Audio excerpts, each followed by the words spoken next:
toujours en train de se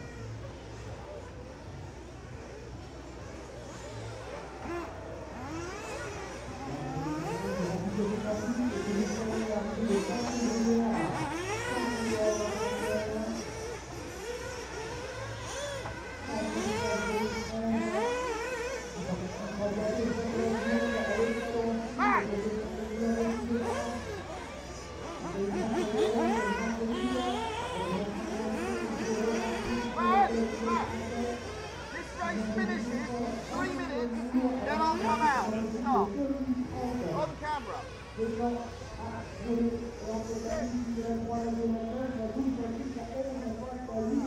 do once the race is finished.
I'm coming in second. Yep.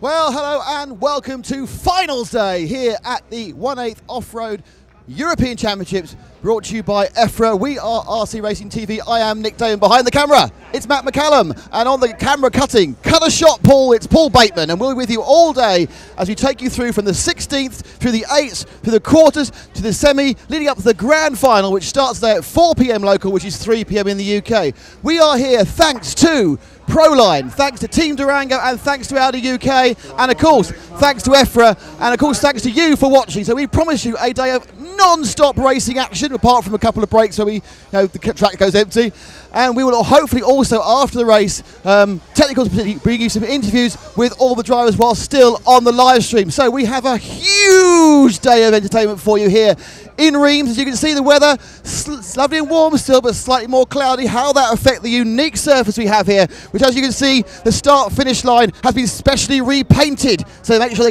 all the drivers know where they finish. Next up is the 1/16th A race, and in a couple of moments I'll talk you through the contenders. That'll be on the track in about 4 minutes. But anyway, I'd like to thank you for all watching. We're going to have a great day's racing with RC Racing TV, EFRA, Proline, Team Durango, and Audi UK.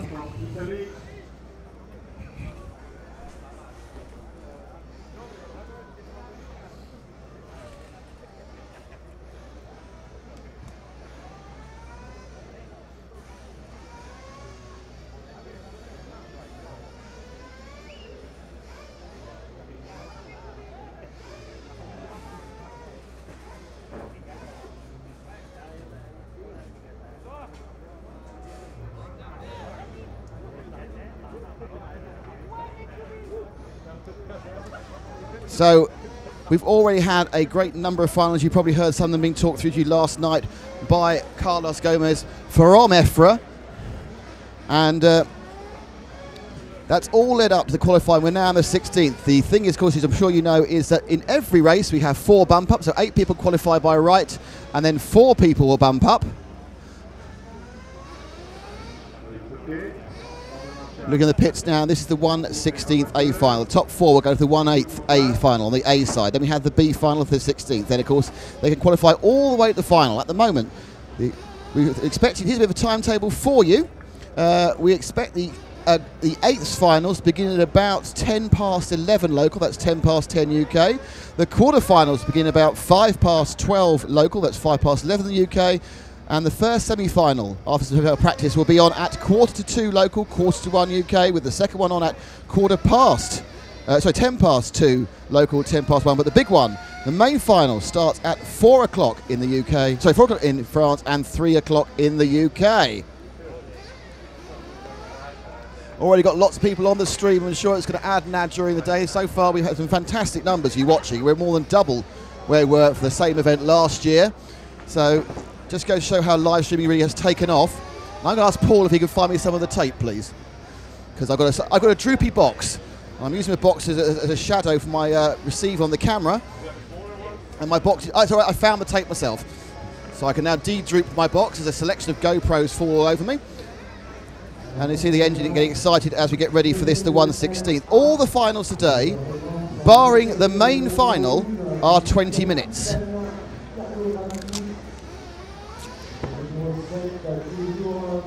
The 20-minute finals, barring the main one. So let's see who's in this final A. So qualifying in 1 was Riccardo Rabiti.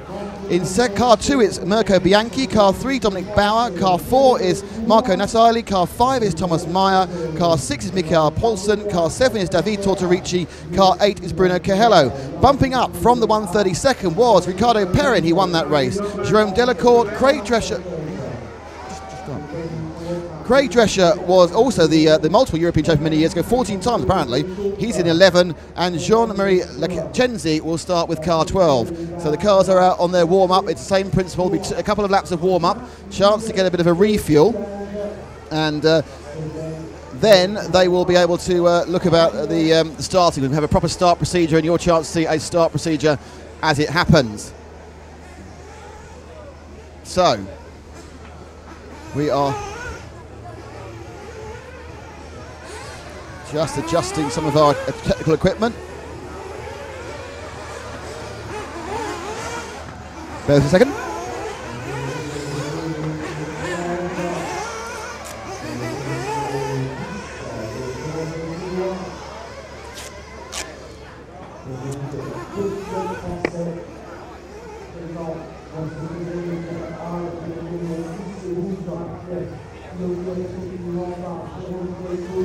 So Matt now is showing you the cars warming up. Haven't heard anything with Matt for a while. Are you still with me, Matt? Yeah, he is.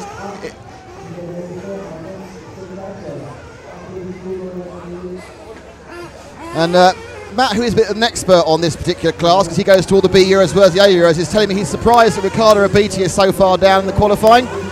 Obviously on pole of this particular run, so he would have been somewhere in the region of 49th or 50th overall in qualifying, which indeed is a bit lower than you would expect. So it's very, very early in the morning in the UK, so thank you for joining us. It's quite early in Europe. And anybody who's watching America, well, that's really well done, because it's vitally early over there. But especially the West Coast, you might just be having a bit of a late night. So the flag waved. In they come. That's the last track action to the cars. What happens next is the mechanics will take them out of the grid.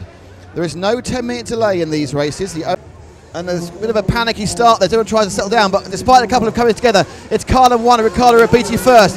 It's car 8, just taking car 4 on the hairpin now. Then car 3, car 9, car 11, car 5, 9, 6, 12 and 7. The big loser, car 2 of Mirko Bianchi, is dead last after it. So Rabiti, a 40.4 starting halfway up the straight. Not a good lap on the first one. So it's Rabiti from Coelho, from Natalie Macao, Marco Natali from Dominic Bauer, Perrin, Drescher. So 2 of the bump ups already in the top 6. First and second close together. But first, remember, it's all about the top 4. It's all about bumping up, winning. Well, that's about it. And inside that, oh, and it just landed badly as he tried to attack him. Rabiti carries on leading the lead for the second lap now. And it's still Bruno Cajelo in second, and bump up winner Ricardo Perrin in third. So already proving the value of having run earlier, Perrin has leapt himself up into third overall. Perrin now, and Cajelo. You go over the double. First of our alternate cameras there, and they kind of, so Rabiti getting away slightly. He has a bit of a lead now currently of about 2 seconds. And Cajelo falls over, and that's not good. It must have been Perrin. Oh, it's Perrin now, car 9 sweeping through. And indeed it does look that having that experience of the previous race is certainly helping his first few laps. It's supposed to be most vital, but it's Cajelo from Perrin. He managed to get the better of that incident. They come over now back on the main straight. Everything's settling down. There's a lot of action in the back, but it's all about the top 4 positions.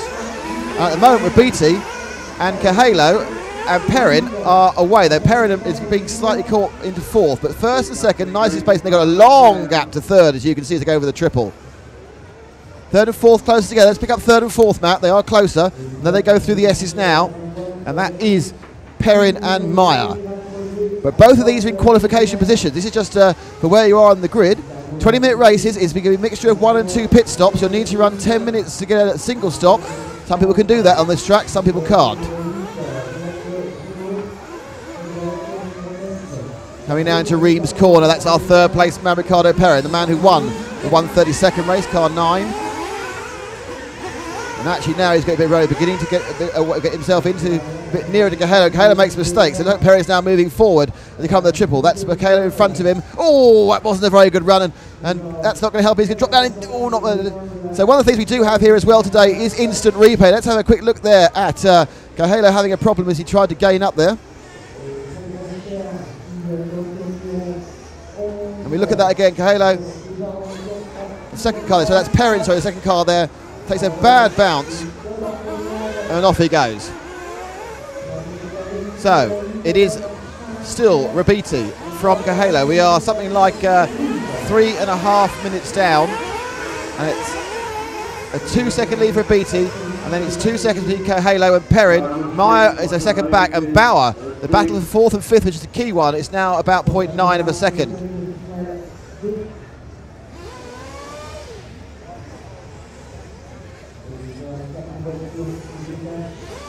Over mini camera straight, these guys. We are currently with the battle between the leader and Cajelo, as Cajelo has made up acres of space in that lap. So Rabiti and Cajelo, the first and second battle suddenly tighten right up here. So they go through the boulders. We'll get a chance, we'll stay with these for a lap and we'll take you around the circuit and the names of the track. And we like to we've had a bit of fun during the course of this broadcast over the last. Oh, and that's the leader over. So, and that's fact he's already in second, but he comes back into 3rd now. So he's dropped to 3rd. Again, that triple, which looks innocuous, has been catching them all out. Let's look at it. Slides in. There's no real. That's just a bad landing. There's no real. It's a tiny bit short. No real reason for the problem there. That's there for Rabiti in 3rd, and our new leader is Bruno Cajelo. Ricardo Perrin 2nd. Rabiti 3rd. 4th place, car number 5, Thomas Marr. Dominic Bauer, who's in 5th, but he's not making much impression. 6th now is car 7 of David Tortorici. 7th is car 6 of Mikael Paulsen, and then car 4 of Marco Natale. That kind of sport might attempt to go around the track, they decided to have a crash instead. So, we look for the leader. Where's the leader at the moment? There he is, streaking around bottom bend. Any minute now, he'll come up and down. Bruno Cajelo from position 8 is going to show that qualifying doesn't mean much, but it's a unique thing. So anyway, let's have a look at the track, and we start now with start finish. Those red lines are where the time beam. They turn left and then they got pitman straight, sprinting past the mechanics and into the Reims corner, much slower than it looks. Through the old sock, and now the tricky part, the first tricky part, boulders. Do you go left, do you go right? There's a top bend, then over the double, and the mini double, and then left and right into the most, what's proving the most difficult, but that's the triple. Of course, again, more problem. There's the infield S's. Over the logs, Hard to see because they're covered in chalk after this unique chalk surface. Round bottom bend. Through the sweeper and now down mini camera straight. Names because we've got a mini camera on it. Into the bullseye and then the near end of the lap. So it's time for the champagne before Vane Shadow Hairpin, and that's a lap of the Reims EMC circuit. And that's the lead that Bruno Cahalo currently has in play. But the third and fourth battle now as Rabiti and Maya are locked together. Rabiti's good start kind of fading. Don't forget we have fuel stops. It's going to complicate this even more. For Rabiti, one of the top races, the kind of man you certainly expect to see in the quarters, not the semis by right. Oh, it's bad landing. He's dropped to fourth there, so the landing went wrong. And through goes Thomas Meyer. Rabiti doesn't want this. He's fighting back. These are the bottom two qualifying bump-up positions over the logs. And Rabiti, who started so well, has been going backwards. He had a nice 2-second cushion just a while ago. We're now 6.5 minutes down, 13.5 to go. Rabiti and it's Maya from Rabiti, third from fourth. That's an early stop, so definitely they're going for 2 stops, evenly spaced, and lots of cars come in. So this is where it's all going to mix up for a while as the stops come on. So for next lap round, Rabiti will have dropped out, but it really depends. Can people do it? Can anyone here do 20 minutes on one stop? Because that's going to be a massive advantage. Even they have to go slightly slower to do it. All these cars have decided they're going to stop equidistantly, sort of 7 minutes, 14 minutes at the end, with 7 minutes and 20 down. They stopped just 4.7. And now I think it's Rabiti battling with one of the other cars. The marvellous bit of commentary that. They go through the sweeper now. Come towards a mini camera. I'll tell you who it is. There we have, just going through. It's car 5, and there is Perrin and Rabiti are locked together. And it was Rabiti going past, back car there is 9, the front car is 1. And that's Perrin and Rabiti. I'm not sure where they are after their stops. It's not refreshed for me either, which is slightly irritating. And there's 9 upside down, so Rabiti and Perrin were 3rd and 4th after the stops. There was an accident as well there. Let's see what happened there, because I don't think it's done either of them any particular good. We look at that coming now. Rabiti tries to get inside Perrin. Perrin gets the boulder wrong. Rabiti gets it wrong. Oh, Rabiti on his back there. Again, slightly spooked by trying to think of a way through. Back now with car number 5. In second place, Thomas Marr, who is just ahead of Rabiti. So Rabiti has made out some time. Perhaps it wasn't Rabiti in the previous shot. So it's Marr from Rabiti. I think they are actually in second and third. Cahalo well out in front now by 8 seconds. I'm wondering whether he's not made his stop yet. This is the battle of second and third. Both these boys comfortably in the bump up.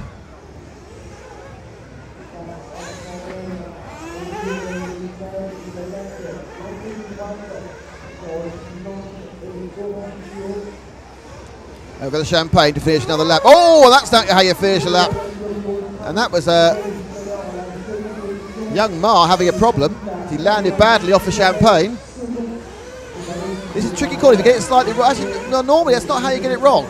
What normally happens is they get a fishtail on the way in and jump sideways and hit the tyre. He just jumped, he just got his nose down too far and stabbed the car into the track. So it's now Cahalo from Rabiti. Cahalo's an 11-second lead, so he must be saving a stop. Meyer in third. David Tortorici now has picked up 4th place. Ricardo Perrin's in 5th, so he's dropped out of the Ilmate qualifiers, bumping up. Bauer is 6th, and Craig Drescher, is in 6th, and Craig Drescher in 7th, but still in touch as we come now just about to halfway. We're at 9:50 of this 20-minute race. Settling down now, as these races often do, because we're waiting for the final pit stops before we start having that sprint to the end. Underneath me now goes 9 and 11, and in fact Drescher now seems to have made up a place. He goes towards, now Drescher there is the second car going up towards Reims corner. Craig Drescher, 14-time European champion, just goes out of shot. As we pick up now with a really close battle as they go over the double. Oh, and that's again not how you do it. That's not a very good one there. And then it bounces off the double. We go in the infield S's. Sprinting across, and a lot of problems for these cars. A lot of people, I think, really are now having to push for the first time. And that's a terrible mistake in front of me for car 9, but we didn't have that one. And we are now. Let's look at this. It's a double jump going wrong on the double. and he just comes in, lands it, bounces, and then I think I'll go sharp right for no discernible reason. So leading, it's Cahello. Second is Rapiti. Third is Thomas Maher. And we're looking now at Maher as he goes across another lap. So I think he may have stopped for fuel off camera, but he's now 12 seconds ahead of Rapiti in second. Maher is in third. Tortorici's fourth, but Tortorici has only got about 0.7 of a second from Bauer.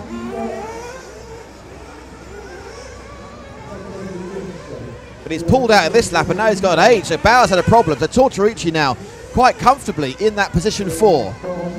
Perrin's picked up 5th.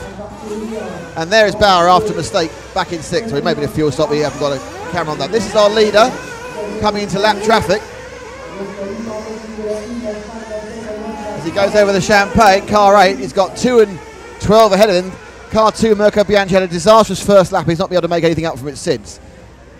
And John McCarthy is also right at the back, and they're not quite out of it yet, but they're going to need a lot of luck to come through. Closest on the track at the moment is the battle between second and third, which is now going up the main straight, 1 and 5, and that is Rapiti and Maher. And there they go into the Reims corner, which I still think everyone's taking too circumspectly, because everyone's doing it. They probably know more than me. It's probably the way you should do it. A lot more overcast today. The temperature will be down from where they're expecting it to be.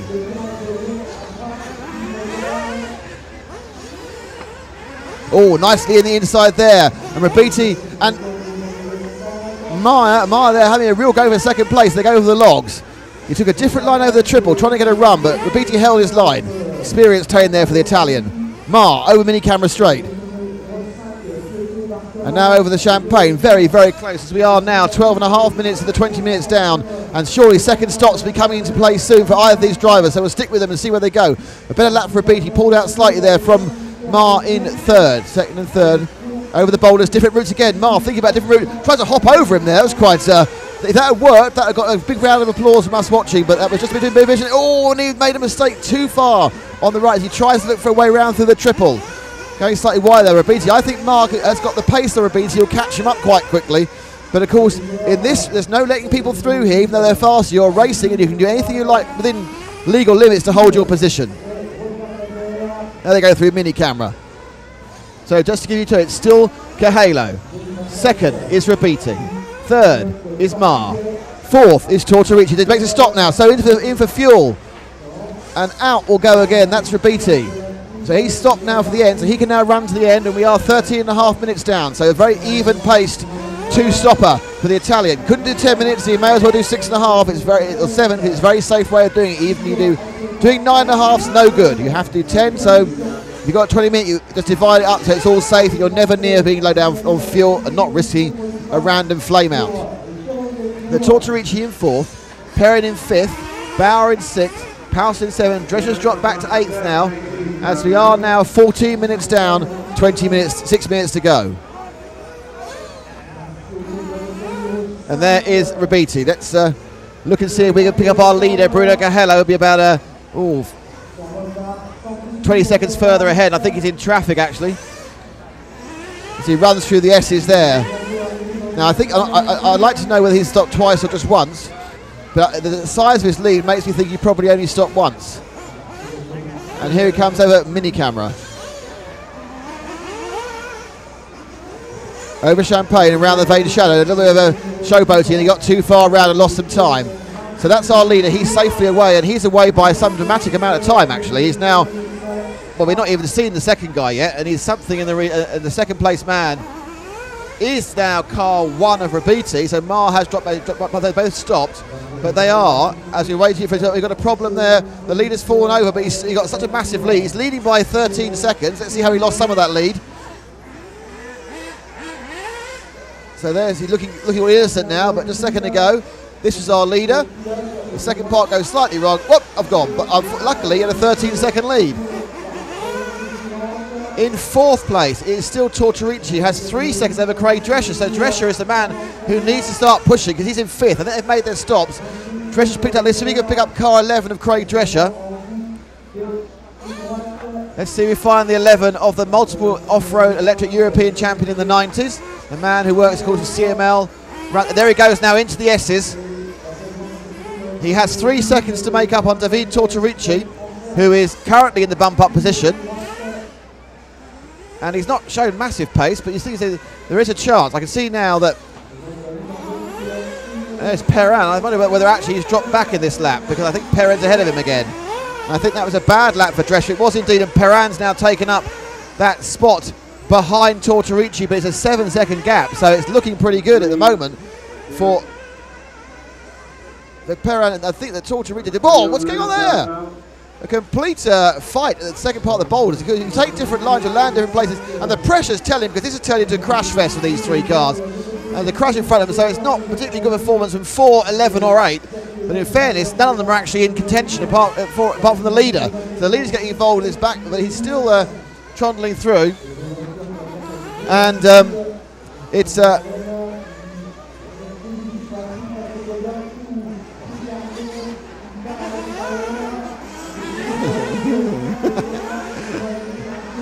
so you know at the main straight now. We are down to the last 3 minutes and 10 seconds. It's Cahalo leading, Rabiti second by well, a lap it says here, but it's actually by about 12 seconds. Meyer is in third, right with Rabiti again. And in fourth is Tortorici, who has a 6-second lead over Ricardo Perez. So it's car 9 who needs to start moving forward as Tortorici comes over Champagne now. So let's wait for the next car at Champagne, Matt.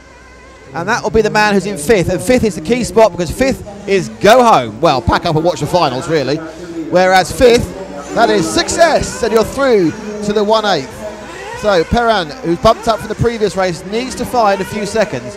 Waiting for the refresh now to see how far he's behind Tortorici. He has just 2.5 minutes or 3 laps to make up 9 seconds. So it's going to mean that Tortorici is going to need to make a mistake, or he is safely through, because he can't make up 9 seconds on pace at this point in these much cooler conditions. I wonder if that's catching the drivers out. So this is the first race here we've covered. It's the 1/16A, and a few minutes on the 1/16B, and we are currently about 2 minutes to go of this 20-minute bit of action. There's car 9 again finishing a lap, and at the end we'll just watch him through until we get the timing update with 1:59 to go. And he was a long way behind, and I think you'll find he's a longer way behind, because Tortorici has settled down knowing he's fourth and happy to go run. So unless someone flames or breaks down, I think our top 4 will be Caheo, Mar, Rabiti and Tortorici, and indeed there's no close. But so the closest 2 cars on the track at the moment are second and third, which is Meyer and Rabiti, which is cars 5 and 1, who I expect are probably going through the infield now. Actually, I'm not sure, although the infield's a very large and vacuous thing to say. As I look for cars 5 and 1 as we come to the end of the race, and they are indeed. There's car 5 going through the S's, so I assume that Rabiti has been kind of left behind, and Meyer's done a particularly good getting through there.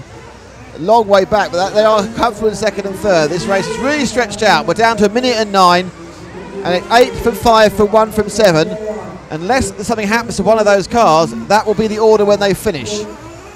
Rabiti about a second and a half behind Mars, so perhaps might make it. So that's the 2 of them going through as they go around Reims corner, coming through the old stock. Boulder choice here, nice and right, left, bounce. Oh, now this is the chance, but he's only third, and it's good.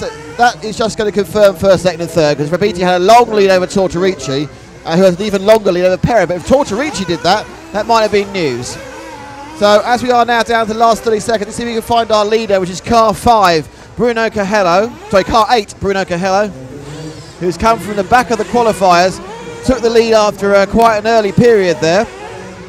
He's already started his last lap, and he's probably, I would think,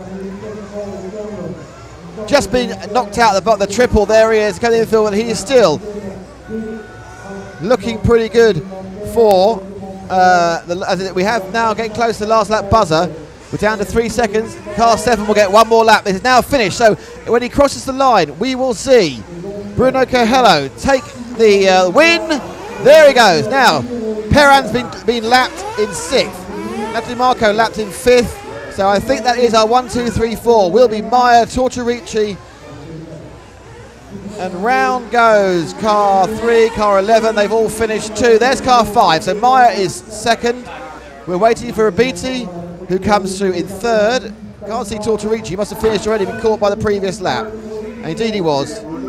So I'm just wondering whether Rabiti there and Tortorici, so they actually win. It's Bruno Cahelo wins, Thomas Marr second, Ricardo Rabiti is in third, David Tortorici is in fourth, and Perrin is the unlucky 5th place who does not bump up to the 1/8A final. Well, some great stuff there in our first race, and we will now wait for not very long for the 1/8. It's just going to be 3 or 4 minutes, and we're back with more in a second. Brought to you, of course, by Proline, Team Durango, and Audi UK. And don't forget to interact with us at RC Racing. Join us on our Facebook page, which is the group RC Racing TV. And of course, visit our site, www.rcracing.tv, the first fully customisable news website in the RC stratosphere.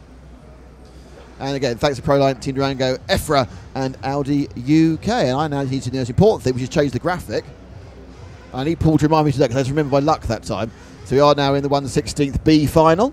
It'll be a few minutes before it goes out. I need to write something down, so I'll let you enjoy the ambient noise for a second.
So now we are getting the engine noise, which means any minute now we're going to start seeing the drivers come out for a bit of warm-up for the 1/16th B final.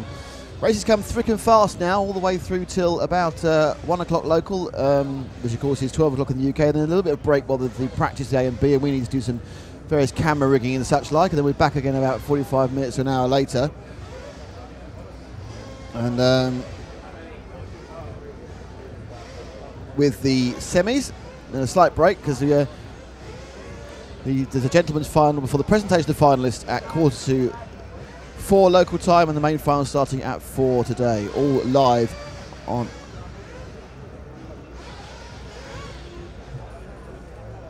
So we have a request from our cameraman, which is being actually sorted out now. And I just said to Paul, when you do this, Paul, careful of all the wires.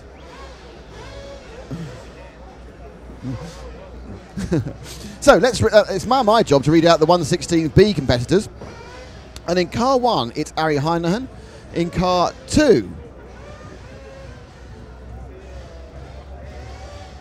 it is Alessandro Stocker. Car 3, Hannes Kaufler. Car 4, Federico Sala. Car 5 is Jack Embling. Car 6 is Clemens Heist. Car 7 is Oyvind Rasch Olsen. Car 8, Jeremy Petit. Car 9 is Jean-Pierre Sartel, the younger of the Sartels. Lewis Candel is in car 10. 11 is Rodrigo Luis. And somebody in 12. I haven't written that down very well. I'll tell you 12 in a second. But 4 who bumped up are in 9, 10, 11, 12. We will find out whether that has been a major advantage for them.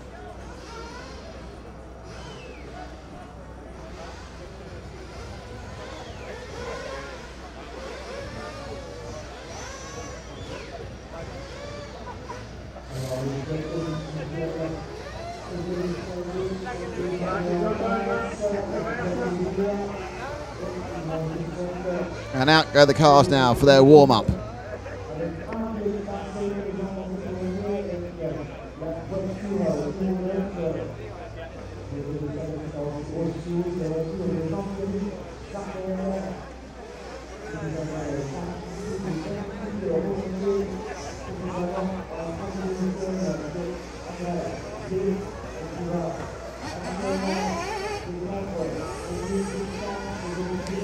And we have a big fan club. Can you can you just move the camera to show us the fan club over by the Reims banner where the camera stand should be?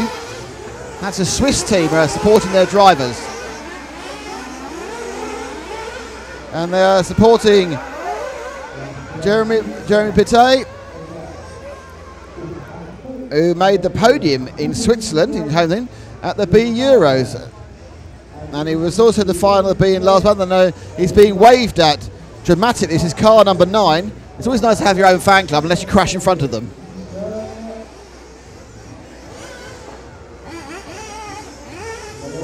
And I have been informed, he's driving a pink car, which makes it easier. I have been informed by Matt he's a lovely bloke,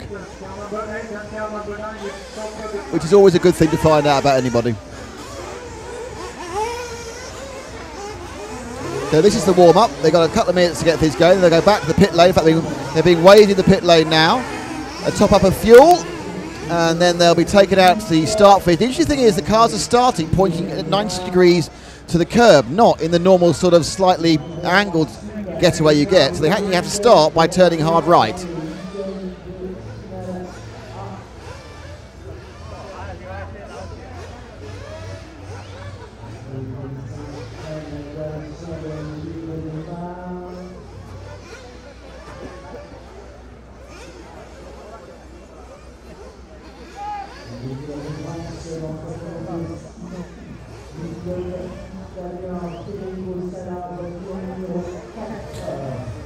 Okay.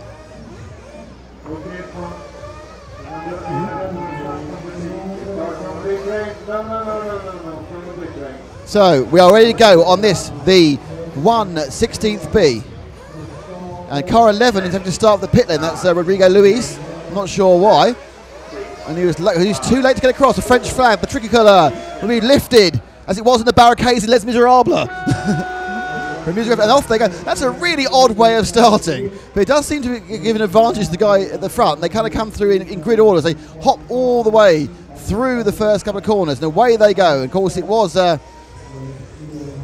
in pole. It was Ari Heinen from Alessandro Stocco. My guess is that's the order they are. It is indeed 1 and 2. Heinen from Stocco.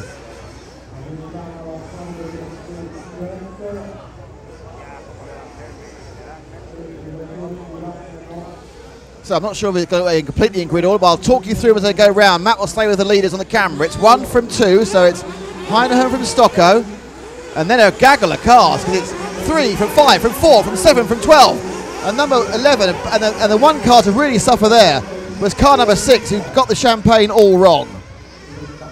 So, Heinen, Stocco, we're waiting for as these time screen slowly updates. Unfortunately, it's on a lag of about 8 seconds. The order through the first lap was Heinen, Stocco, Kaufler, Jack Embling in 4th, Frederico Salo in 5th, and Oyvind Raj Olsen in 6th. 1, 2, 3, 4. Those are the positions that counts. 5 is go home and watch the rest of the day from the sidelines, as we stay with the first and second. But I think the interesting stuff happening behind. So it's now second and first as Stocco gets through from Heinen, but the battle is really behind.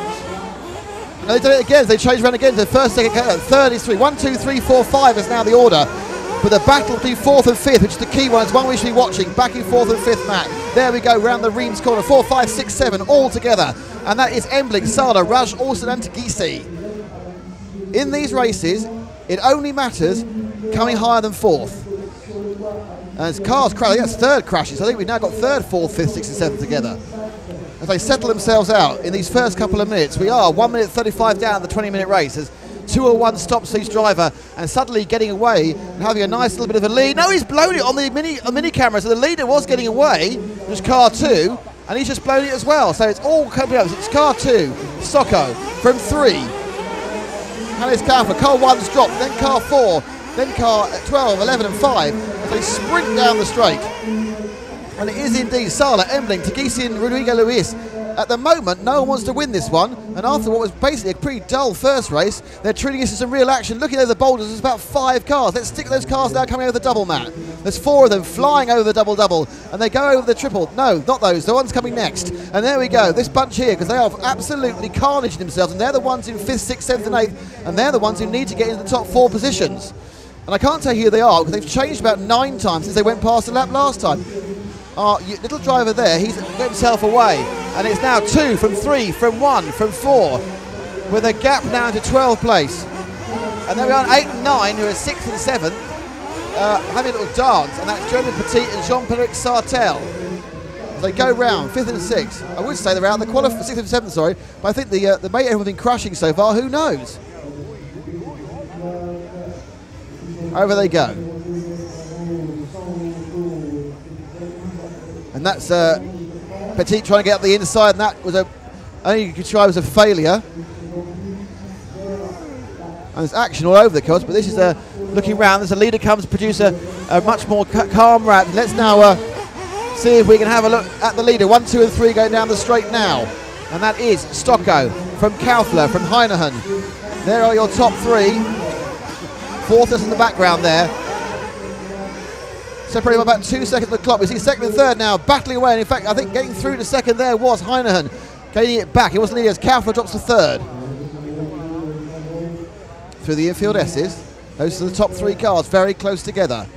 Over the logs. All the cars looking better over the logs during qualifying. Perhaps it's just my imagination, but perhaps they're pushing harder because it matters more.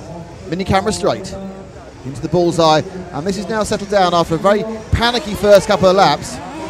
2nd and 3rd quite close. We stick with them as we now are 4 minutes down, 16 minutes to go.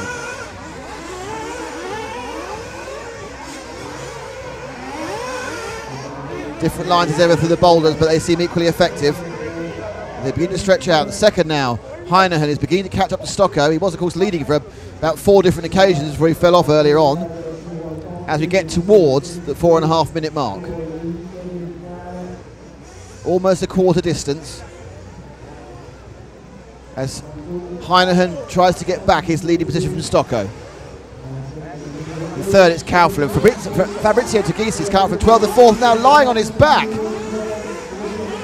Is our erstwhile 2nd place. He's dropped down to 5th. Let's see that one again. Comes through there. He's still trying to make it. Oh dear, oh dear, oh dear. That was a terrible run there. And then he crashed. Both of them made a huge mistake. And just about Stocko hold the lead, but Hannes Kaufler's on his backside. They've gone again. These guys don't want to win it. And that is now your top 4 in the same frame as they go round bottom bend. I'm not overly sure the order. There's a man standing in front of my viewing area.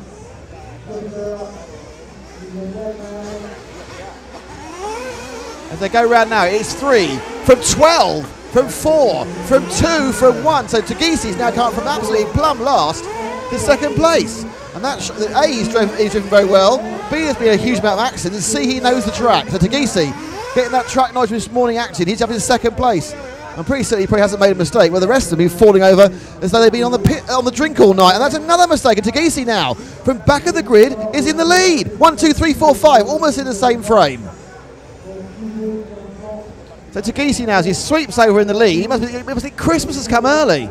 He was probably hoping just to qualify, but he's now leading this pack in the 1/16th B through. Following him, it's car 3, car 4 and car 1, and then car 2. So it's Togisi from Kaufler, from Salo, from Stocko, from Heinehan. And we're sticking now with the 1, 2, 3, 4. I think one of those cars actually peeled off in the pit lane then, so could be any one of them in fairness. We'll find out later when they rejoin. It's time for those first stops with 6.5 minutes gone. If you're going to stop twice, you may as well stop now, 1/3 distance.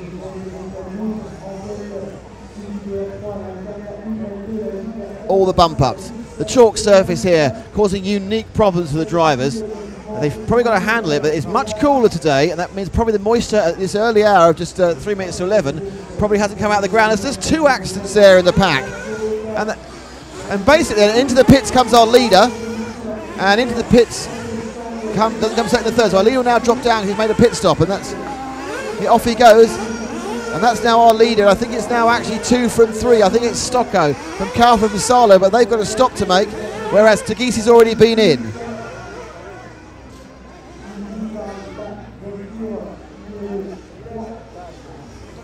Through the S's. It's rare not to see a mistake so far. These guys are pushing very hard. 4th place is Sala, 5th place is Jack Embling, the young Brit. 6th is Aria Heinehan, 7th is Frederico Lewis, and certainly Embling is quite close to Frederico Sala. That 4th, 5th position is still up for grabs. They come over the line now. There's our leader, car 2. Sits the brakes and he's in the pits. So car 2 is going in for his stop, whereas car 3 of Kaufler says no thanks, I'm not going to bother. So it may be that Kaufler is looking to go. So Stocko didn't go. It was Kaufler went in, Stocko didn't. No, well, it was Stocko went in, Kaufler didn't. So it's after the timing being. At 7, just shy of 8 minutes down, 12 minutes to go. As we go through this first set of pit stops, we're waiting for it all to unwind. But at the moment, Embley's also made a stop and dropped down to 8th. Candel now 7th from a bump up. Rodrigo now 5th from a bump up. And Petit's fan club making a huge amount of noise. But they come over the ride now. It's car 4, Federico Sala leading Stocko. So Stocko, as he comes into the pits as well. So it looks very much like Federico Sala is on a one-stop strategy. And that has put him, well, you can see how far the lead he is now, because we follow now. That's 2nd, 3rd, 4th and 5th as Stocko rejoined. They've all stopped. And this is the battle for the bump up. 2nd, 3rd, 4th and 5th. But it looks like Sala, has got a huge lead. Unless he's going to stop next lap. So now, I say if you can drive a calm race, you're all right. But none of them has so far. They go through the S's. And I'll get the exact order for you as they go across the line in a second. But I think Stocko rejoined in 4th. That's our 2nd place man. You can see they're going mini camera. Going through the bend. And they'll be coming over Champagne in a second. And it is indeed car 1 now who's in 2nd, Ari Heinehan. In 3rd, it is car 3, and then car 2, then car 8, then car 5. So it's Stocko from Petit, from Embling, and that's 2nd, 3rd, 4th, 5th, and 6th. And they're catching each other out. In fairness, Heinehan has a slight lead now. Slight lead for Heinehan, then Kaufler, then Petit, and then Stocko. We're 9:20 down. Sorry, 9:30 down, 10:30 to go.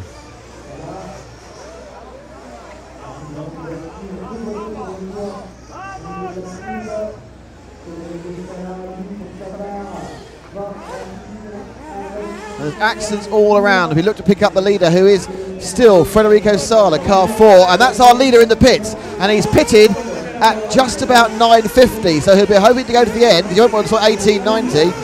That's sort of halfway. He's going to have to go about 10:20 on his second tank. Obviously going very well. I think he's lost the lead though, temporarily, though he has a stop in hand. I think that's our leader now, going over the double and the triple, which should be Ari Heinehan, who after all his adventures has taken the lead. And I'm watching now in 2nd place. In 2nd place is car 3 of Hannes Kaufler. Then it's car 4 and car 12.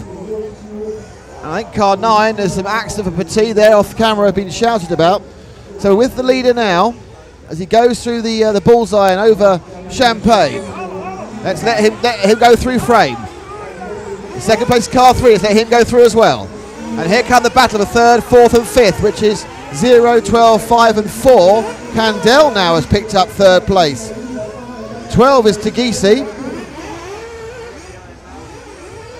Sala has got the 5th, and it's Embley. So it's Ari Heinehan leading by 3 seconds from Hannes Kaufler. Luis Candel further 3 seconds back. Fabio Tagisi on his tail. Embley on his tail. Federico Sala is down to 6th, but has a pit stop in hand. So in fact, he's probably like a net 2nd. Heinehan's got his head down now, and he's got his brain together as well, and has pulled out a 3-second lead. So it is car 1 who's leading this race. In 2nd, but saying that, he's been reeled in this lap. We go with mini camera with the guys with 3rd, 4th, 5th and 6th. Coming over the jump now. And it is 12 from 5, 10 from 12 from 5 from 4 with 11. So all the bump uppers, or 3 of the bump uppers, are in the top 6 positions. Petit, unfortunately for his fan club, not that high up. So Heinehan is well away now over the triples. The 2nd place man is car 3 of Kaufler. Then it's 0, 12 and 5 who we're looking at now, who's Candel, Tagisi and Embling, who are in 3rd, 4th and 5th, and 5th is a key spot because you don't get in the final. You don't bump up to the 1/8 B if you're in 5th. And it actually 2nd place makes a mistake, and now 2nd, 3rd and 4th and 5th are together. So they go round Champagne. It's 2nd and 3rd, and an accident there for car 5 Embling, but he's managed to pick it up and he lost a couple of seconds. So there's 2nd, 3rd and 4th. Heinen's just going out shot. They go through Reims, through the old sock. 3 cars, I'm sure, will take. Oh, they all took very similar lines to the boulders there. Over the double. This is. It stops to come, and car 4 currently running down in 7th, not having to make one. Sala needs to concentrate on the consistency. He's going to make it up when these boys stop again in about a minute's time. We're 12.5 down. We are 7.5 to go. Heinehan now beneath me comes over the line. In splendid isolation, there's another mistake from car 3 Kaufler through as he exits the mini camera, and that's let car 0 of Candel right in his tail, and car 12 of Tagisi. So 2nd, 3rd and 4th all together. 5, Emily being left side, and then there's car 4 of Luis Rodrigo. I think there's a bit of accident now, but Reims, there's battling going on. The referees be talking about it. I can hear them saying something. Probably take it easy, boys. And that's 2nd, 3rd, 4th, and 5th on your camera. But don't forget, it's Salo who hasn't got to stop. Salo, sorry, hasn't got to stop. Give me Salo like a Mika Salo. It's Salo who hasn't got to stop. So I think he is actually ahead of these guys. We are now 13 down, 7 to go. We will see pit stops in the next 2 laps from probably all of the top 5. And then we'll see what Salo can do on his one-stop strategy. And coming over mini camera. And then back into our straight before they go over Champagne. And now into 2nd place has gone car 10 of Louis Candel. But he's taking a pit stop, as is Tagisi. So there we go for 2nd pit stop, 2nd and 3rd. I think there might be a stop-go there, actually. Don't touch it. I think someone got a stop-go. Maybe either Candel or Tagisi got a stop-go. And they may have fueled him, and he'll have to come in again. So that's blowing it right open for Embling and Sala, who are currently in 5th and 6th. And this one's going to take a while to shuffle through. What's going to happen?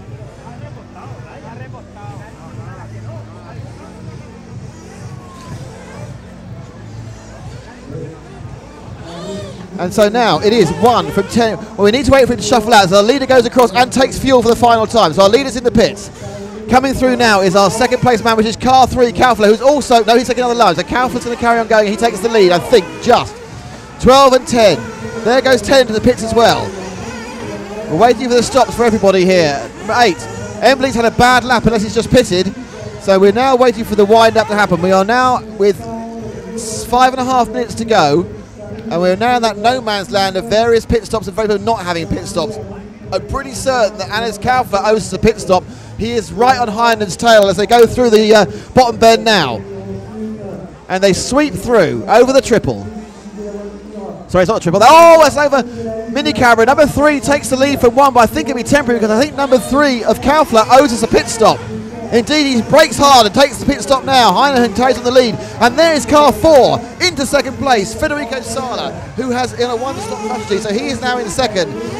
Now, I think everyone has stopped, 10-5. So when they come round the next time, we'll have a true picture of the gaps, the distances. But certainly, Sala's one-stop strategy is playing off at the moment. It looks like Heineken is also happily in the lead. It is Heineken leading up visually by about a second from Sala. Then we have 3rd, 4th and 5th going through the camera at the moment as they go over the logs and onto bottom bend. Sweeping round that. They're going on the sweep for mini camera straight. And we're about 20 seconds of everyone coming in front of me and over the timing loop. And indeed, leading, it is, sorry, Ari Heineken. It's Federico Sala in 2nd. In 3rd and right up his tail now. In fact, no, one more pit stop. Number 11 has stopped. So Luis Rodrigo has held us out. So there's another stop being made. And up on his roof is Petit. And 2 goes past him, 5 as well. So it's a big, big battle. Embling did make a mistake, but it's all coming to chance. There are 3 cars battling around in the 5th, 6th position. So the timing screen says Heineken, Sala, Tagisi, Luis, Kaufler, Petit, Candel. But I think that the number 12 car, so number 11 car has dropped down. So I think it's going to be, as we go around for them now on this lap. And it is Heineken, crosses the lead line in the 1st. In 2nd place, 1 stopping, Federico Sala. In 3rd place, bouncing down now, it's car 3 of Hannes Kaufler. Then 12, bump up man from Tizzi. And then right behind him, it's car 8 of Jeremy Petit. So the Petit fans over there have got a chance to cheer as it is 3rd, 4th and 5th very close. So where we need to be is looking at car 3. And car 3 is the car who is just now, I think, exiting. And it looks like there's a penalty for the leader for corner cutting, I'm hearing from Carlos behind me.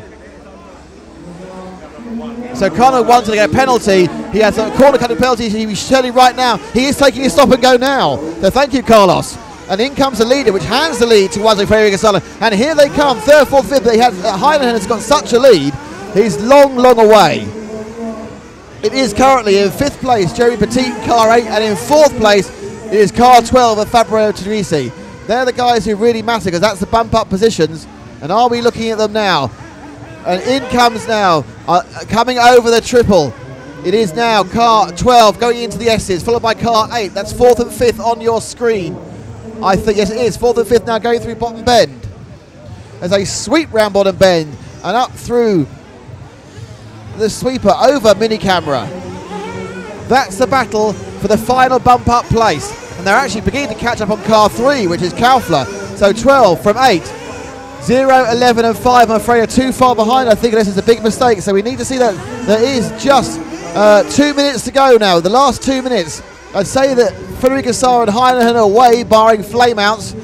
But in fact, Kaufler is being caught up. In fact, I'm saying that, but on his roof now is car 4. And you'll see car 4 just ahead of car 3 and car 12 and car 8 as they go across the logs. There they are, 2nd, 3rd, 4th, 5th.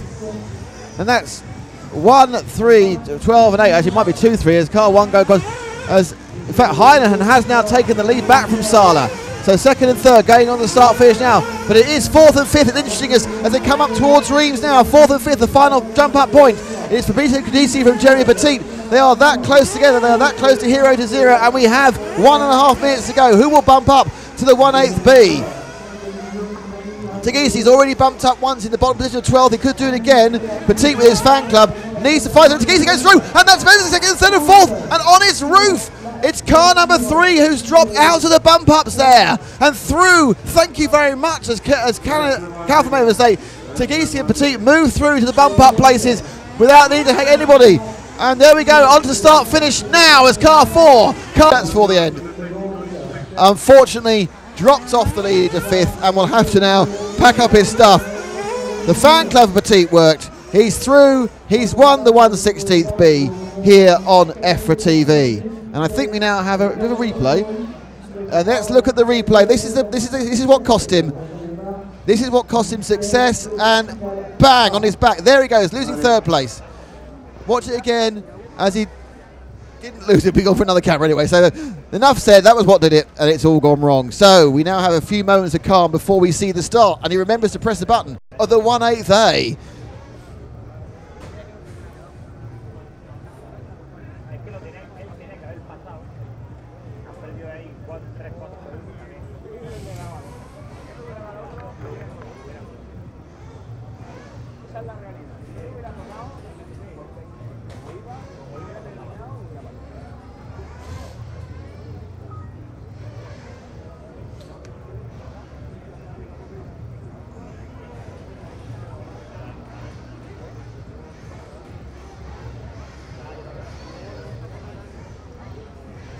So we are. I'm now going to write the names of the people who qualified, so I don't get the bump ups wrong. But thank you all for watching www.rcracing.tv's coverage here of the EFRA European Championships.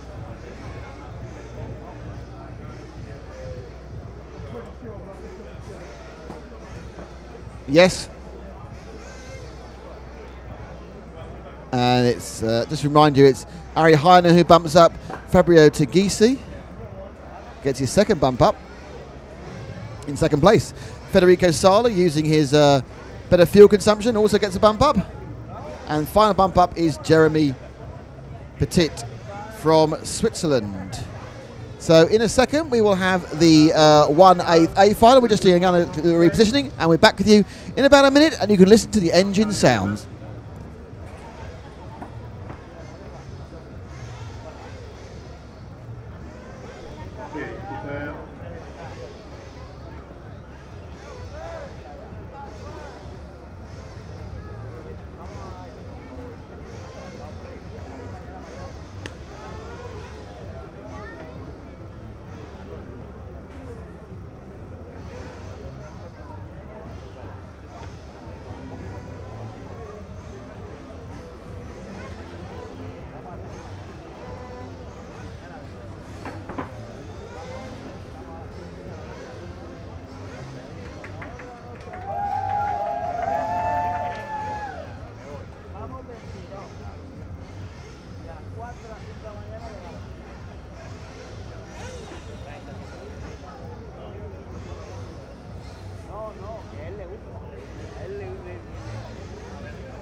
Hello, everyone. Oh.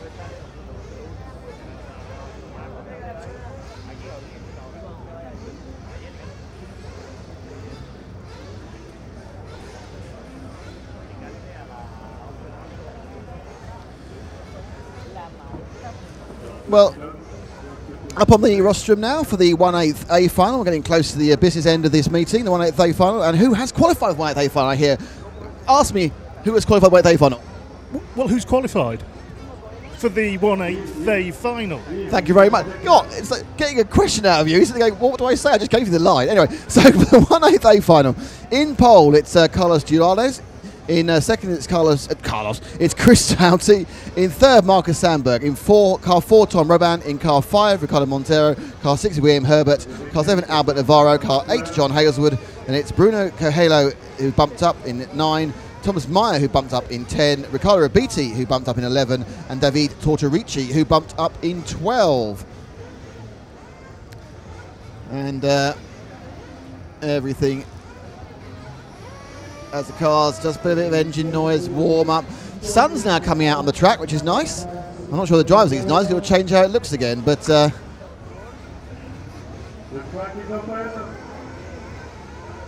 let's have a look and see where we're going now. Any second now, we are going to have the 1/8 A final, and they are now ready on their warm up. And Paul will cut some cameras to show you cars going round, as Matt has a little rest because there's a lot of work to be done. So you can just lock us off on the rostrum for a bit, and we'll cover them once. Actually, can you lock off from the pit lane, Matt? And we can cut to that because there's some action there.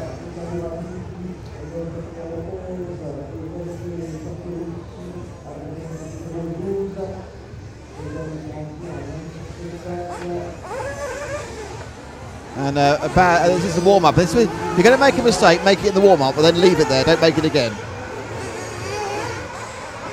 And there's all the expected mechanics. They'll be receiving their cars in a minute. You get 2-minute warm-up, which is about 3 laps or 2.5 laps. And car 7's got a problem already. I think no, he's just confusing himself. And they'll go to the mechanics. Mechanics will top them up. They'll walk them out to the track. They'll be placed at 90 degrees to the curb, which both Matt, myself, and Paul are all going, But it does actually seem to give a real advantage to the pole man, actually, that which I suppose it should do. And they do seem to mostly hit that first corner in grid order. So I'm not sure whether it's a little bit about what needs to be done. I'm not sure, but it's an interesting situation, really. In fairness, whilst it looks odd, I think it's quite good. I think you should have some advantage for getting in pole. The cars scream down beneath us.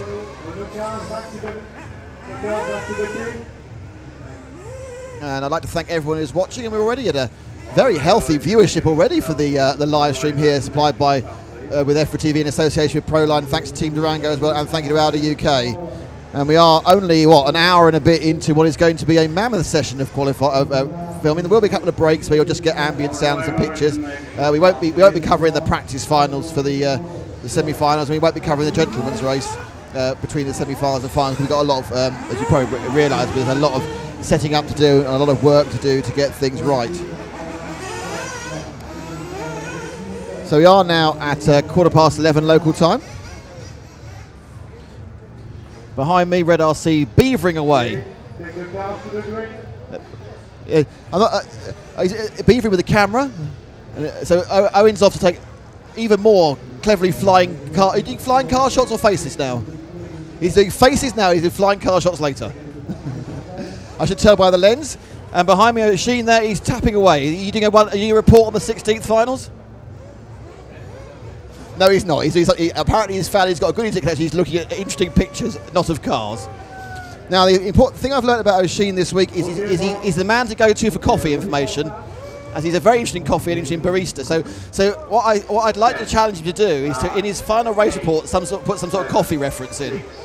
So everyone see, look on Red RC for the finals report and see if O'Sheen can get a coffee reference into it in some way. Giving it full beans, perhaps. Now off we go, and we are gone. And the race has started. We were so busy talking about O'Sheen, and that just goes to show, even we, after all this time, can make the odd error. But the cars are away, and they've gone off in grid order. It's 1 from 2, from 5, from 8, from 4. 2 too busy having a cup of coffee ourselves to catch the start there, but it's not the end of the world.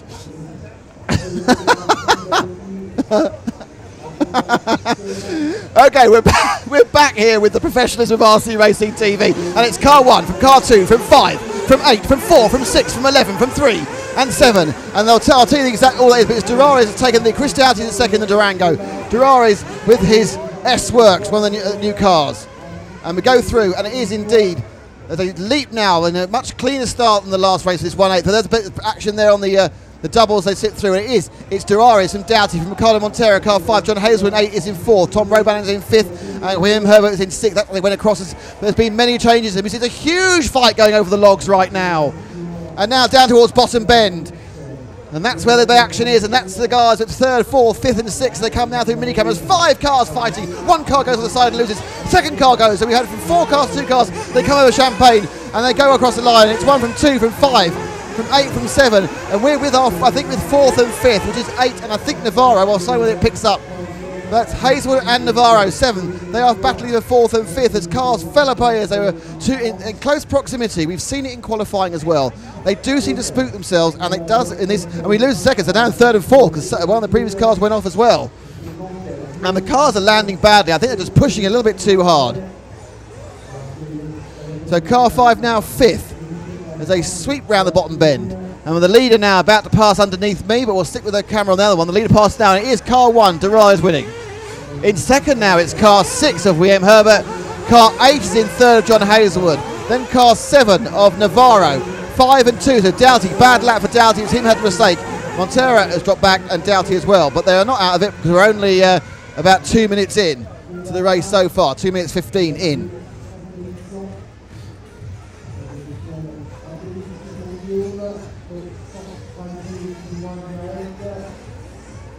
So we sweep through the infield, another accident. The cars are just landing, they push through, and it's changing all the time, and certainly on the doubles. So as we move now around Bottom Bend through the sweeper, I think that's out there. That is indeed our 2nd, 3rd and 4th running. That's 3rd and 4th and 5th actually.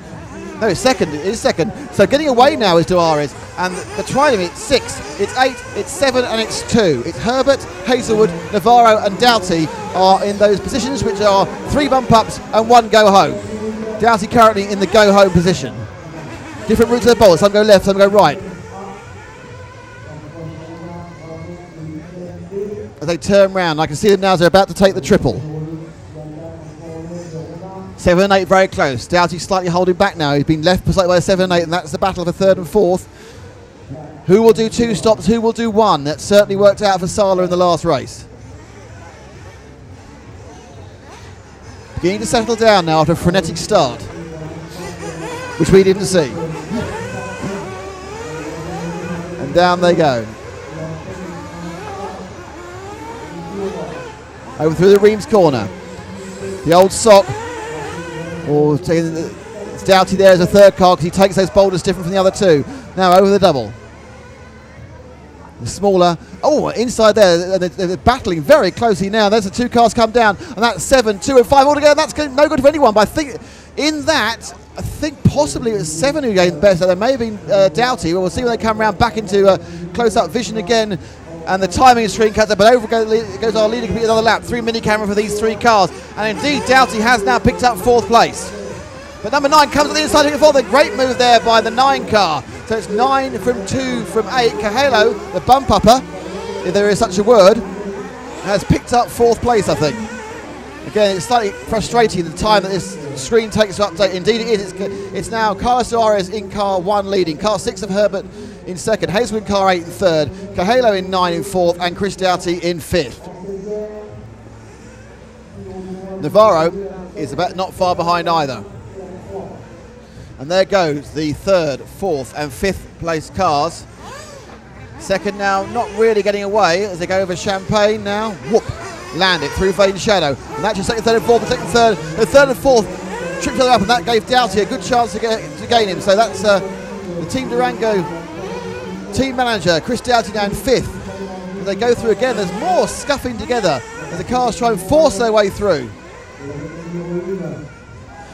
But in splendid isolation, Carlos Durares is leading this race. We come to 5 minutes down. There's car 6, there's car 8, there's car 2, 9 and 7. So it's Cahelo from Navarro. Doughty again has a bit of another space to fourth through in that. They're coming together at the Reims corner. Duarez with S-Works. That's car 6 of Montero. Hazelwood, the Agama, and then Doughty with the Durango. They sweep round the bend and go through the boulders before they hit the double. No turning right. This is where every lap they must kind of wonder where they're going to land, and they're going to land facing the right way, which often doesn't happen.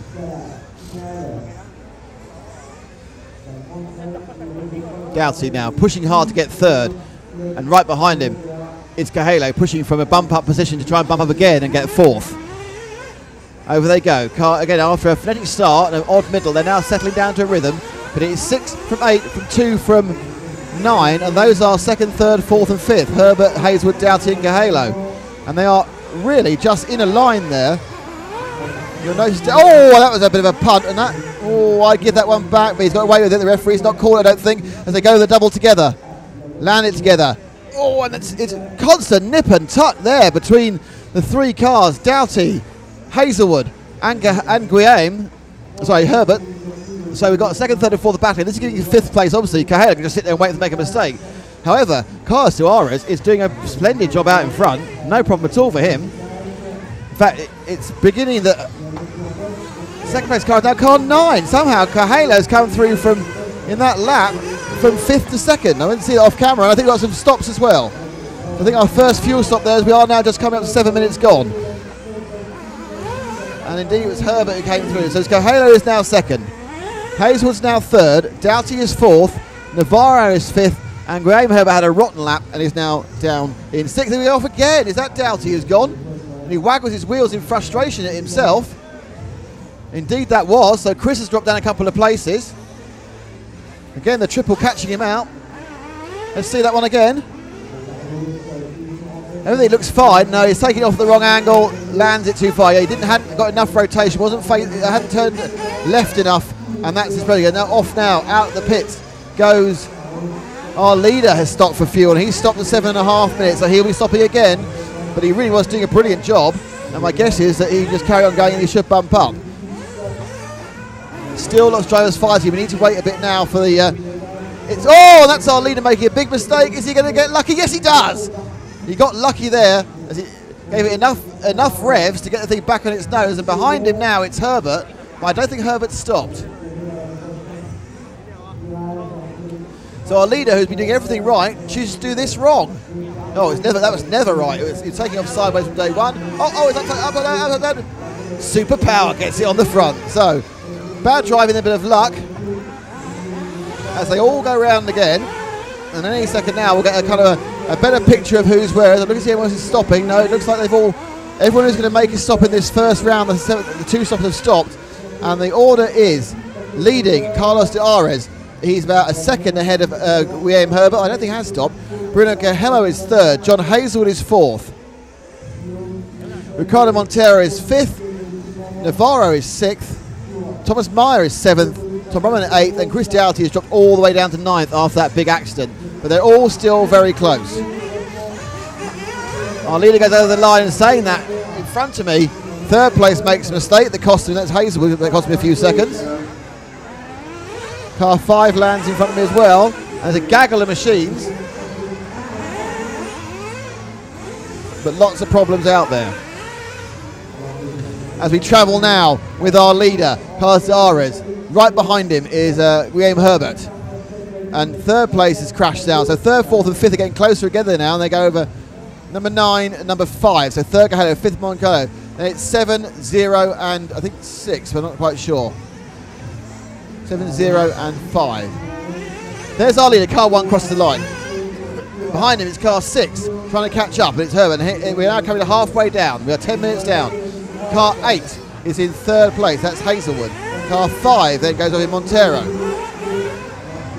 Car 9 actually. The car 9 and car 8 have both stuck their stickers on in a way that makes them really hard to see. So it is still Cahelo in 3rd, Montero in 4th. In that quiet period in the middle before we've had the frenetic start, we've had the first set of stops. I'm just wondering whether Herbert's going to stop at the end of this lap.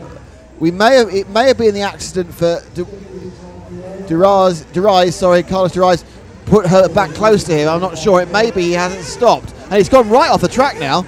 Landed the champagne really badly.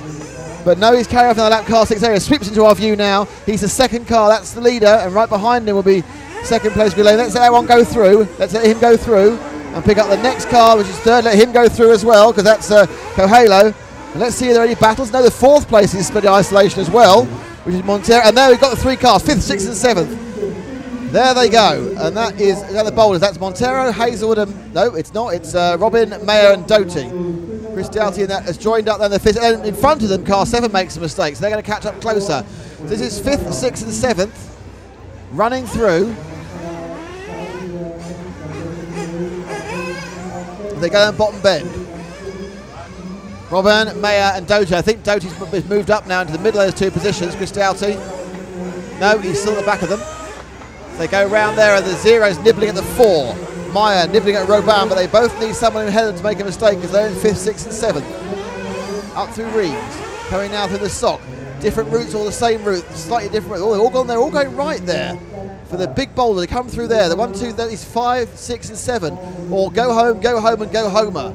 But they're all hoping, as we saw in the last 16th final, for a mistake by someone ahead to push them through in those bump up spaces, 1, 2, 3 and 4. And remind you that Carlos Durais is winning by 2 seconds from Guillaume Herbert, and then Bruno Coelho 8 seconds back, and then it's Navarro, and then we have this Robin, Mayer and Doty battle, but they are all within one cock-up of getting themselves into the bump-up. Good lap there from Navarro. He's put a bit of gap on Robin and Doty. Ahead of them, though, they need to stop making mistakes. Let's stick with this battle at the moment between this 6th, 7th, 8th and 9th. That's the 8th and 9th battle we have now. Or is it 6th and 7th? Let me just see which cars. Is that Doughty going round? No, this is 4 and 10, who are currently... No, it's actually 5 and 6. Sorry, you have the right one then. As we go round with 10, who's dropped down to 6th place. Our leader crosses the line again. There's 2nd place going across the line. That is Guillaume Herbert. We are down to about 7 minutes to go, so the second stops will start in the next few seconds. And it's 7 from 4, from 2, from 3, from 0. And we're now in the pits, our first stopper. He's right out. And now it gets complicated. For a couple of minutes we won't know what's going on. So let's go and see if we can find our leader. We're not featuring. He's going through bottom bend now, car 1. A really good performance by Carlos Durais. The S-Works driver heading Herbert, who's on the Agama. And in 3rd place, they go round again. So, waiting for the screens to update. As Coelho now is in 3rd. Navarro is in 4th. Doughty now has picked up 5th somewhere. And we'll wait, probably because the pit stops are running through. We'll stick with our leader though, as he comes over mini camera. Switches now into the bullseye. He's over Champagne into Vain Shadow. The left on the pit man. Is he going to stop? Now he is. So he's taking fuel. So our leader comes in for fuel. This is the last moment of panic. The gun, woof, in the fuel, goes half a second. Bang, and he's out. And I don't think he's lost the lead. So he's away and happy. So we need now to see what's happening behind him. And there's problems. I can hear a shout as something goes wrong somewhere. We may have a flame in the pit lane or an accident. And we have a car upside down. And all heck is breaking loose. As we get to that panic, there's a panic at the start, and there's a panic around the pit stops, and then there's obviously a lot of tension at the end. And in between, there's kind of a flow to these races where it's much quieter. As our leader picks up our camera leader, our leader picks up car 3 and 4, who are, I think, actually towards the back and being lapped. Or I'll see when they come around again. There's our leader completing a lap. It's all kind of up in the air depending on pit stop. Herbert stopped as well. Car 2 is going round. We're waiting really. Doughty may be in for fuel as well. Car 3 goes on. And we're looking at 7 and 4, who currently are there or thereabouts the bumper. I think that's 5th and 6th we've got there. It's hard to tell because people are fuel. I think that's 4th and 5th now, with Doughty out for fuel in 6th. So 4, 5, 6. This is the real battle because this is the final bump up space. They go round the double. whoosh up in the air. They land now, and they'll turn left before they go right, straight onto the triple. Oh, a bit drunken there, and that's Doughty trying to get around the inside, and the advantage of that was, I think whoever it was who got through it, maybe 7 or 4, 7 I think it was, has gained a big lead there in the battle for 4th and 5th, and we are now down to about 4 minutes and 20 seconds to go, and it was 7 who gained, 4 who lost. Doughty's behind him, with the 4 of Tom Roban just ahead, but Doughty still is not battling for the right position. Those cars are battling for a different position. In fact, we're just waiting for it to all come through. It is currently Carlos de Reis who's leading. It is William Herbert who's in second. It's Albert and Navarro in third. And this is a battle between Roban and Doughty for the final qualifying bump up. This is the 4th, 5th battle as the fuel stops have wound out. Roban and Doughty, and just ahead of them now, I believe, is Navarro. So that's third. There's been an accident ahead, and Doughty's crossed as well. But I'm not sure if it's a lapped guy who rolled just in front of them. I'll have to wait they come over. First and second are away. Durares and Herbert, they're away. And now it is indeed Navarro, 3rd and 4th, going through start-finish now. And over the Champagne, it is 2, 8 and 3. No, 3's a lap down. So it's 2 and 9, sorry. So it's Doughty and Cahalo. So they are currently, unfortunately, I think 5th and 6th. And they need to catch up to 4th. And the 2 cars in front here are 3rd and 4th. So it's 3rd and 4th.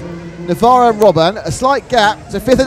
Oh, he got away with that one. That was good. He didn't know how to go with it. And the car's around. And now Doughty slips through into 4th. And 4th, 5th, and 6th are all together. And we are down to the last 3 minutes as 4th, 5th, and 6th run together with 3rd just in front of them. 1st and 2nd, Durares and Herbert away.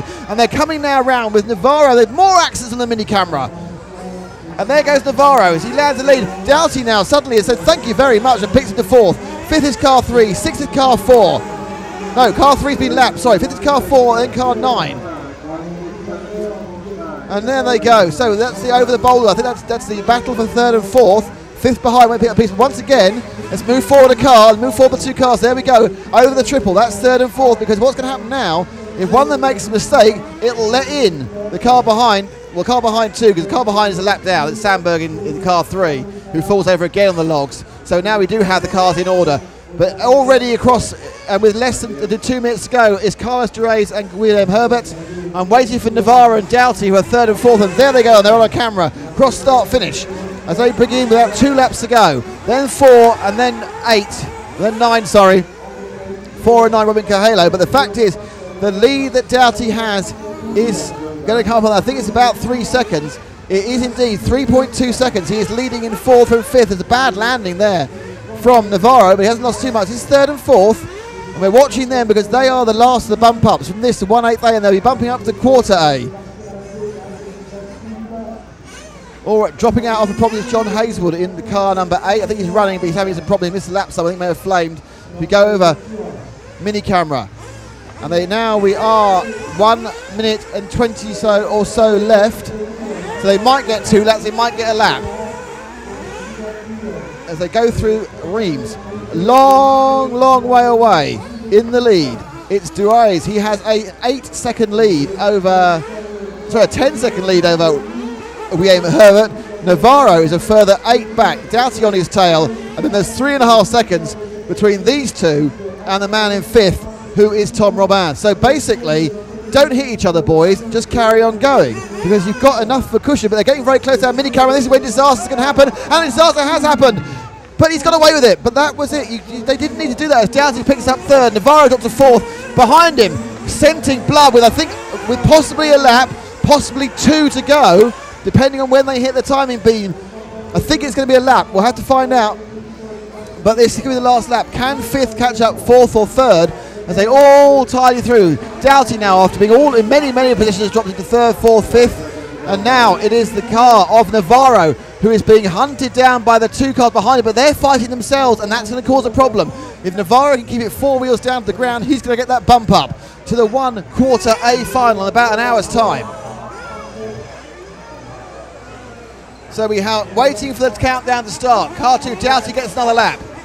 Car 7, yep. And Navarro gets another, as does car 9 of Cahalo. Robin's dropped out of this and gone. So I'm not sure you can get another lap. We are basically going to stop the time. And Roman has finished, so he's not going up. There are 5 cars going in quick, one further lap. And no, Kohalo was caught. Kohalo was caught by the timing beam. So we do have our top 4 qualifiers. It's going to be Carlos de Reis, We Aim Herbert, and de Reis crosses the line now.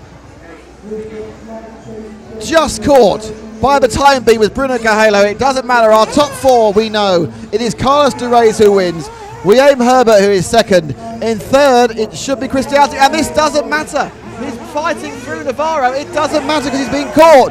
Got it anyway, but in fact it didn't matter because already caught by the time it was Kohalo. So a great race there. And moving forward to the next final is Carlos de Reis,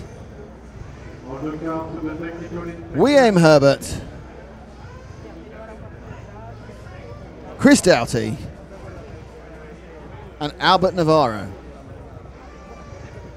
Action all the way there, and again it was the mistakes of others rather than performance of the particular drivers certain that decided those bump ups. So in fairness, de Reis was absolutely superb.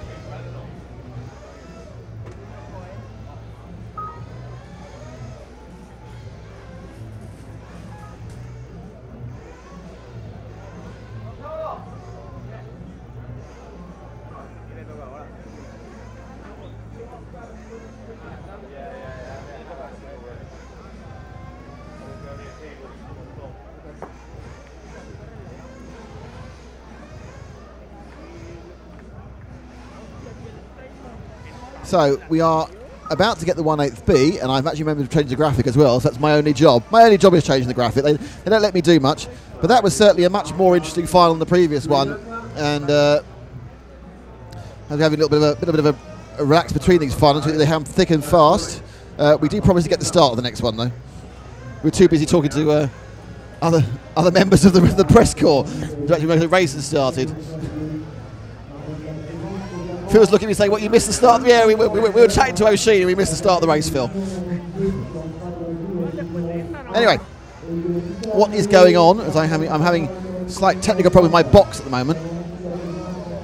It sounds a good day. So I'm going to do a quick bit of box fixage, and then I'm going to read you who is taking part in the 1/8B final, and there are some really good names in this one.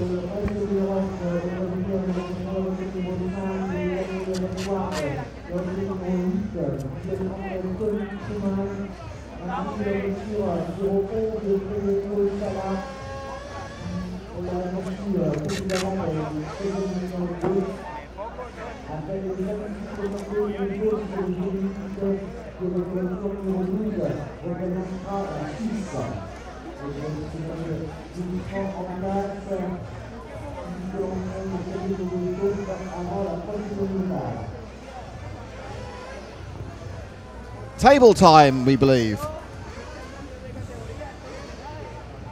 So I'd like to thank all of you who are watching on the stream. The stream, it's obviously not as high quality as we'd like, but that's down to the limitations of the uplink. And we are confidently told, don't forget, this live broadcast, we're doing it all again next week at the 1/10th Off-Road Euro. 6 days of live streaming of both championships. The Monday, Tuesday, Wednesday is the 2-wheel drive championship. Thursday, Friday, Saturday, the 4-wheel drive championship. And we've already seen the internet there, and we think we'll be streaming at least in 480p. But I'd like to thank all of you who are on the stream, and there's already more of you than there were yesterday, which is fantastic news. Tell your friends, because you need to prove that 1/8 off-road fans can beat 1/10th track fans. Because currently our record live streaming numbers were for Bangkok last year, and they were pretty damn impressive, put it that way. So we are now waiting for the engine revving. And any second now, we will...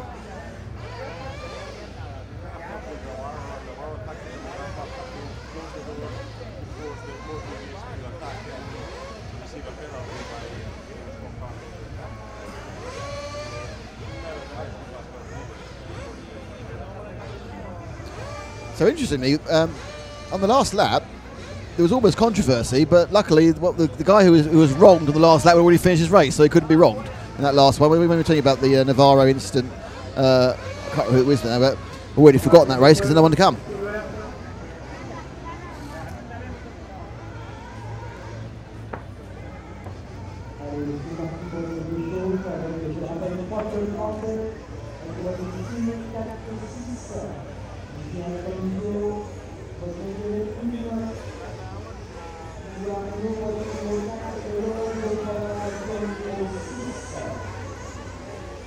So this is the warm-up, and then in about 2 minutes the race will start. Can we remember that part of the thing?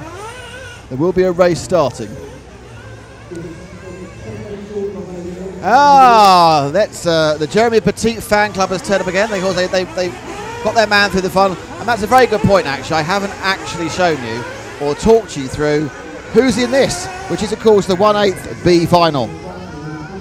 In car 1 is Julian Latanzio. In car 2, Simon Witz. Car 3, Daniel Burnaby. Car 4, Nicholas Reynard. Car 5, former world champion and European champion, it's Danny Reckwood. In car 6 is Lorenzo Crolla. In car 7 it's Numa Rebello. Car 8, Tony Truman, who I know has at least 2 fans back because they texted me earlier.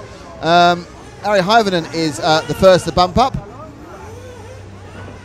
The second bump up is, I can't remember writing here, which is very naughty of me.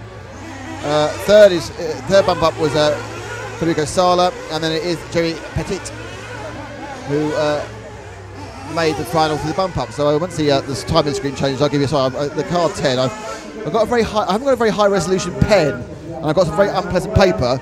And the combination is I'm not getting the names written down properly, but I will sort that out as the cars now go into the pits. Now, as a clue, the race is about to start. So thank you all for watching here. This is the 1/8 B final brought to you by RC Racing TV. Catch us at www.rcracing.tv. Join our Facebook group, which is RC Racing TV. Twitter me on @RC Racing, or tweet me, isn't it? And this broadcast is brought to you in associated Proline with Team Durango and with Audi UK. And obviously we're only here thanks to the auspices of the fantastic people at EFRA. And we now wait for the mechanics to walk over and bring us some form of entertainment. Oh, look at that. There's a couple of RBs in this race. I can tell that from the T-shirts. Across they go. And car 10 is Fabio Togisi. Car 11 is Federico Sala, and car 12 is Jeremy Petit. But it's Julian Latanzio in car 1, Willits in car 2, Burnaby in 3, Reno in 4, Reckwood in 5, Crolla in 6, Rebello in 7, Truman in 8. And we are getting ready for the start now. They're facing the wrong way. They'll be put down at 90 degrees. We're at 7. 90 degrees. All checked for a start. French flag goes down. When it comes up, they'll be started. And they're off, and they turn sharp right. It does seem to sort them out quite well. And I think that 3 may have got past 2. No, I think they're going off in order. 1, 2, 3, definitely. Nice start for Latanzio. And we'll stay there with sort of the second and third, and I'll call them through as I see them the first time round as they come over the triple. And it is indeed car 1 from 2, from 3. 6 has got through into 4th place. And that is the car of Lorenzo Crolla. But there's, as always, a little bit of shuffling going on. The Petit fan club goes wild, and a nice start for Latanzio. He's a long way ahead, and a quite spectacular landing over the mini camera there. So it's now they go across. It's 1, from 3, from 6, from 2, from 5, from 12, from 8, from 9, from 7, from 11, from 0, from 4. And there's been a problem, I believe, from the I got there as I was watching. And they now go through, snaking through. But so Latanzio's been happy with his start. It's got away nicely. The rest of the field, let's look at this. What happened? Oh, yeah, a big snake and a crash there for the guy thinking about 7th. I think no harm, no foul. As somebody else goes multiple spinning over the triple. We see that a lot. Didn't lose a position, just lost time. And they try to settle themselves down. But it is Latanzio who's leading with the Mugen engine. In second place, I think it's Burnaby, who has, no, it's got all the way from the back. It's car 12 and car 3. So car 12 of Jeremy Petit, the fan club's going to go crazy because he's worked with it in a second. There's more problems in front of me. But it's Petit, part of the second and third, fighting with car 3, which is Burnaby. So Burnaby, Daniel, when the S works, and Petit there. On the bikes, the second and third and fourth, all very close together. They go over the triple. As close as you can get because they're actually shunting each other through. That's a way of getting it. Go over top of them. And that was going to happen. That was always going to happen. Too many cars over the logs. And over the logs, they do different speeds. And there's a bit of kissing and rubbing there. I'm not sure whether the referee's saying, look, calm down, boys. But we've got behind the car on the back is the car number 3. So Burnaby from third has dropped all the way down to about 8th. And Jeremy Petit, who started dead last, is second, and second comfortably. He's got about at least a couple of second gap over third, fourth and fifth. There goes our leader, car one, Latanzio, over the triple. There's Petit in second. Here comes our battle for third, fourth and fifth, which is Corolla, Willits and Truman. So 2 Brits in fourth and fifth. And there are those 2 Brits. They come, and Willits tries to get the inside of Truman. I'm sure they've battled at many UK tracks like this already. Over Champagne, 2 and 0. In fact, Tagissi's coming there. It's 9, then it's 6. So actually, Simon Witt actually has got through all that. And it's now Simon Willits in third, Tagissi's in fourth. Truman's dropped back as they go now onto the double and landing the double and turning left before he turns right onto the triple. Takes off. That is the number 9 car of Ari Heinen, running in 5th at the moment. The 2 cars ahead of him are Tagissi and Willits. Tagissi already bumped up, and Willits, and they are in the position they want because they've got 3rd and 4th, which are bump ups. He's in 5th, which isn't a bad mistake by Willits. Bounces off, and now 2, 0, 9 are all there. And then a second mistake by Willits, and that's let through Tagissi and let through Heinehan. And that all went horribly wrong for Willits. He made 2 mistakes. He takes off on the Champagne, too short, gets a double bounce, and he's on his back, and bang goes a bump up. But there's plenty of time to go. We are only 4 minutes down, and we have 16 minutes to go. And there we are with those 2 cars as they go now down through Big Bend, and we're coming up on the sweeper. Their cars in 3rd and 4th. It's Tagissi and Heinehan. Both come up from a long way down. Both, in fact, we have 3 bump ups in the top 4 at the moment. We have Petit from 12, Tagissi from 10, and Heinen from 9. That track advantage, track usage experience is becoming a big advantage as we go along here. The better drivers making more use of it. So 3 of the drivers in the top 4 bumped up from a 16th to this 8th final.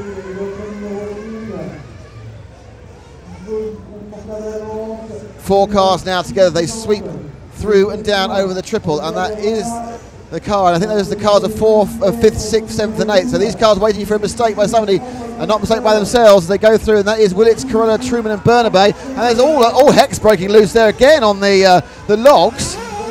And coming up the inside, and it's not helping either of them. I know they're racing, but at some point you've just got to put in a couple of base laps, just kind of relax, get into it. And it's number 2 from 8, then from 3 he's got 8 again, from 7, from 6, from 4, from 5 as they go past. So it's the Tanzo Petit, well away, 6 seconds ahead of Heinehan. We are over 5 minutes down now. And they come sweeping through the infield triple. Together they are. Better landing there from one of the cars, as it is indeed. The Tanzo, Petit, Heinehan, Tagissi, Willits, Burnaby, Truman is your order. Top 2 are away. That's 9 and 0. Heinehan and Tagissi very close to 3rd and 4th, and then round we go. The battle between 2, 3 and 8, which is Willits, Burnaby and Truman for 4, 5 and 6. Plenty of time to go. We are not at the first set of stop. Oh, just trying to get up the inside of Willits there was Burnaby. So Willits and Burnaby very close to the battle of 5th and 6th. They go over the double. Willits, now they hit the triple, trying to control Burnaby, doesn't get past, go through the infield S. It's like more dramatic for Burnaby. He seems to carry more speed, but Willits doing a defending line, and they're going to the bottom bend. They'll now sweep up through the sweeper, and they'll come over the double, sorry, come in the mini camera. Over the bullseye. Willits pulled out a bit this lap. He's been quite good, bit tight there on the Champagne, and then he lost time again on the Champagne. Didn't get the line right, and the net effect was they're as far apart as they were as they sweep now into the Reims corner.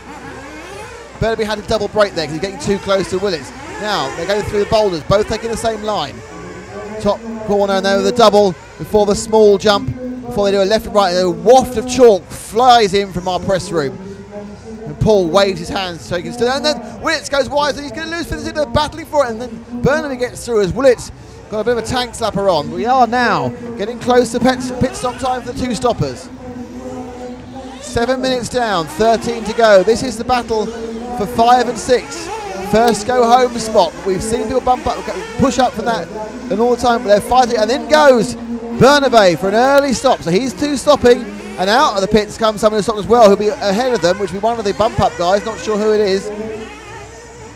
I think that is Heinehan in 9, who's done his fuel stop as well. So we're now running, and indeed it was Heinehan who's now behind Willits, but he's stopped. So that will put Willits up, I think, temporarily into a bump up position of 4th or maybe even 3rd, and there are other stops on the way. But leading it still, Jude Latanzo in car 1. I think Latanzo stopped as well, actually. And the takeover of the lead is Tagisi's taken over the lead. In 2nd now, it is Heinehan. A problem, sorry, no, Heinehan's had a problem. In 2nd place, it's actually Latanzo. And then I think it's Patizzi. So we've got 7.5 minutes down, but as it goes over the stops there, you need to take a while to widen those stops out. Jeremy Petit is officially scored in the lead. Latanzo is officially in 2nd. Willits is 3rd. Heinehan with a slight problem is 3rd. Tagisi is 4th, but Willits owes the fuel stop unless there's only one stopping. And that is Willits in our camera. Behind him, the number 0 car of Fabrizio Tagisi already bumped up. And that is the battle for 3rd and 4th, but Willits should stop. But at this point now, we are 8 minutes 30 seconds down almost. Looks like Willits is going to be using his Nova Rossi engine to go for only a single stop on the Mugen car as well, Willits. Now he's got 10, 3 and 0. He lost a bit of position there. I think the pit stop one of those cars stopped, and Willits has indeed dropped down to 5th. So it's Petit is leading, Latanzo is 2nd. 3-second lead for Petit, 3 seconds for Latanzo over Heinehan. Number 9, Tagisi's is further 5 seconds back. Burnaby on his tail, so the 4th and 5th battle. In fact, on his back as well is Simon Willits. So that's not good, so we need to find the 4th and 5th battle, which I think is just going around bottom big bend now, bottom bend up over the sweeper. And there they go, a bit of accident, and they bump together, and there we are. That's your 3rd, 4th and 5th all having a go, and that's 0, 11, and 11 has clipped 0 quite badly, and then crashed himself at Champagne. So all sorts of things happening there as more chalk gets blown in. The wind today is actually blowing left, it's actually blowing into the drivers' faces. It was blowing down the track. We're going to be inundated with dust. Let's see what happened there at the end of that last lap. We've got a flame, I think. We have a flamed car. Who is that car that's flamed? Is it Willits in 2? I don't know. The flamed car. Still can't see who it is. But he's out. Let's see that.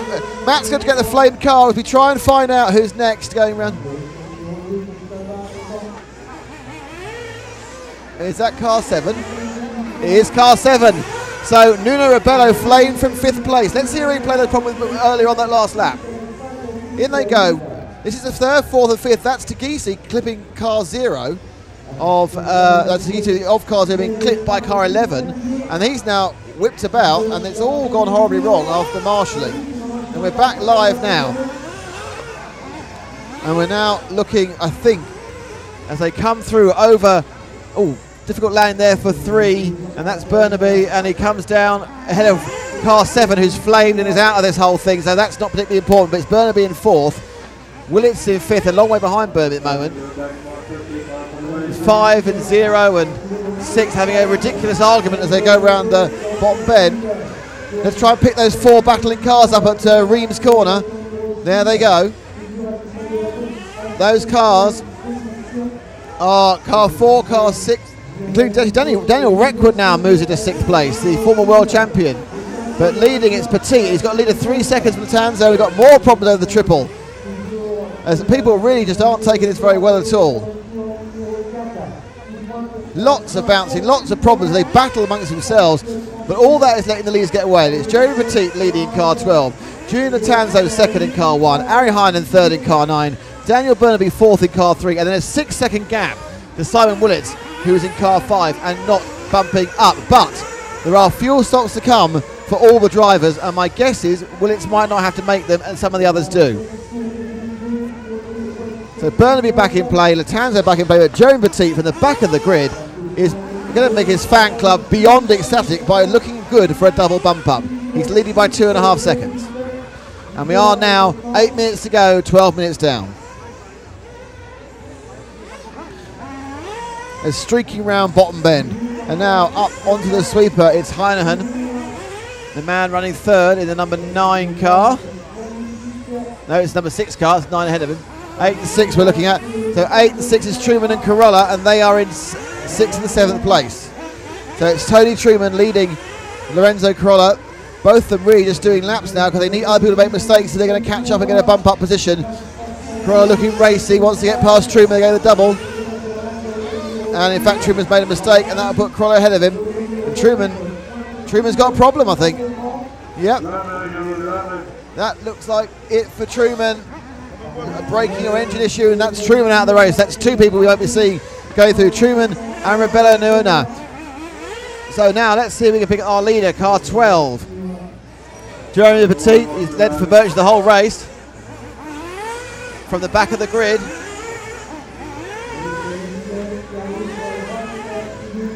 And here he comes now, making a mistake, just about to film him onto mini camera. Leaping up. And away he goes. Is it time for his second? It is. That's pretty convenient timing there. Then he comes in for his final pit stop from position 12. Off he goes. So we're following round for this lap because that's the last bit of panic. He's got fuel. He's leading. He may lose the lead to Latanzio this lap, but that'll be it because he'll pick it up again when Latanzio stops. There's about 6 1/4 minutes to go. 13 3/4 done. Through the S's, infield. Over the logs, we're turning left now before he hits the bottom bend, the sweeping right. Up to the raised sweeper before he hits mini camera straight. Oh, a mini camera straight caught him out. Lucky he's got that lead, but he just landed badly as he goes now over Champagne. Let's see what happened to our leader there. As he had a problem there with the mini camera, and the cars are joining behind him, but I think that's the cars from before. Yes. No.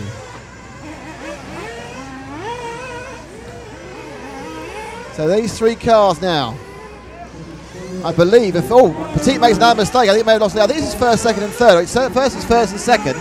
As they come round, we obviously get the actual timing. We need to Petit go round. I think he may have lost the lead. Not quite. I think it's 9 of Heinehan who's taken the lead from Petit there. Heinehan lands badly. It's Petit and Heinehan. This is first and second. Next year they go over Champagne. And there's an accident coming through. They have to go slowly. In fact, it's 9, 12 and 1 as 1, 2 and 3 are together on the track. They're all bumping up, but in what position? Heinehan and Petit and Latanzo. Willits has got through to 4th, and I thought he might do because he didn't have to make a stop. And 4th and 5th, 2 and 3, they're quite close as well. And of course, that's the key one. That's the bump up with just 5 minutes of the race remaining. 2nd and 3rd, very close. Petit, everything was going well with a couple of minor mistakes. He's now dropped down to 3rd place behind Tanzio, sorry. So let's look here. There's 2nd and 3rd going to top bit. Now going mini cameras. He's catching people out now as the driver perhaps need to tighten up. So there's 2nd, there's 3rd, car 1 and car 12. Latanzo now has Petit, and Petit's 3rd, but he's got a long gap over Simon Willits. Simon Willits is something in the region of 14 seconds behind him. But what is getting close now, Matt? Let's go to start-finish, because what's getting close is the battle between Willits and Burnaby for the final qualifying position. We can see it visually now. 4th and 5th, 4 minutes to go. Willits just ahead of Burnaby. Willits 2nd qualifier, Burnaby 3rd. They've been outfoxed in some ways by the bump-up boys, but this is the battle that counts. It's a final bump-up space. Willits turns into the S, comes out of the infield as Burnaby goes in, over the logs. Into bottom bend. Those are the 2 cars on your screen there, go bottom bend. They are 4th and 5th. They are the bump-ups. Willits hits the triple. Can't make a mistake. Oh, big gain there. Burnaby really gained over the triple. And now comes the Champagne, and he can sniff victory. Well, he can sniff a bump-up, and he can sniff the smell of this nitro fuel coming out of Simon Willits' Nova Rossi engine. And we'll now see the Mugen Power up against Burnaby, who's on the S-Works. But it looks like Willits gained a little bit there. There was a little mistake off camera while I was looking at my notes. And indeed, Willits has got a bit of a gain there. So a slight mistake for Burnaby, and they've gone back to where they are. And we are down now to 3 minutes to go. So it's 3 minutes, about 4 laps for Burnaby to try and catch up on Willits. Willits vastly experienced. He's been in the European A finals before. Burnaby, though, looks very quick over mini camera. And those are the 2 cars. Let's perhaps focus on Burnaby for this lap as he goes now up through the Pitman straight into the Reims corner. He needs to push. He needs to catch up. Does Willits know where he is? Does he need time? Over the boulders. Stays left. Quite circumspect as he goes out now onto the double. Burnaby has his victim in his sights, but lost out in the last lap. And the gap was, at the last lap, 2.1 seconds.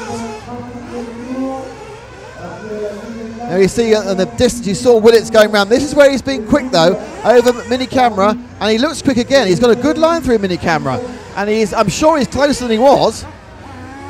Have to wait though as they go across the line. You can see that's the distance between them. They go up now to Reims corner. I have to wait 5 seconds for it to update, unfortunately. And it was, and indeed now it's 1.7 seconds. So half a second in that lap, and we have 2 minutes, or just under 2 minutes to go. Burnaby, minor mistake. He can't make those. He has to be perfect. Well, Willits is no further ahead, so perhaps that was a psychological look worse than it was. And Willits and Burnaby now getting very close to 4th and 5th. They're going over the logs. That almost 2 second gap has definitely reduced this lap again. Willits driving with himself perhaps. Burnaby pushing like heck. And this is where we've seen big gains of Burnaby over mini camera. Doesn't take it well. There you go. He's blown it on the mini camera, but he likely lands wheels up. Rather than gaining, he lost. Too much oversteer now, and he's really pushing as he comes through Champagne. And that lap is going to see him dropping on Willits, and we are down to 1 minute 20. They will get 2 more laps. There are 2 more laps, possibly even a third, for Willits to hold off Burnaby as they go through. Mind you, 1, 2 and 3, Latanza, High and Petit are away and gone, barring a flame out. So Burnaby is what it's all about. And he's now back to 2.03 seconds behind. So that little kink, he is faster, but he's making minor mistakes. Sprints over the logs. Willits, and there's traffic coming up. They won't want to hit that, but it's Willits ahead of him. And this is the 4th, 5th bump up. This will take them to quarterfinal B. Better this time, but not great again. He's taken it a couple of times, much better than that. He goes to the Champagne, needs to turn well. He's made a slight gain, and he does I think they will get 2 laps. It's going to be very, very close. It's 2 laps or 1 lap as we go round. With just a minute to go, and Willits looks quite confident. They've gone through. He lost about gained 0.3 of a second. So even though it looked visually in the glasses and the blue hat as well, he's the man who's bumped up. So it's Latanzo who has bumped up as the winner. Danzio, Julian. Ari Heinehan is the second bump up. Petit, who is in the Swiss, in 3rd. And 4th place, and bumping up, it's Simon Willits of Britain. So I will now do what I need to do, which is change this to quarterfinal A as we wait for our next final, 20 minutes. We'll do a little bit more repositioning, and we're back on the mic in a second, and you can enjoy the background noise of the funky rock and roll music.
Sudor y calor.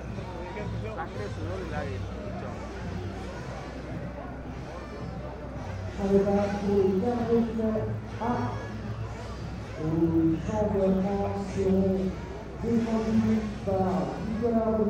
ido bastante fino,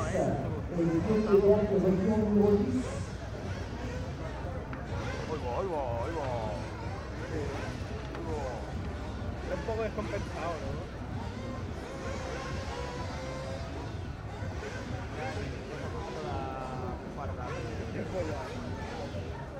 Aquí ya empezamos a hacer cosas. ¿Qué se ha puesto? Se ha puesto ahí que se le ha quedado chao.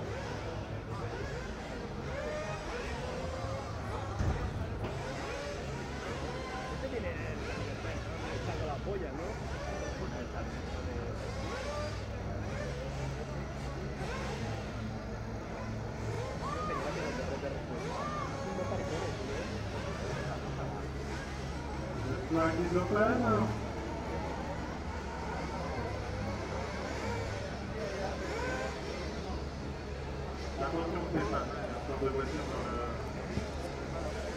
So it is now time for the warm-up for the 1/4 A, and I'm going down that way. I actually read my own caption to find out what it was. Thank you all for watching and listening here at rcracing.tv.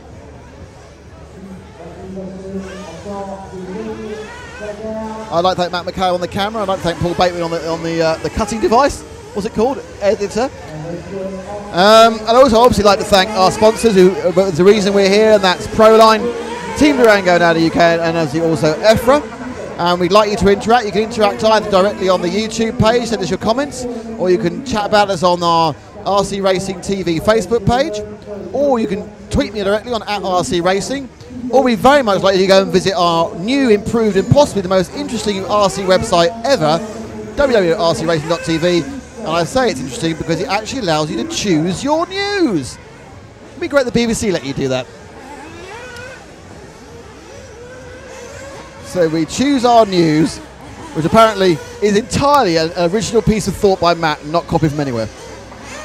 So who is taking part, I hear you ask, in the 1/4 A final? Who is taking part in the 1/4 A final? I got it worked it the second time. The answer to that is 12 drivers, and it is David Ongaro, the young man. I think he's from the Ongaro ring. He top qualified the B. He's 11 years old, making me feel. Let me up. I was 37 when he was born.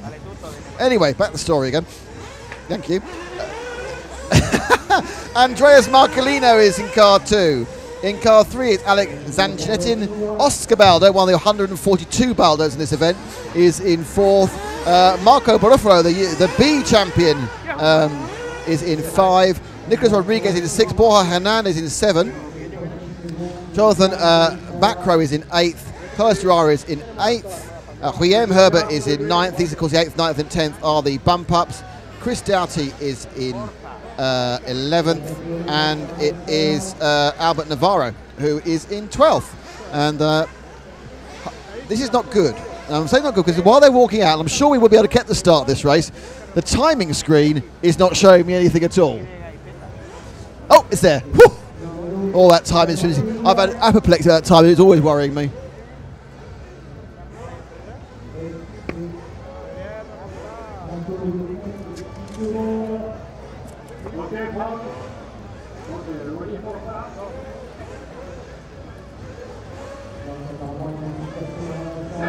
So we're getting ready for the start.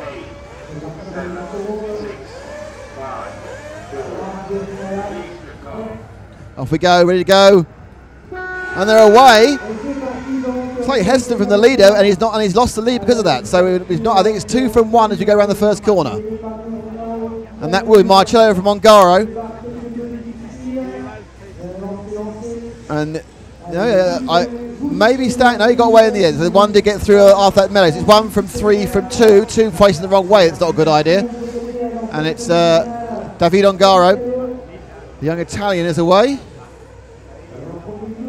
And certainly racing beyond his years. He's looking like, don't forget, this is the big one. You get through here, you're in the semis. And it's 1, from 3, from 5, from 4, from 7, from 8, from 0, from 11, from 12, from 2, from 6, from 9. So car 2 of Andreas Martinez had a nightmare. So it's Ongaro leading Zanchinetti from Marco Baruffa, the B champion, from Oscar Baldo, from Borja Hernandez and Jonathan Barco. They're your top 6. And there we are looking, an accident there, and it's held up 2 of the cars, and they're mating rather than racing, and that's cost them a huge amount of time. And there's all hell breaking loose over the triple. There's 5 cars trying to land on the space of 1. Let's get that point then, that's where you want to be. Move it forward. Let's get those scrapping cars to the left. That's it. Anyway, and so we're now with 2nd and 3rd. So 2nd and 3rd, 7 and 4. And a bad landing for 7 gets away with it. The real action's behind. Let's wait for the cars behind. And there they come. That's 4, 5, 6, 7 and 8. As soon as you get offline, they're pushing the chalk out and they're battling away like the robots from Real Steel, which I haven't seen, so I assume that's what they do. It's unlikely, really, isn't it, thinking about it? So as the field sweeps round, the leading car there is... was leading now. He's up on his... that's a nightmare. 6, 7, 8 cars go past him. That's one mistake, just ruined the whole thing. And we'll see that again in a second. But that's suddenly, you go from hero to 0, comes in, lands it, oopsie, oopsie, oopsie, oopsie, oopsie, oopsie, oopsie, oopsie. Look, 1, 2, 3, 4, 5, 6 cars have gone before he's marshalled. And we've got a problem in front of us as well. And that, terrible marshalling. And he's flamed. Who's that who's flamed? He's one of the leaders, I think. What's the number on that car? I think that might be 7. That might be Borja Hernandez. I think that was Borja. Borja Hernandez. It may well have been him. I'm not sure. In car 7, who rolled, was badly marshalled and then flamed. Let's see if we get closer. It's 3. It's Alex Zanchinetti from 2nd place. And now it's all gone. It's all gone wrong. He did get the lap though. He got the lap before he flamed. So that's a bit of an advantage. But he has dropped down to, he was down to last, but he's not lost a lap. So as they go round and they complete their 4th lap, it is David Ongaro, who we're looking at now, the young Italian who's been imperious so far, from Borja Hernandez. Oscar Baldo's in 3rd. Carlos Durays bumping up from the 8th is in 4th. Albert Navarro also bumping up in 5th. Marco Baruffa is 6th. And Chris Doughty is in 7th. And we are 3 minutes and a half down as our leader makes a mistake. And now here's 3rd and 4th who come round. So 3rd and 4th is 4 and 9. It's Oscar Baldo and Carlos Durays who's bumped up and knows what this track's all about. And we are 3.5 minutes down. Lots of scrapping behind, but not any real rhyme or reason. Mistakes for 12, mistakes for 6. If you're a fan of either Navarro or Rodriguez, it's bad news, but they've carried on going. And we're still looking at 3rd and 4th. 4 and 9. The leader has a lead already of 5 seconds. And actually the leader is about to lap car 3 who flamed. It's all gone wrong. May as well give up car 3. 7 in 2nd. Here comes 4 and 9 on your camera work. They are 3rd and 4th. They're the closest there. A massive lead now for young David Ongaro, who appears to be happily getting himself in day. We're watching the 3rd and 4th battles. They go through the boulders. At the top bend now, over the double.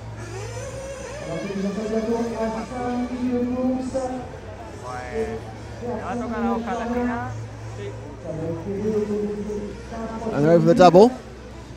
Over the logs. This is staying pretty consistent between 3rd and 4th. They are gaining on the 2nd now. I think the second man made a big mistake. So that's now 2nd, 3rd and 4th together. 2nd and 3rd. Actually, no, that's the lapped car 3. So 7, 4 and 9, lapped car 3 in the middle. So 4, that's lap car 3. You've got, and a big accident on the straight, and he's gone. It's 3 again. 3. Let's ignore him. He's having a nightmare, Alex Ancelotti, and now he's driving angry, as we saw Ronafat doing one round yesterday, but he's nowhere. So let's see where we're at. And it's car 7 now landing. Let's fall back to the next 2 cars, Matt, which is 9 and another car. It'll be 9 and 4, 3rd and 4th, Baldo and Durays. Hernandez is away from them and a long, comfortable distance ahead is David Ongaro. He's running Ongaro rings round them. Oh, and we've got a problem there. And we've lost out car 7 for Hernandez has now dropped to 4th. So it's 2nd, 3rd and 4th. Into 2nd goes Baldo.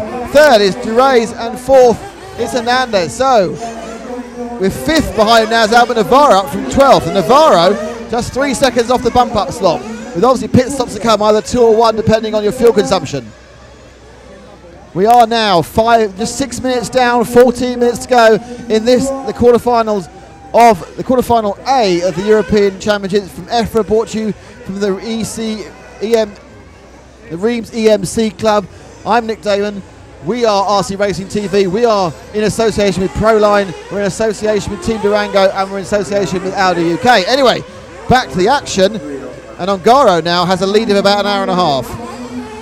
Baldo in 2nd, Durays in 3rd, Hernandez in 4th. And they go through the boulders. This is, oh, that's never going to work. That was an awesome leap, but frankly not where you want to be. And that's let car 9 of Durays come through. And then Baldo got really mixed up on that one. But that was a massive leap. I don't know what happened, whether he suddenly got a unbelievable bit of traction he wasn't expecting, but he goes about 8 feet too high. Look, whoa, completely wrong. Lands it, and he's dropped down to 4th place because of it.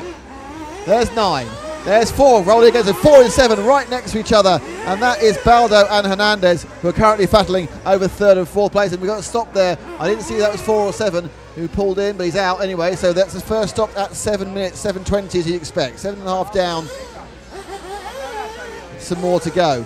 So let's see if we can pick up our leader, who is cruising away, almost so it's on a Sunday drive, even though it's Saturday. So David Ongaro, car 1. His father owns a race circuit. It must make it easy to practice. It's a circuit where we had the Bs held. He was top qualifier and came 3rd. Now he goes over Champagne now. Loses it. Oh, 50 points for there as he lands it absolutely in the tyres. And I think he's had his pit stop because Baldo's close. Indeed he has. Ongaro's already stopped off camera. Let's see him land a 50-pointer now by going from Champagne straight into the tyres. Still winning by miles. But this is what you can do. Accurate driving here. Gets it slightly wrong. Boom! In he goes. 50 points for the young man. But he is still leading, and he's leading well because though he was only a second on the camera, he hasn't stopped. And behind him, Durays has stopped as well. As his first round of stops runs through, we'll soon be able to get an idea of where we actually are in relation to everyone else.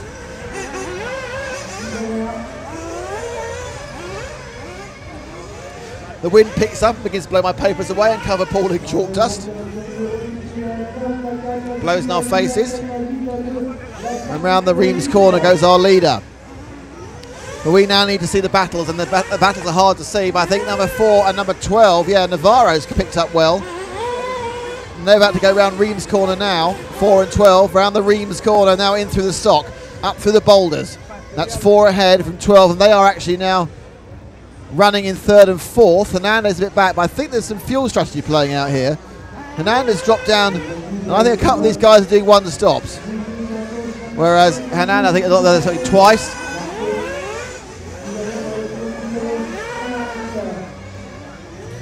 Battling all the way down. The current order is David Ongaro is leading by 7 seconds from Carlos Durays, who's 4 seconds ahead of Oscar Baldo. Navarro 2 seconds back from him. Borja Hernandez in 5th with 3 seconds behind Navarro and about 16 behind the leader. Nicolas Rodriguez is in 6th. Jonathan Barco is in 7th. Andreas Martino 8th. William Herbert 9th. Mark Barufalo, the B champion, is in 10th. Chris Doughty in 11th. And Alex Angetin is not really taking part in this because he's stopped on a couple of occasions with flame out. I look up and I see a problem for our second place man, but he's escaped it. Let's see if we can pick up Durays in 2nd place. He goes around the big bend, bottom bend now, and we'll then swing up over the number 9 as he goes over the mini camera straight before turning left into now over Champagne. And oh, nearly did an Ongaro, but didn't quite manage to land it exactly in the tyre. And he goes up the straight lane. He is currently in 2nd. He's a long way back from Ongaro, but a long way ahead of Baldo. So let's see if we can, when you get to the triple, Matt, let him jump through shot, and we'll then see the next car come through. So This is his lead from second to third. You can just see the third place man now, which is Oscar Baldo coming through. We'll let Oscar Baldo come through as well. And there's Albert Navarro, and he's got Hernandez in fifth. Let's pick up Hernandez in fifth. It's this car here. Hernandez is the man who needs to catch up because he's not in a bump-up place. And we're halfway through. As we can see him now, Borja Hernandez going around the bottom bend and now about to go through the sweeper. Half the race is gone, and he's in fifth, and he needs to be in fourth. Comes over mini camera, and any second now he's going to jump high and round, and he goes onto the main straight. Pitman straight into Reims corner. There's two cars ahead of him are targets because they're both ahead of him on the track, and they're both tickets to the final if he can get past them. Semi-final. Semi-final A happening in a while's time, and again, a bit too much to the right. Over the triple, does it a double single. I think he was slightly spooked by the previous corner. But this is very neat stuff. Borja Hernandez, of course, a big name in the European rallycross, made a number of A finals of this event in previous years. This is the 33rd running of the EFRA 1/8 Rallycross or Off-Road Championship. We've not had 33 winners because a number of people won it more than once. Hernandez settling into a rhythm. He's got 8.5 minutes to go, and he is getting closer to both Navarro and Baldo. He's much closer now, as Baldo must have made some sort of mini mistake there going around Reims. I don't quite know how you can make a mistake going Reims into a corner. But, and then Hernandez lost himself, so he gained a bit, lost a bit. He scented blood, and someone fallen off the track there, and that is car 6, I think, who's out, so I'm not sure that's going to count. Need to watch when they come over again. The pit stops has kind of put something a lap down. That's kind of confused the timing slightly. But it is 1 from 9, from 12, from 7, from 4. So Hernandez I think has made up 4th place during the second round of stops. Need to find that out when it is. So it is indeed Hernandez who we're looking at now, just following Navarro. But this is the battle of the 3rd and 4th, not the battle for the lead. It's not the battle for the last bump. Now he's back. So is that Navarro on his back? So Navarro now he's still not. He's in 4th, dropping back slightly.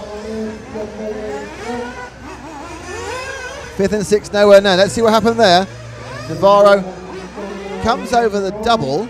Looks okay. Double bounce landed, not quite right, and it just nose in behind him. The car behind him is hidden behind the tyres. So 2 of them went. There's a lot of cheering going on. So something interesting happened with someone. But we still have Ongaro leading by 6 seconds from Durays. Albert Navarro is in 3rd. Rodriguez is in 4th now, so Hernandez has dropped right down to 6th. I think he's made a second stop. But 7 and 4 should be right together on the track according to this timing screen. I know they are. And we have just 6.5 minutes to go. So 7 on the locks. That's Hernandez. Hopefully just ahead of him is Baldo. That is... I think the timing screen being a little bit spooked by the pit stops. It is car 6 in front of Rodriguez. Baldo's moved out of the way, so I think these two are battling for 4th and 5th. No, it's not, because Hernandez needs some fuel. So Hernandez had an accident, lost some time. Off he goes. And we're now probably about 2 laps from knowing where the real positions are as they begin the last 5 minutes. So Matt, just look at some cars for a lap while I try and work out what's going on.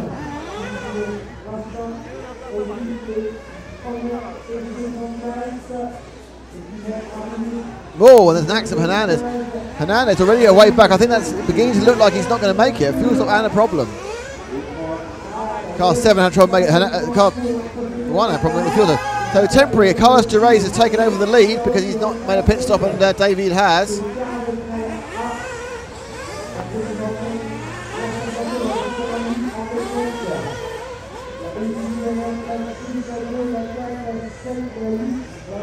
And up they go now. So it's Carlos Durays is leading from David Ongaro. Rodriguez is in 3rd. Navarro 4th. Baldo 5th. Borja Hernandez 6th.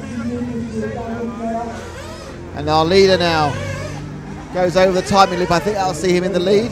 Ongaro up the straight. 2nd place man is still to be decided. It's car 9, who has 11 right behind him, and 6. But there's a big mixture of who's doing what to who and when. As Ongaro now indeed does have the lead. Back. And we can see him now over the triple. This is the young Italian. Ongaro Mugen, RB Power, really has been out untouched the entire run, which is we haven't seen so far. And it is Ongaro from Durays, from Rodriguez, from Navarro, and it's Navarro in 4th in 12, and 5th is Baldo, which is car 5. So with 4.5 minutes to go, it's interesting to see what's happening with car 4. Can we find car 4 because he's the bump up man, or not, as the case may be? Problems.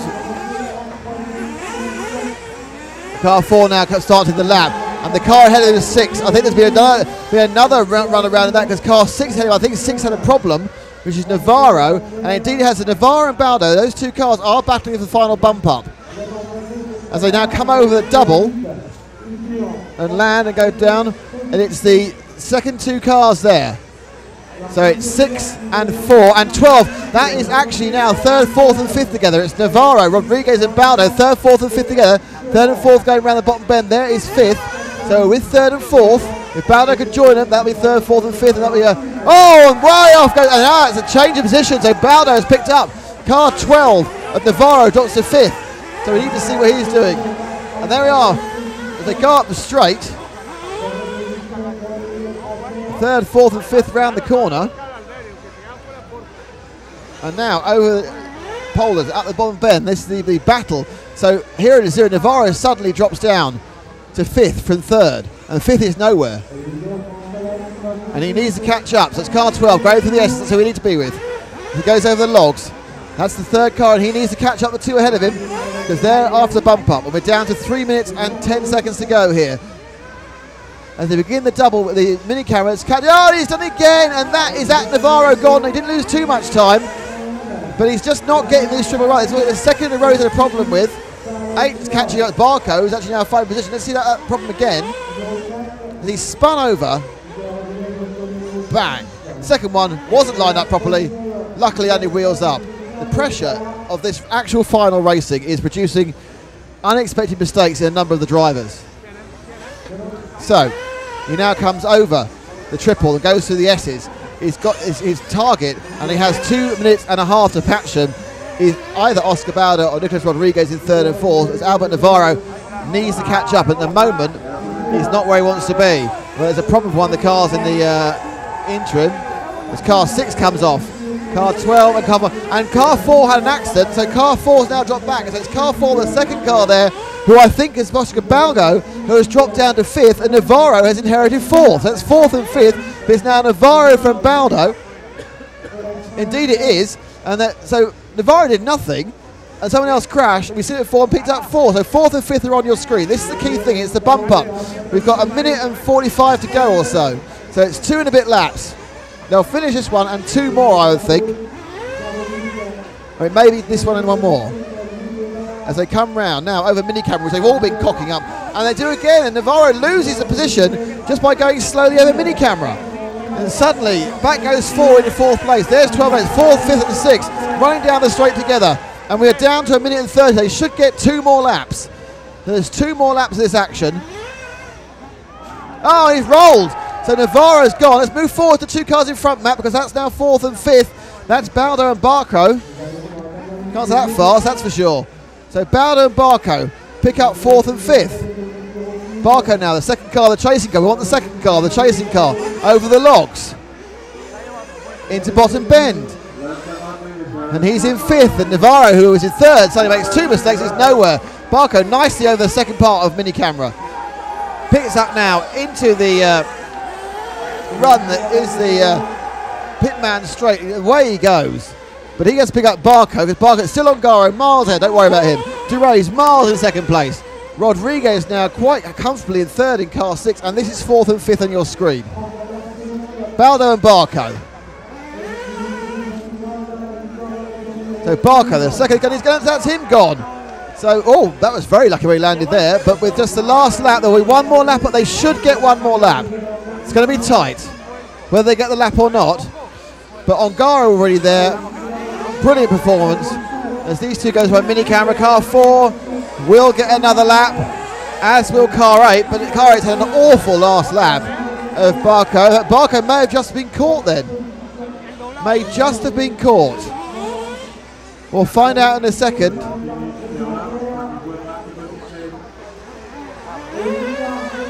Yeah, Barco was caught, so again we know our top three. And it is David Ongaro who wins this, the 1/4 final, with a fantastic performance, really. And we'll go into the big show, the semi-finals. In second place, bumping up already from the 8th, it is Carlos Duray.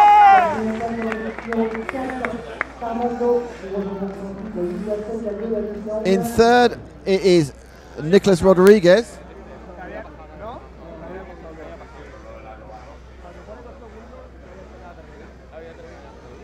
And our fourth qualifier is Oscar Baldo. So there'll be two Baldos in that semi-final. He joins his brother, relation, friend, Brian Baldo.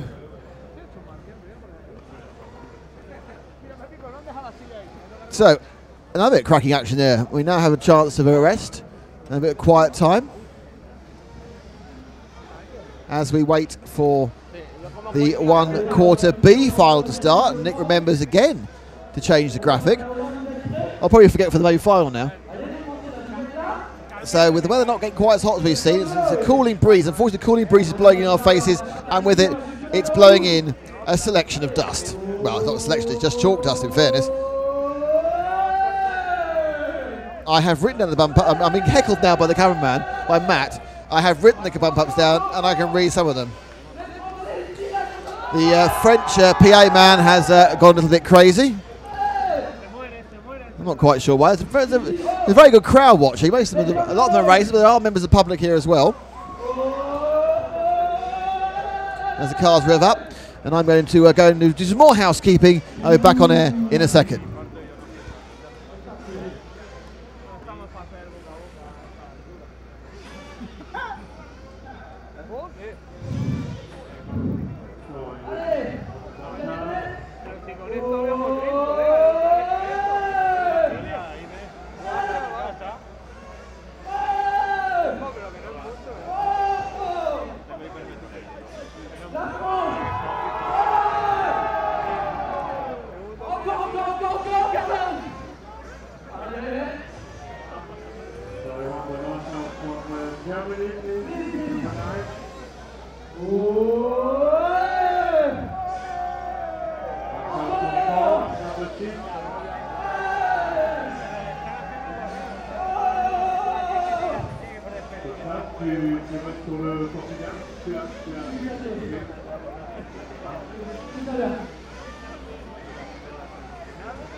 And we're back.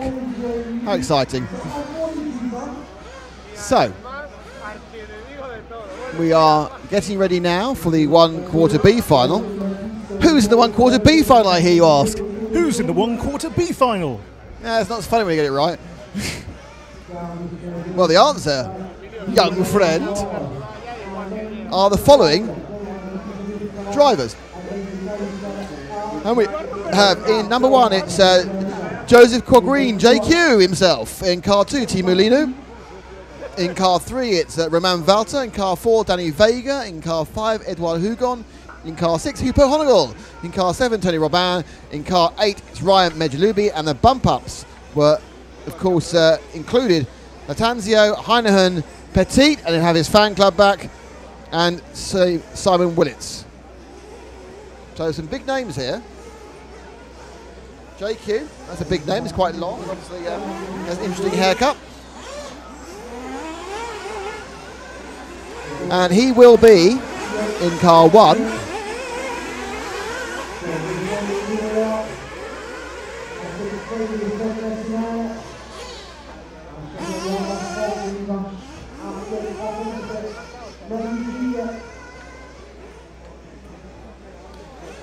Tirolini, of course, who was multi-talented, does all sorts of scales. The only person who does more different types of racing than him is Atsushi.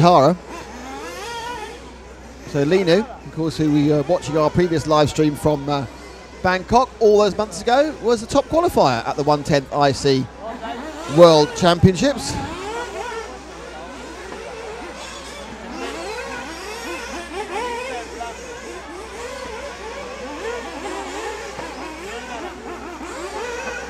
Romain Walter, Danny Vega, well-known top European racer. Edouard Hugon, Hugo Honegel, of course, another multifaceted, talented driver.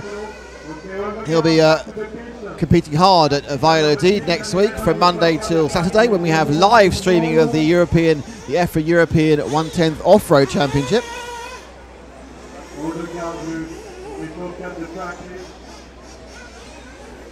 So as the cars do their warm-up, and you can see the red flag waving then to pull them in before the start. Just time to thank our sponsors, that's Proline, Team Durango and Audi UK. And thank EFRA. And of course, don't forget you can interact with us on @RC Racing on Twitter, on the RC Racing TV Facebook page, and of course our new website, www.rcracing.tv. As we decide about to get racing for the 1/4 B final. Following this, there will be a break in live coverage of about 40 minutes before the semi-finals, whilst they have the practices, which we won't be showing. We'll have the cameras locked off, so you'll be able to see what's going on for the semi-practices. And we'll be back. And a little note will say on the screen when we're back, with Matt's moving camera. So that's an advance before we prepare that. So, Matt, are we ready to get going? This race, we're at the start, Matt. They're at the start, Matt.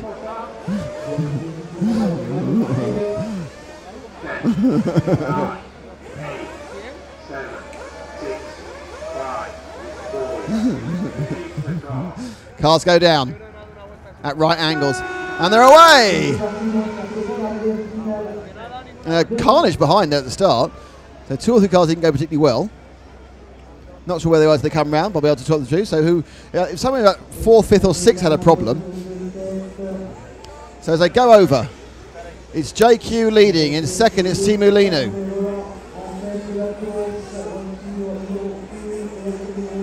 I think it's Walter in third. May have gone off in race order to begin with, but I'll say there's some problems further down. So JQ comes to complete his first lap now. Quagreen leading in 1.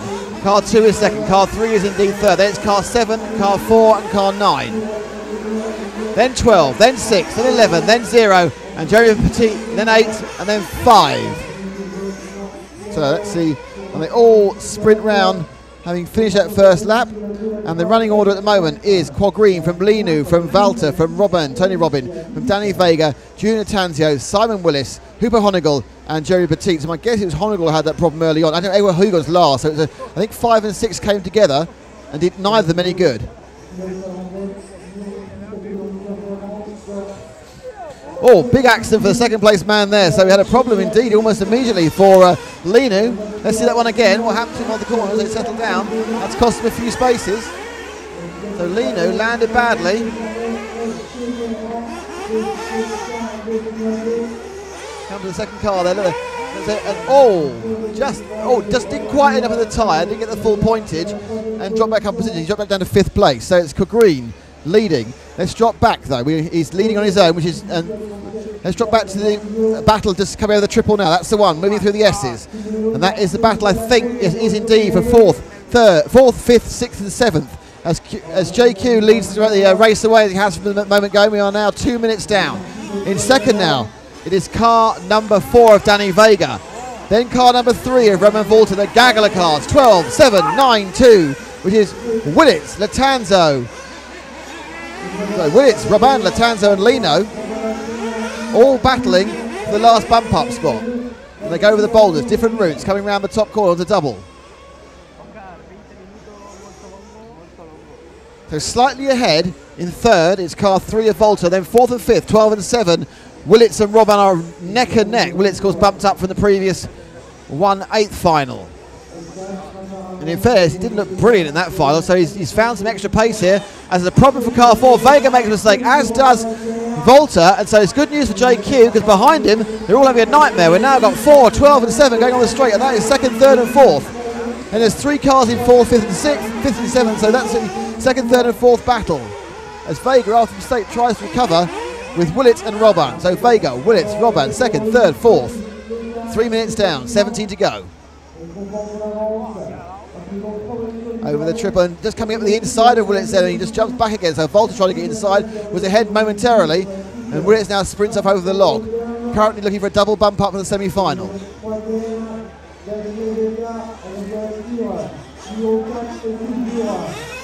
Over mini camera, all take it quite well. JQ a long way away. Vega in second, getting back into some rhythm, as is Willits in third. So it's 4th, 5th and 6th now we want to look at. So drop back to the next gaggle, Matt. Here they go, 4th, 5th, 6th, 7th, down the pit man straight. And they are onto the Reims corner, and that is 5, 6 and 7, which is Latanzo, Robin and Volta. Lino, as close as you can be. Yeah. Lino now has got away in 4th. Just ahead of that is Lino. So Lino hopping through the triple now. And he's been held back, so Lino now to 5th. So 4th is the car 12. I think it's car 9 of Latanzo. I think there's a problem for Lino behind again. No, so it's Latanzo from Lino, 4th from 5th. As they now come over mini camera. Jumping all sorts of angles. And that's 9. It's Latanzo now is ahead of 3 Volta and 2 Lino, and they are the 4th, 5th and 6th. They bump up to the next 2 as we come up to 4.5 minutes of the 20 gone. Oh, looking a bit difficult for the drivers now. A lot of pressure, and we've seen a lot of kind of wayward jumping. This is not a very three-dimensional track in some way, but all the jumps are tricky. Infield S, chalk surface, hard to get grip on. Most cars running a kind of a semi-slick tread on the tyres. Mini camera again. Doesn't really catch anyone out, but the car 3 of Volta was slow, and car 9 of Latanzo is getting away slightly, and 8 is there as well, and Majubi. And in fact, the chasing pack is becoming bigger and bigger and bigger. Green has a 4-second lead at the front. Willits and Vega are quite close, and there's another 4-second gap back to Julian Latanzo 4th, and these are the guys who are battling for 5th and 6th and 7th. That's Lino jumping together as he tries to see off car 11 of Petit. So Petit coming through the field beautifully again. The Swiss man, he's bumped up twice already and is already up way above his 11th starting place in 6th or 7th. Townsend goes through in 4th, unchallenged, and now it's 8, 7, 11, 6 as they go around for that 5th place, which is of course Majubi, Petit and Robert. 5 minutes and 45 seconds have gone. Lino has dropped down badly in that particular round, but we see on his back there was car 9, so Latanzo from 4th place has made a mistake. Car 11, Petit, has made a mistake as well. Quad Green's been closed down by Willits and Vega. Willits and Vega on the main straight now. Let's go to Willits and Vega in 2nd and 3rd. Going into Reims right now. They've closed down Quad Green, who had a 4-second lead, and that lead has dropped down to 2.5. It is 2nd and 3rd. Vega and Willits. Willits, of course, bumped up in the last bump-up place from the 8th final, but he's very comfortable in third at the moment. A bit laboured over the double-double there. Comes over the triple, lands it nicely. This is 1, 2 and 3. Green, you can see just now shooting out your picture to the left. Maybe shooting your picture to the right now in a second as they go around bottom bend. Well, it's currently not really making much move on Vega, but Vega definitely looks closer to Green than he has done. JQ perhaps pacing himself. Is he getting close now to pit stops? So close, in fact, I think JQ's gone into the pits. And he has. So our leader has stopped at 7 minutes. 13 to go. Drops to third. Big gap between first, second and third and fourth. And now we'll have a slight moment where people will make stops. Lino also stops for fuel, dropping out of, I think, 6th. Over the double. Second double, it's JQ. Now, theoretically, I think Willits, obviously, I think Whitley one stop the last one, I'm not sure, but he's right on Danny Vega now. So we move forward to Vega, they're about to go to mini camera now. Vega and Willits having a right old scrap for the lead. So Willits there called a break, bouncing off the tyre for Champagne.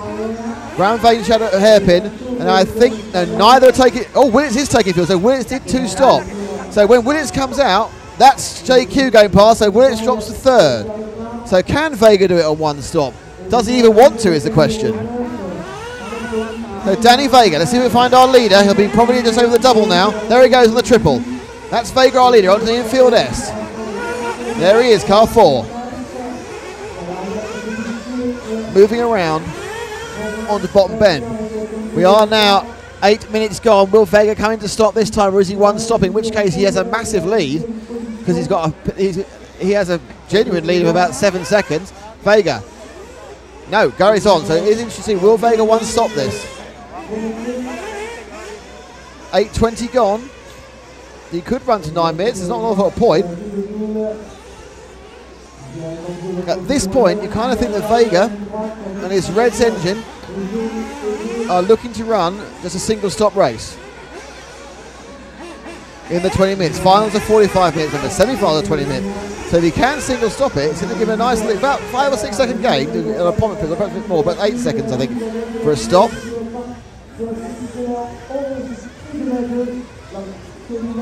Lost in total. An off-camera problem for car 9, Latanza. I think Latanza's dropped out of 4th overall. But that's Vega. Steadfastly not stopping. So Vega very much is going to want to stop this. We're over 9 minutes gone now. My guess is Danny will come in at the end of this lap for a single stop. Using the economy to his benefit because he wasn't at the lead before the stop and he is now. He's leading by 5 seconds to Green. Green has a 2-second lead over Willits. Willits 12 over Ryan Majubi in 4th. So Willits, who bumped up in the last position, is looking a lot more comfortable at this point. Round he goes. Now I think Vega's going to stop, and I'm completely wrong. So Vega now has done 9:40, which means if you're going to stop, he'll stop about 10:20, 10:25, which is a pretty impressive run time. But it's very likely that the guys who are stopping at 7 minutes actually could do 9.5. But there's no point doing 9.5 in a 20-minute race. You need to do 10:15 really. So it may be when you come to a 45-minute final, the 9 or 10 doesn't make a difference if you stop. Actually, obviously 9 and 10 both go to 45 by 5. You can't have remainders because you'll stop on the track. So Danny Vega, I'm hoping he's going to come in now. Otherwise, I'm going to begin to look increasingly unable to predict fuel strategy.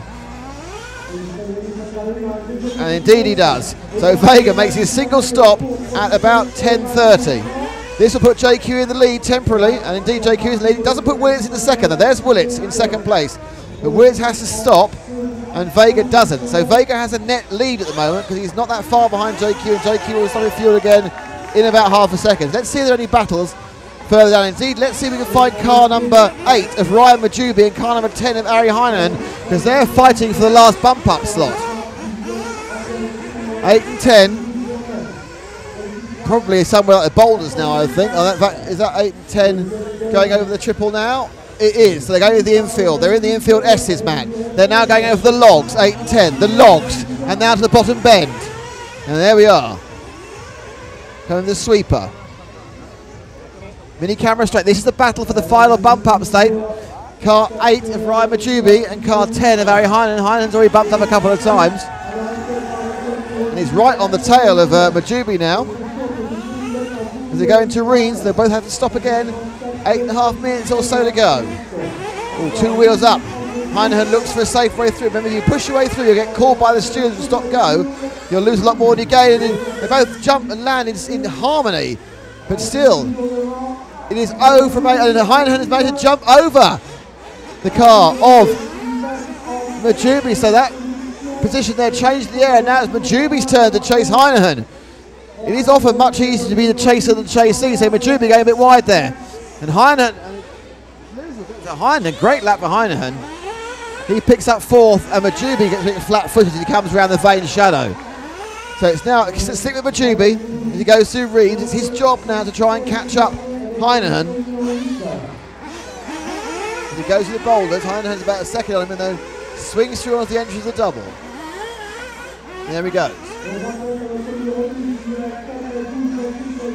Lands a triple. Oh, and a triple disaster there.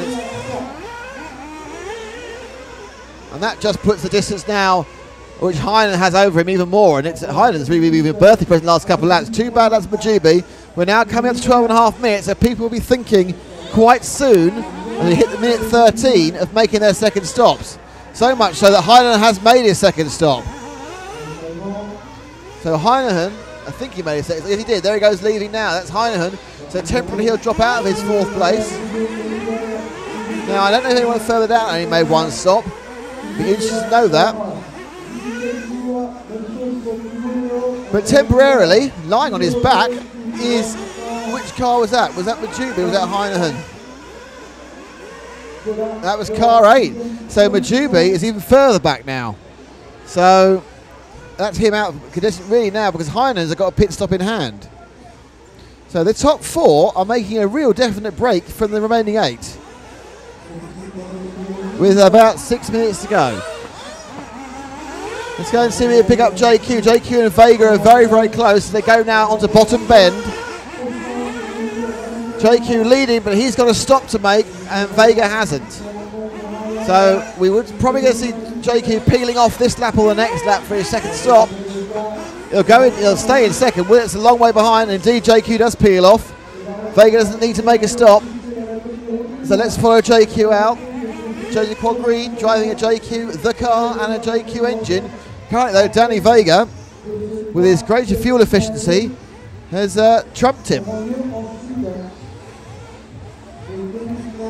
And they spin round over the double. Another double.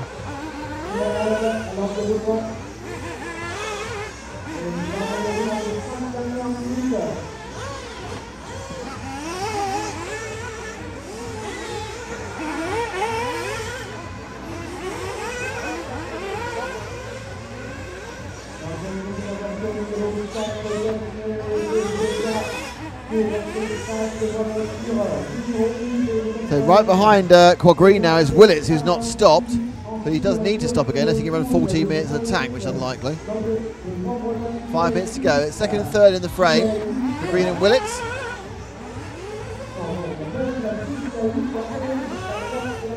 Heinonen now has a 4-second lead over Latanzo for the final bump-up slot, so that's not very exciting. As we know, we know about 4.5 minutes to go. My guess is Willits, who's currently running second of these in 3rd place, is going to be stopping this lap. Just a guess. Got some of them right. I don't think this is the real gap. I think even though they're both safely bumping up. Will Willits turn left now? No, he's got a bit more go in the juice tank and the go juice in the tank. Yeah, that's one. So Vega leading quite comfortably by 6 seconds. Green is second. Willits is third. Ari Heinonen is 4th. Junior Tanzo, car 9, is 5th. And he needs something to happen to Heinonen, or he's not going to do anything. As our second and third jump over the triple in through the infield S's. Such a long time between the gap between the 3rd and 4th. As JQ jumps quite badly through that part, but he gets away with it. Willits perhaps this time will look for some fuel. Unless we miss his fuel stop, he's doing a very interesting strategy because he's run a long time on this incident, so perhaps we miss Willits' fuel stop, but perhaps these two are racing for second and third.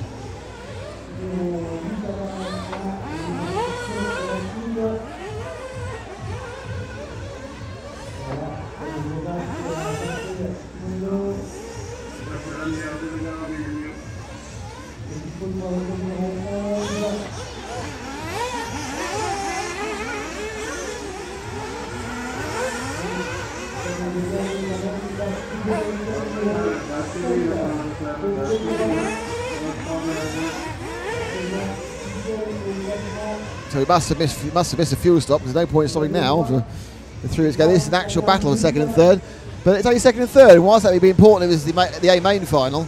Not quite so important at the moment.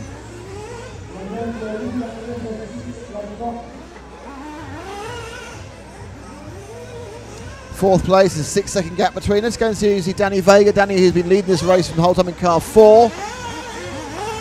Doing a great job. Really sailed away into the lead in car 4. There he goes down the straight, down Pitman Straight. Just a bit more overtaking. Danny's got a lead of 7 or 8 seconds over Willits, and Willits actually just clipped himself into second ahead of Quadgreen, obviously as soon as he moved off him. But that is second and third. Fourth is Harry Heinehan, who is a long way ahead of Latanzo. So the leader of these three cars is Vega. He goes in there trying to get past the traffic. And he's now going over the second. Behind car 3 is car 4 as he goes over Champagne. And up onto the start, what will be with 2 minutes to go. I think it's penultimate lap. Vega from Willits will be behind them. From Latanzo, who's still 6 seconds off getting anywhere near. This has been a very solid and staid quarter-final. Quarter-final B, there'll be a gap after this. We have a problem there with one of the cars behind Vega. That's a lapped car. Quarter-final B, there will be a gap now until quarter-final A, which starts at about 20:2. Semi-final A, which starts at 22:2 local time, 22:1 UK. There'll be some action here, which is the build-up, but we need to sort out some camera positions. And it's looking pretty good though. This is Vega, Willits, Green and Heinehan going to get through. Unless Latanzo, who is a long way behind now, he's 15 seconds behind Heinehan. No, what's gone on there. So Willits currently second, Green third. That's all that matters, they both qualify. The JQ wavy fingers are very happy over by the banner.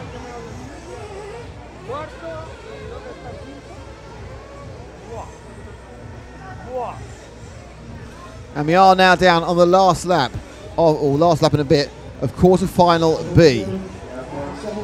Danny Vega now is about to start his last lap. He has comfortably qualified for the semi-final with a very, very good performance of both skill and fuel economy. In second place, it's Quadgreen and Willits battling out. Quadgreen currently holds the upper hand by about a second as they go across start-finish now. Then it's a bit of a wait behind him. It's 9 seconds further back in a comfortable fourth. And I'm not even sure whether fifth place man is Jeremy Petit, who's done a brilliant job, but he's 17 seconds back. Petit bumped up 2 or 3 times and he's going to manage a fifth. And I don't think he's going to attach the timing beams. I think we have our top 4 in this quarter-final. Indeed we do, that's it. The top 4 have gone through and finished.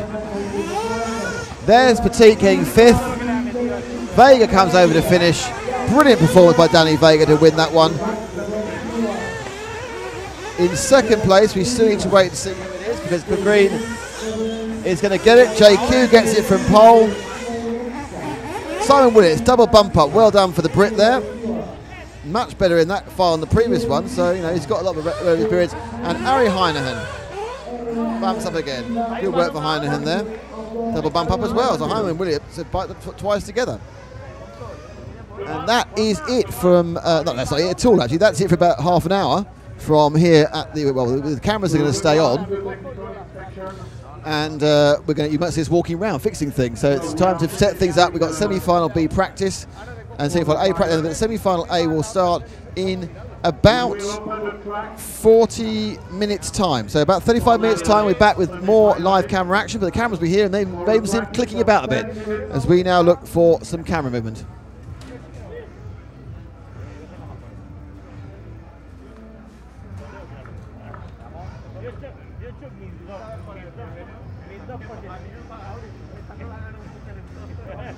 On va leur faire choisir les numéros tout de suite.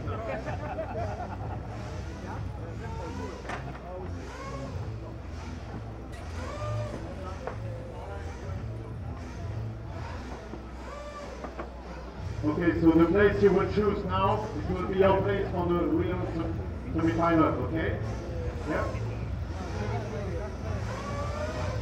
Donc Yves, On va les faire se placer dès maintenant à leur position sur la demi-finale.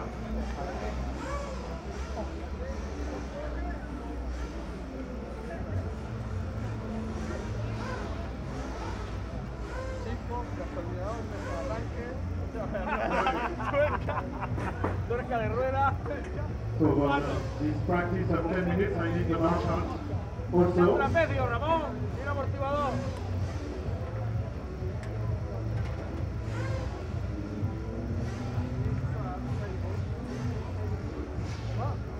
During this practice, we will check the transponder. So you will hear the numbers each time you go over the line.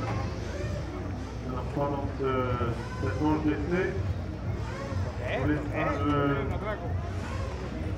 le chrono en service de façon à tester les transpondeurs.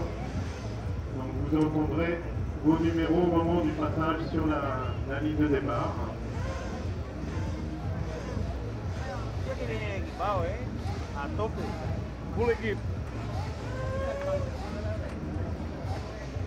Ahí.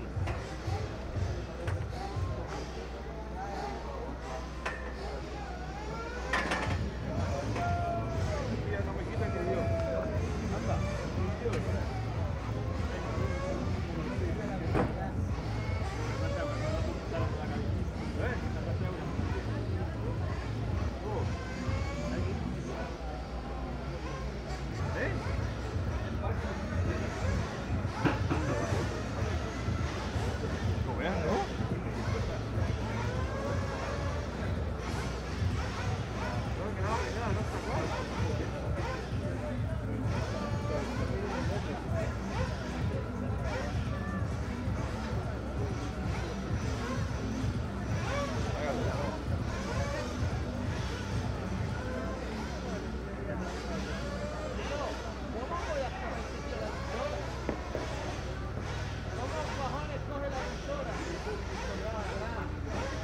So this will be your position for the semi-final. Don't forget it.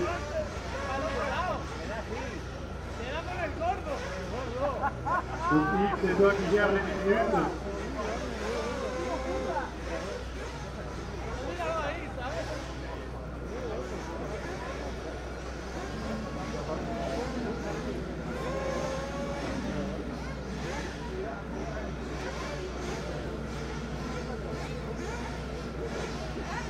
Ok, le track is open for 10 minutes. La piste est ouverte pour 10 minutes. Pour cet essai.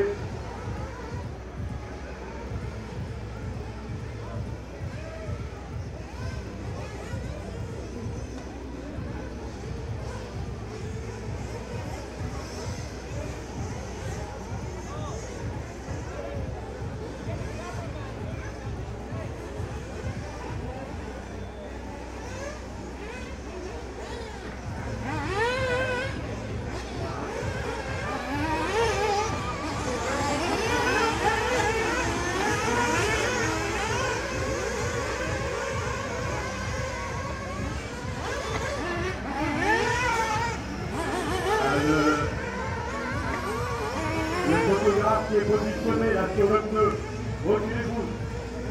Reculez-vous, le photographe en face du numéro 1.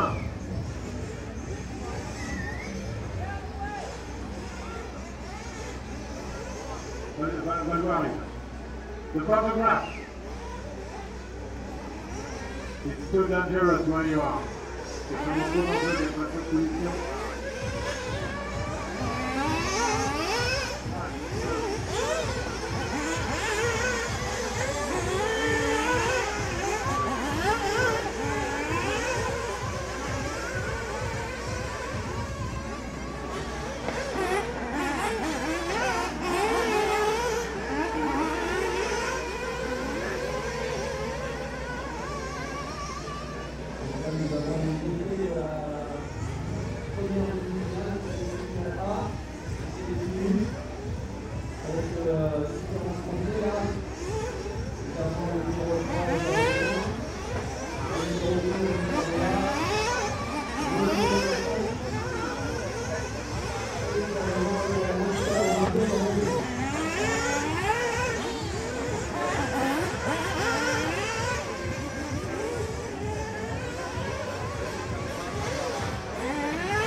Still 4 minutes and 30 seconds to run.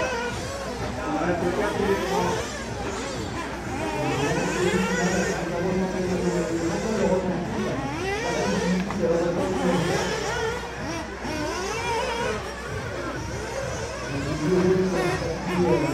30.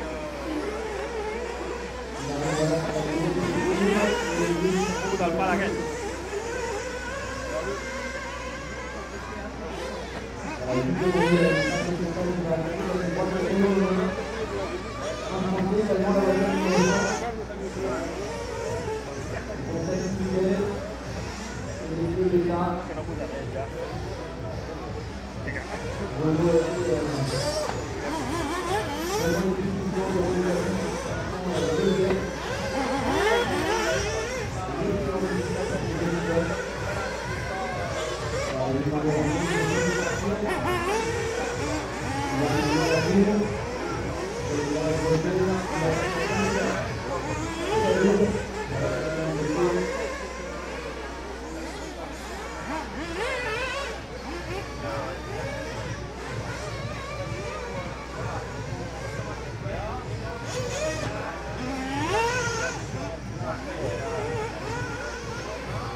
Voilà donc Richard, tu peux placer tes pilotes.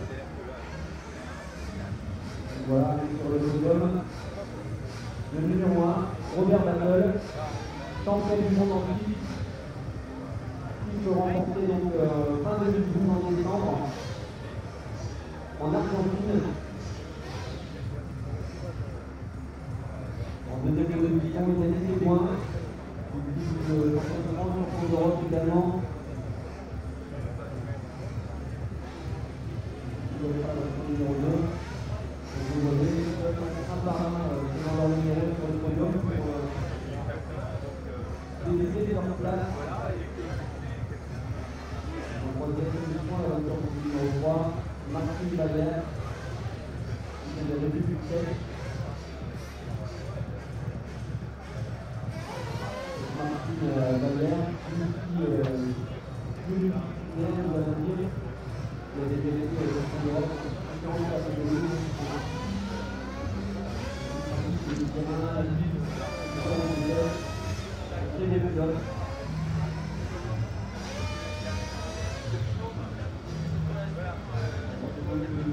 L'entraînement en allemand, le vétéran de Jean-Marie, et les élèves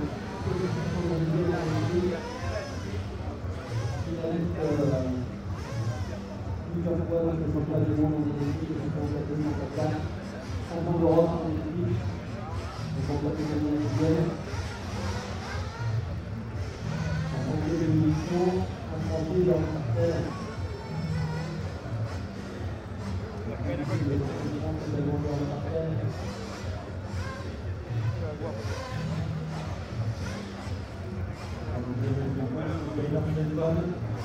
On voit en position avec un anglais, champion du monde en équipe de mission.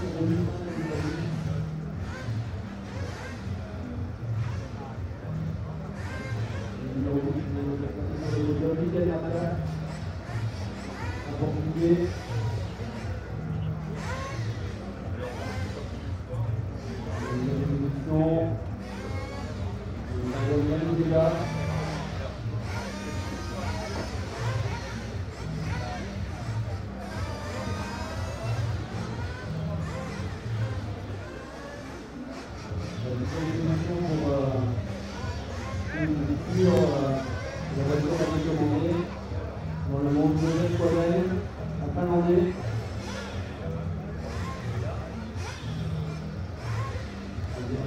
Aquí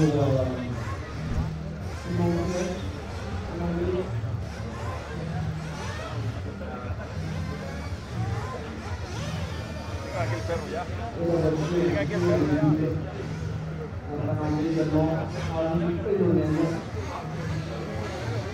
Donc je demande à tous les photographes d'être très pertinents pour the photograph, be very, very careful.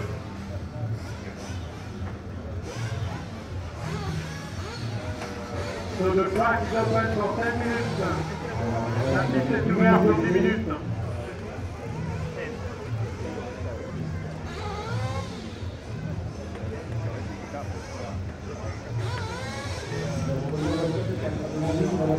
Siga a tope, siga con el perro ya.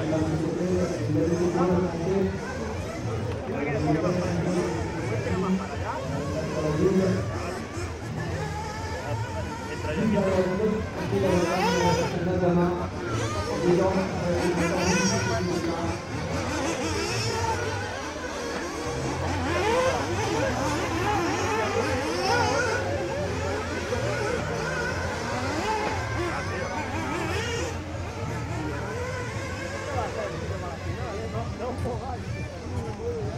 Aquí ya estamos encajonados.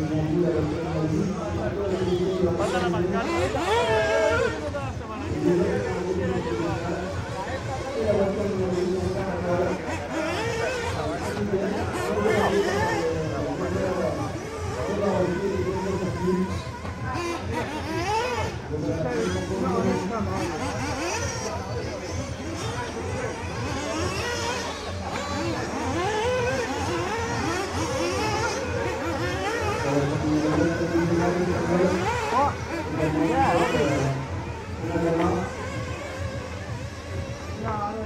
¿Qué sortita has pegado?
So instructor now on 125. It was on 161.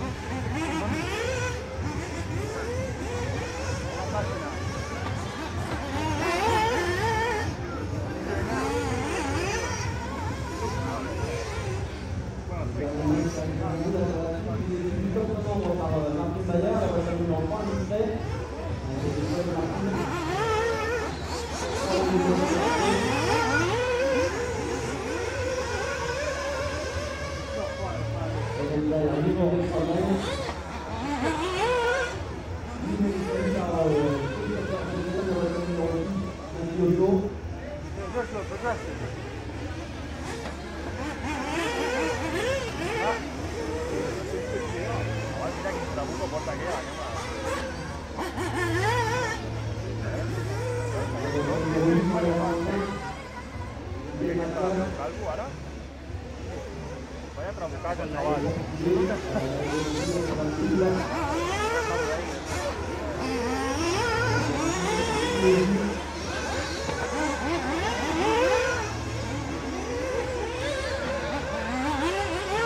Oh, menu.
Why is there a setting for it?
Voilà, les 10 minutes sont écoulées. Vous finissez votre tour et vous rentrez au stand.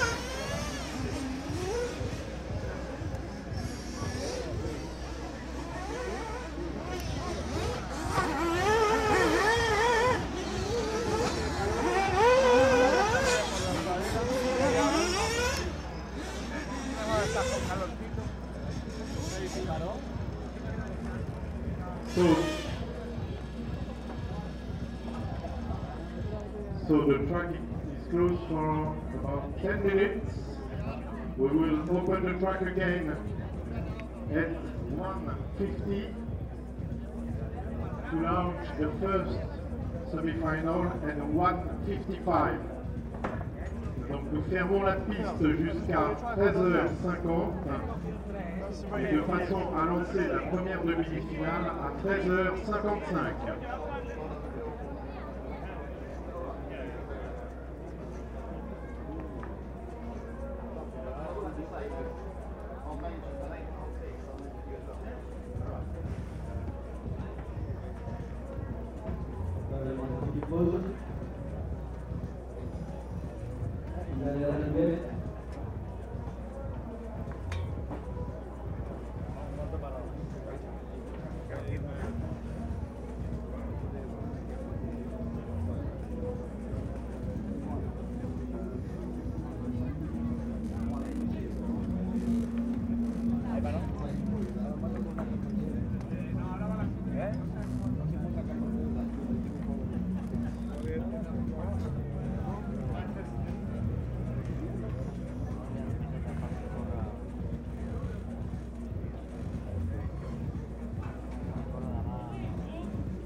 One. Hello. 1. Is that tune? Is this tuned to the wrong one? Is this tuned to Matt? It's not mine.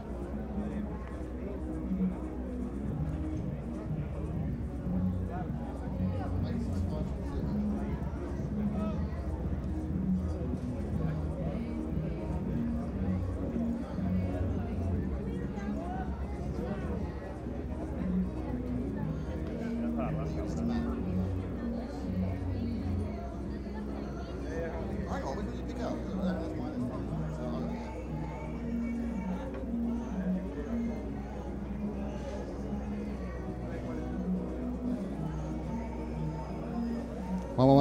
One. Good spot.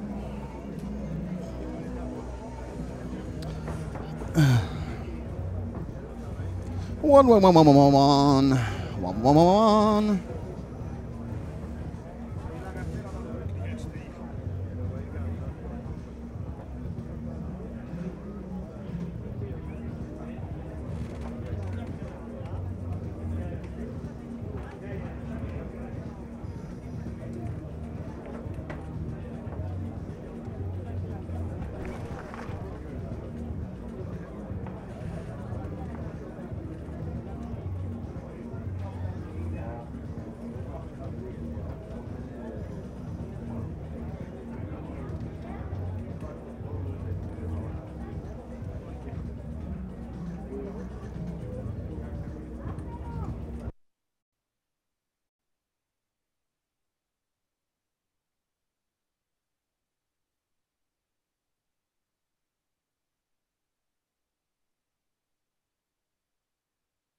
If you take your transmitter, it means that you leave the place, yeah? Okay, well, if you remove it.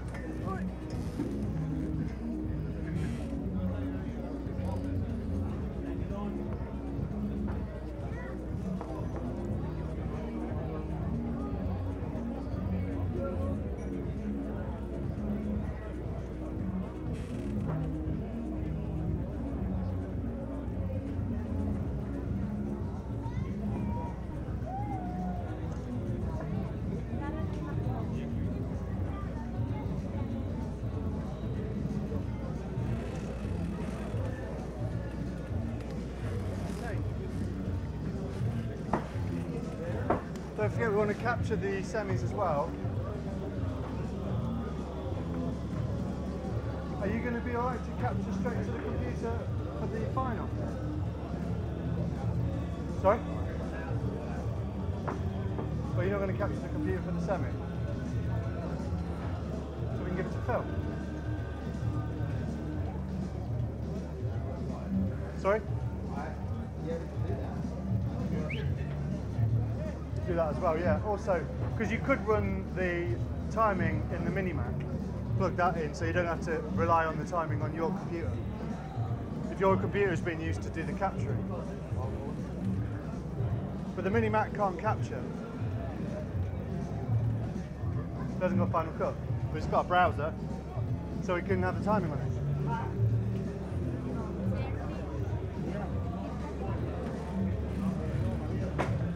It's on auto.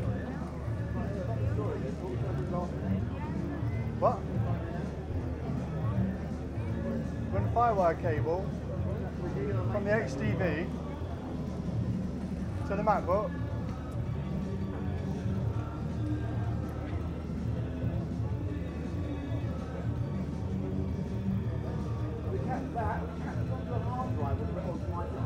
Sorry?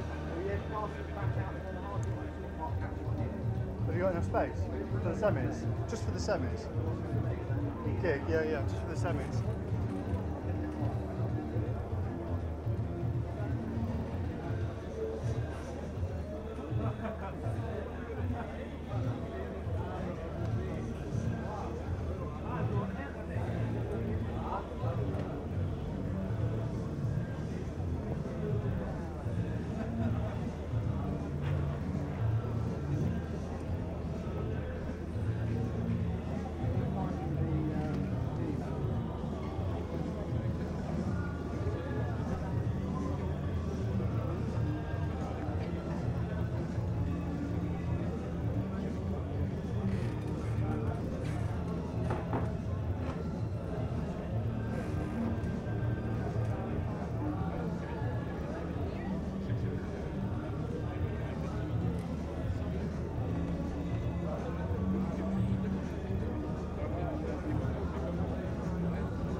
Para que no corras tanto, hijo de puta. Casi nos matamos.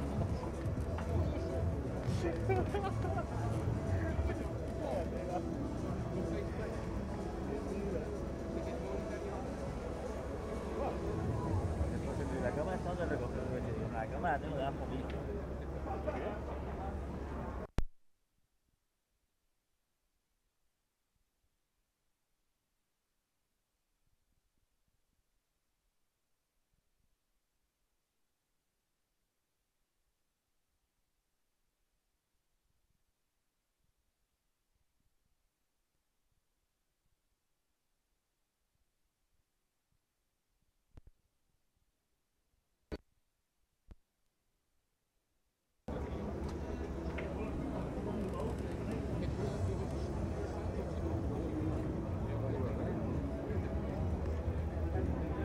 No es la cámara que tengo ahí.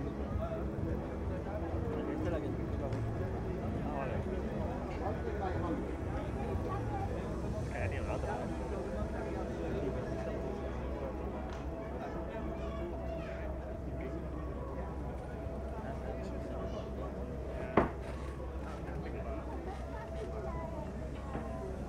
Did you find a cable? No. It's a black one.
So I call all the drivers and the mechanics of sub-final A to be ready. We will open the track very short.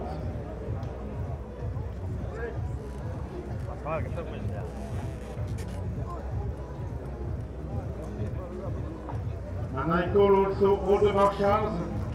All the marshals.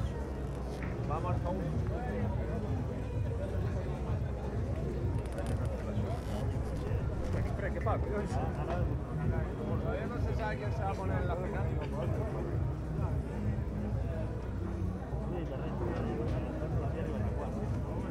Yo no voy a red, ¿eh? ¿Qué? So I need all the marshals to be on their place.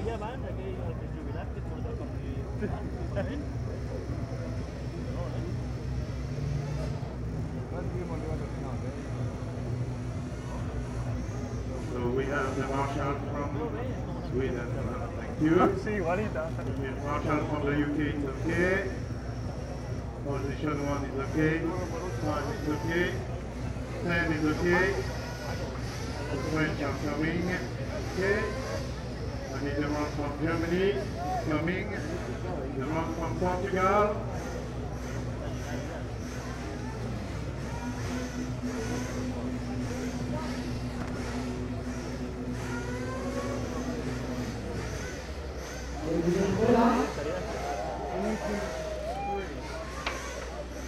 Oui.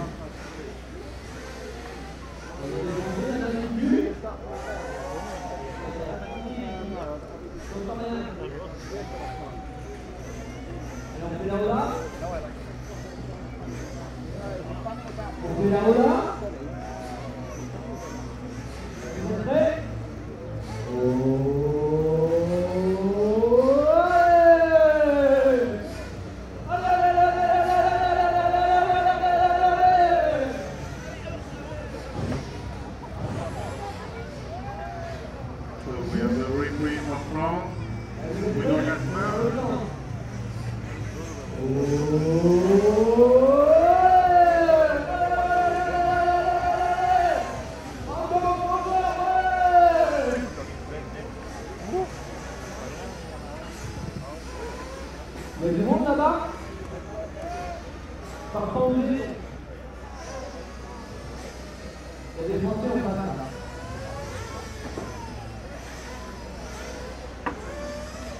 Libéré. Il y a des belles ici là-bas. Allez là.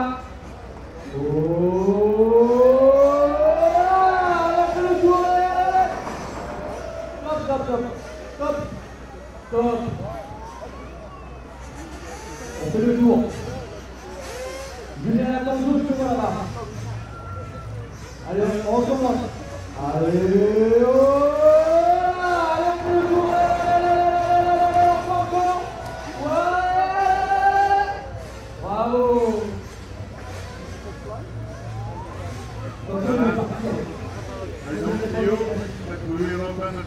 Allez, regardez-vous. On part de la zone, on va jusque là-bas vous. Allez, encore.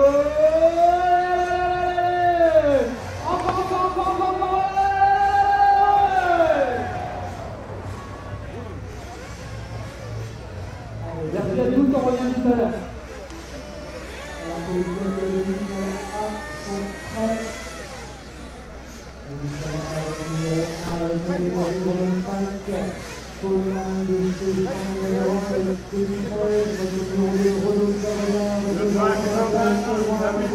Well, hello and welcome back to our coverage of Finals Day here in Reims for the 1/8 Off-Road European Championships. Behind me, the first semi-final A are going out for their engine warm-up wraps, couple of laps. Anyway, now there's two semi-finals underway, 20 minutes each. Fantastic racing. Thank you for watching. We are here, of course, thanks to EFRA, thanks to Team Durango, thanks to Proline, and thanks to Audi UK. And I'm now going to walk back in again. You can watch the cars. We've got two moving cameras. Have a great time, and we'll talk to you in a couple of seconds.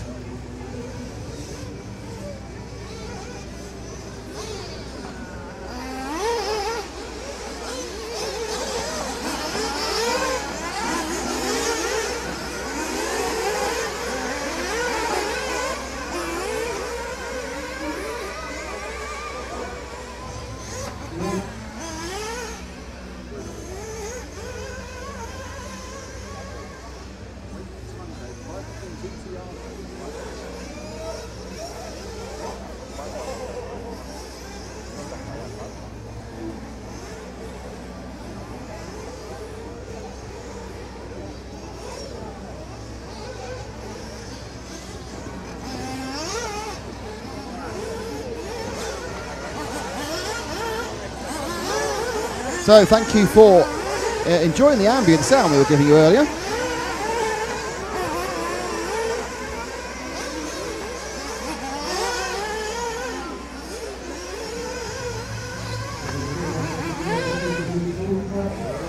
So anyway, so we are now getting ready for the semi-warm-up, and who is taking part in this semi-final layout, I hear you ask?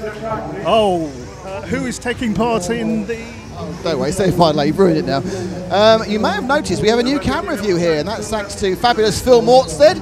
Phil, can you hear me? Give me a wave if you can. Look at that, fantastic. So we have a couple of moving cameras now, and Phil will be with us for both the semis and the final. Of course, Phil, the man behind the fabulous Neo Buggy site.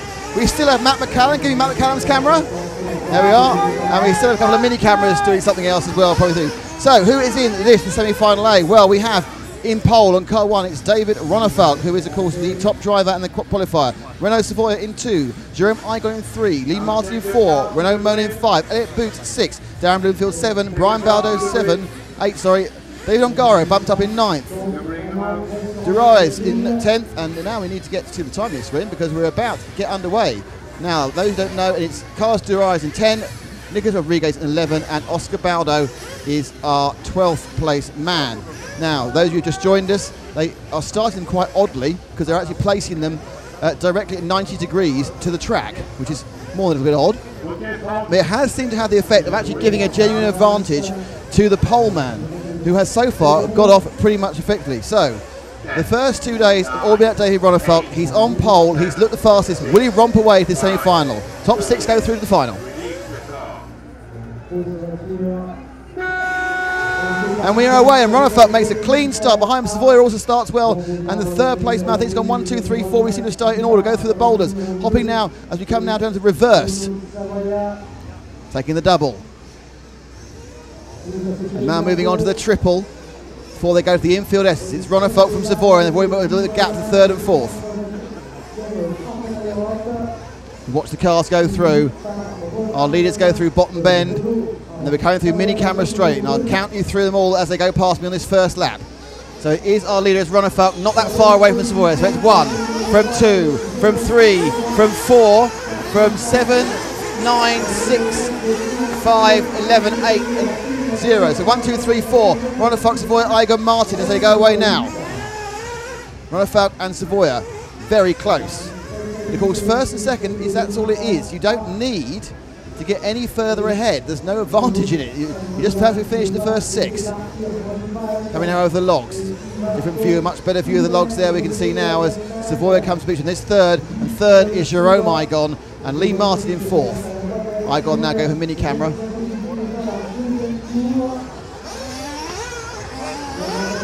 And going up now, up the main straight. Up the Reims corner now, and away onto the boulders. First and second now clearing the double, and Ronnefalk now just easing out the gap. He's got about a second, and it's in 5th now. It's Darren Bloomfield up from 7th in qualifier, in 6th Brian Baldo. So it's Ronnefalk, Savoia, Igon, Martin and Bloomfield, and we are 1 minute 35 down and 18 minutes to go. Ronnefalk goes over the mini camera. Savoia as well. These cars looking much more balanced. Jerome Igon there as well, and Lee Martin in 4. 1, 2, 3, 4. The big mover so far earlier. In fact, a mistake there by Igon at start-finish has let Martin into 3rd. But Ronnefalk still leads. Second place still Igon, but the battle I think is 3rd and 4th, everyone. So let's see what 3rd and 4th is. Indeed, it's Martin who is slightly ahead of Igon as they go through the double-double, and they'll slip now into the triple. Martin made most of Igon, made a mistake coming at the end of the last lap. They now go in the infield S's and over the locks. Coming towards us now through the big bottom bend. And it's as close as it can be. They leap across now. Mini camera. Up over Champagne before Vain Shadow, and they're neck and neck. They're getting away though. Ronnefalk though has got a bit of a lead as we complete this lap. I'll be able to tell you what the timing screen clicks up to go around the Reims on the reverse view, and there are our leaders.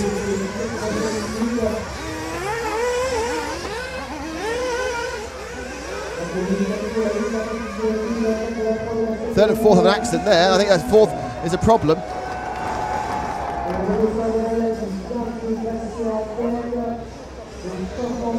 So we come around the bottom corner now. Third place, Lee Martin. And up front, Savoya's got into the lead, so we go now to start finish. We can see that Savoya has managed to get past Ronefalk there. So it's Savoya from Ronefalk. So obviously Dave made a minor mistake and Savoya got past him that last lap. Savoya from Ronefalk. Ronefalk now has a chance to do a bit of chasing as he clips over through the boulders, round over the top side, leaps the gap.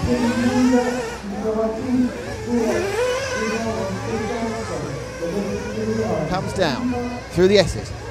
Over the lock. Down the bottom bend. This is first and second. In the background here 3, 4 and 5. That'll come into play later. We are now nearly 4 minutes down. And Savoya, much against expectations, to set an early lead as they go past the start finish again. Those red lines to start finish before they ease up on the pitman straight. The question is, got a 20-minute final. Will they need to stop twice or can they do it once? With a couple of people stopping once, known to be Danny Vega in the last quarter final. This is semi-final A. Semi-final B will finish start almost immediately afterwards. But Savoya and Ronefalk pacing themselves. First and second to final. It gets into the main show. There's fourth and fifth.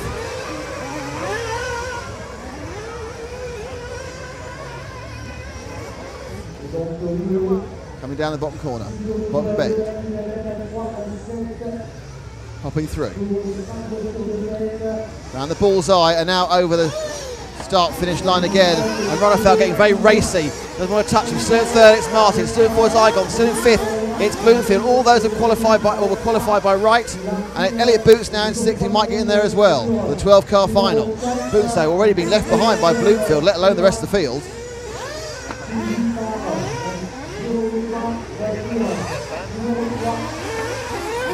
Spin there, but tail happy action from Savoya. I think it goes into the logs. Both skippy-nippy there, a bit of a slow turn, left-handed before they get to the big bend here, to the bottom bend, through the top sweeper, and we're now going to go down mini camera straight. Sweeping through bullseye. We start another lap, and we are 5 minutes down already this final, and behind me, it's getting a bit close between third and fourth as well, but all these are comfortably in. There's the third and fourth battle. Martin and Igon. Igon definitely getting quite racy now. I think that's where the action's going to be. Can Igon get through to third? As he takes it now, taking the double. Both of them landing it well. There's no Igon trying to stick up the inside there. He's now going to try the triple. The triple has he's blown it. Oh, lucky on his wheels. The triple really has been the territory of the 1/10th off-roaders. Electric guys been much better and much happier on that as they sweep through, and behind him fifth. We just got a brief glimpse there of Darren Bloomfield. As our third and fourth come down mini camera and onto over Champagne. They're going out the pit man straight, and we are now at 5:57, 6 minutes. So if they're going to stop twice, you're going to do it the next couple of laps. Lee knows he has an A final. It's looking like they're two stopping. Out goes Lee. Slightly overcooks the Reims corner. And now we're back. Oh, and who's out in the back? It's is that Igon? So Renault Savoya leading with the pit stop still to wind out. Then it's Lee Martin. Ronefalk third. Bloomfield fourth. Igon fifth. Jerome sixth is Electric Boot. Seventh is Cars Duray. Monan is eighth, and Angaro is ninth. Baldo is 10th, and Baldo is 11th. So both Baldo, mention they're both a long way down. Ronefalk now back ahead of Savoya, who's made his stop on the main straight, moving up the Reims corner on top of the circuit. This is your first and second, and they're already getting amongst. Are they getting amongst traffic, or is that actually a leader? No, they're amongst traffic as Savoya. Already people are a lap behind, which is quite remarkable. This it's big trouble for car 12 of Renault Manin. He's obviously had a problem. He's a long way back, and in fact, again they've changed positions, and again now it's Savoya leading Ronefalk. This track does seem to inspire accidents during cornering, during jumping especially. They go for mini camera now. Savoya leading. They land almost as one. And Bloomfield now is still not stopped. So this is 1, 2 and 3, and we are 8:45 in. Bloomfield, I think, is going to do a single stop. This is a real 1, 2 and 3. The top two have stopped once. Bloomfield not stopped. Savoya from Ronefalk, from Bloomfield. We now go into hitting the double. Land the second point, and now they turn the triple. And Savoya takes a huge tumble. Sorry, that's Savoya. A huge tumble. They're getting in the back markers. They're stopping well. They're 12. So the cars all over the place now, and suddenly this thing has got such a huge range of speed. You've got the fastest guys in there, and people who have bumped up to finals, and the speed differential is suddenly much more obvious than we've seen at any point before. Savoya comes in 5 moves out of the way to let Ronefeld go in, first, second next to each other, and there's Bloomfield now in sort of split out in third. Martin still fourth. Up the straight, 1 and 2. Savoya. It's a little love tap from the lap 5 car of Renaud Monin. Needs to stay away or get a penalty, but anyway, as they come up, it's still Savoya leading semi-final A from Ronefeld, but they are within, well, you can see it for yourself to go over the logs. And a mistake there for Savoya, got a bad landing, and Ronefeld takes the lead again. It's just tippy toe, and something goes wrong, and suddenly the lead changes again. So, but they are absolutely the same pace at the moment, and we are now just on halfway. Yes, Bloomfield comes into fuel. Bloomfield is doing a single stop, so Bloomfield will come out. He's now made his last stop, and everyone else has to make one as well. Our leaders, I think they're going over, they're coming off the double. They are now, so they've got traffic as well, that's 12 stops well, now go over the triple. First, second, it's Ronefeld, badly landed, and Savoya thought better of it going into the infield S there and over the logs. He was thinking about taking having a shot for the lead, but decided against it, and in the net effect he's lost a bit of gap. Now, there are cars which are a lap down, which are not really getting in the way, but are getting in the way of our commentary, and we're not quite sure where they are, but it's amazing how quickly cars have dropped off. Lee Martin is still running in third. Bloomfield's in fourth, but doesn't have to stop again. So Bloomfield may have something in reserve we didn't see all in the previous 2 days, in that he has the ability to run longer. It's going to work in the safe arm, might not work as well in the final, of course, which is 45 minutes, which is an odd amount. And of course, these guys are stopping at 6.5 minutes. They don't have to stop at 6.5 minutes. They just can't do 10. And you're doing if you do 9 minutes and 18, you still have to stop twice. In a 45-minute final, it's still 5 stops. Sorry, still 4 stops, as is 10 minutes. 1 and 2. Got car 8 in front of him having a bit of a dally dance, and that wasn't a good corner there from Savoya, and he drops back, and Ronefeld begins for the first time to get a bit of air between himself and the French driver, the Shark on the X-ray, ahead of him, the Kyosho of David Ronefeld. And they go for the boulders, but this is what it's all about, because what's going to happen in about a minute and a half is they're going to come in for their second fuel stop, and then we'll see how Bloomfield comes into play. Whether that he will then suddenly leap forward as we now go over those boulders, the rocks, the logs, which looks so different on this new view. Thanks, Phil, for your fantastic camera work. It's looking much better as we go through Bottom Bend, and then we slide, as you see. And Ronefeld now he's got the lead, a bit of air. He's looking a lot more comfortable. I think he was that happy having Savoya having a go, and Savoya makes another little tiny mistake going through the last corner, not costing him much. Ronefeld again braking hard to get into Reims, and then turning through the boulders, sweeping round the top corner. So it's still Lee Martin in third, it's Darren Bloomfield in fourth. 5th place is Jerome Igon, 6th Elliott Booth, and Carlos Duray is in 8th. So as we go, and definitely now, Ronefeld beginning to stretch lead. He's just beginning to creep up to a second and a half and 2 seconds. That little mistake by Savoya just gave Ronefeld enough breathing room to have a bit of a relax. So he eases himself back into this. Again, Savoya makes a small mistake. He gets tangled up the car 9 of Ongaro. So, and this I think is going to begin to play in the fact that when he comes in for a pit stop in a minute, what we're going to see is Bloomfield probably drop into second place. Creeping through there with Savoya. I think it's Savoya we probably want to cover for a while if he makes his pit stop. So it's Savoya who's now moving on to the triple. And he, lands it just about. But Savoya's had a messy couple of laps. He now goes over the logs. Savoya. Over the top. Over mini camera. Now hopping as he does. And he finishes another lap. When will he take fuel? Not this lap. And we are 13.5 minutes down. 6.5 minutes to go. Bloomfield. Another lap finish beneath me. And Martin's taken fuel and dropped down temporarily behind Igon as well. So Ronefeld has taken his fuel and ended up, Ronefeld stopped and he's now behind Savoya. So it's Savoya from Ronefeld, but they're slightly out of kilter because I think Savoya owes us a fuel stop. So Ronefeld is clear of Bloomfield, unless that was an accident, which may have happened off camera. Sorry, I was looking at timing screens. There needs to be some fuel taken by these drivers. Savoia takes his fuel now. Where will he come out? Will Bloomfield sweep past? And indeed he has.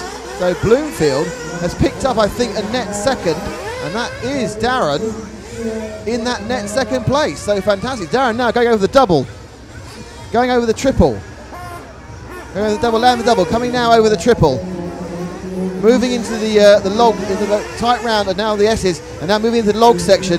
But he's going to see himself as a net second place. So the European champion, the reigning European champion, really coming into play.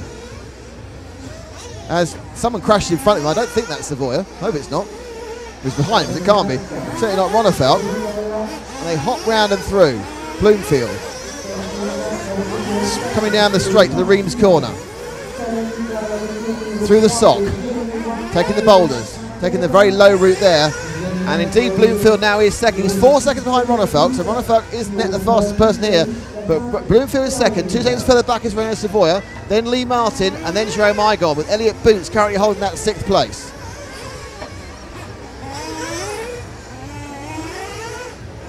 So Ronefeld happily in the lead. The car's quite separated out. We are 15.5 minutes down, 4.5 minutes to go. As Ronefeld completes another lap. The car looking a bit grubby now on the chalk surface. We've got quite a bit of effort here by Savoia in the X-Ray, who's got some pace but just made a couple more mistakes than anyone else. Bloomfield really seems to run a perfect race. I'm not sure he can go much faster than this. And he's where he is because of his fuel strategy. Much he was becoming European champion because of his fuel strategy.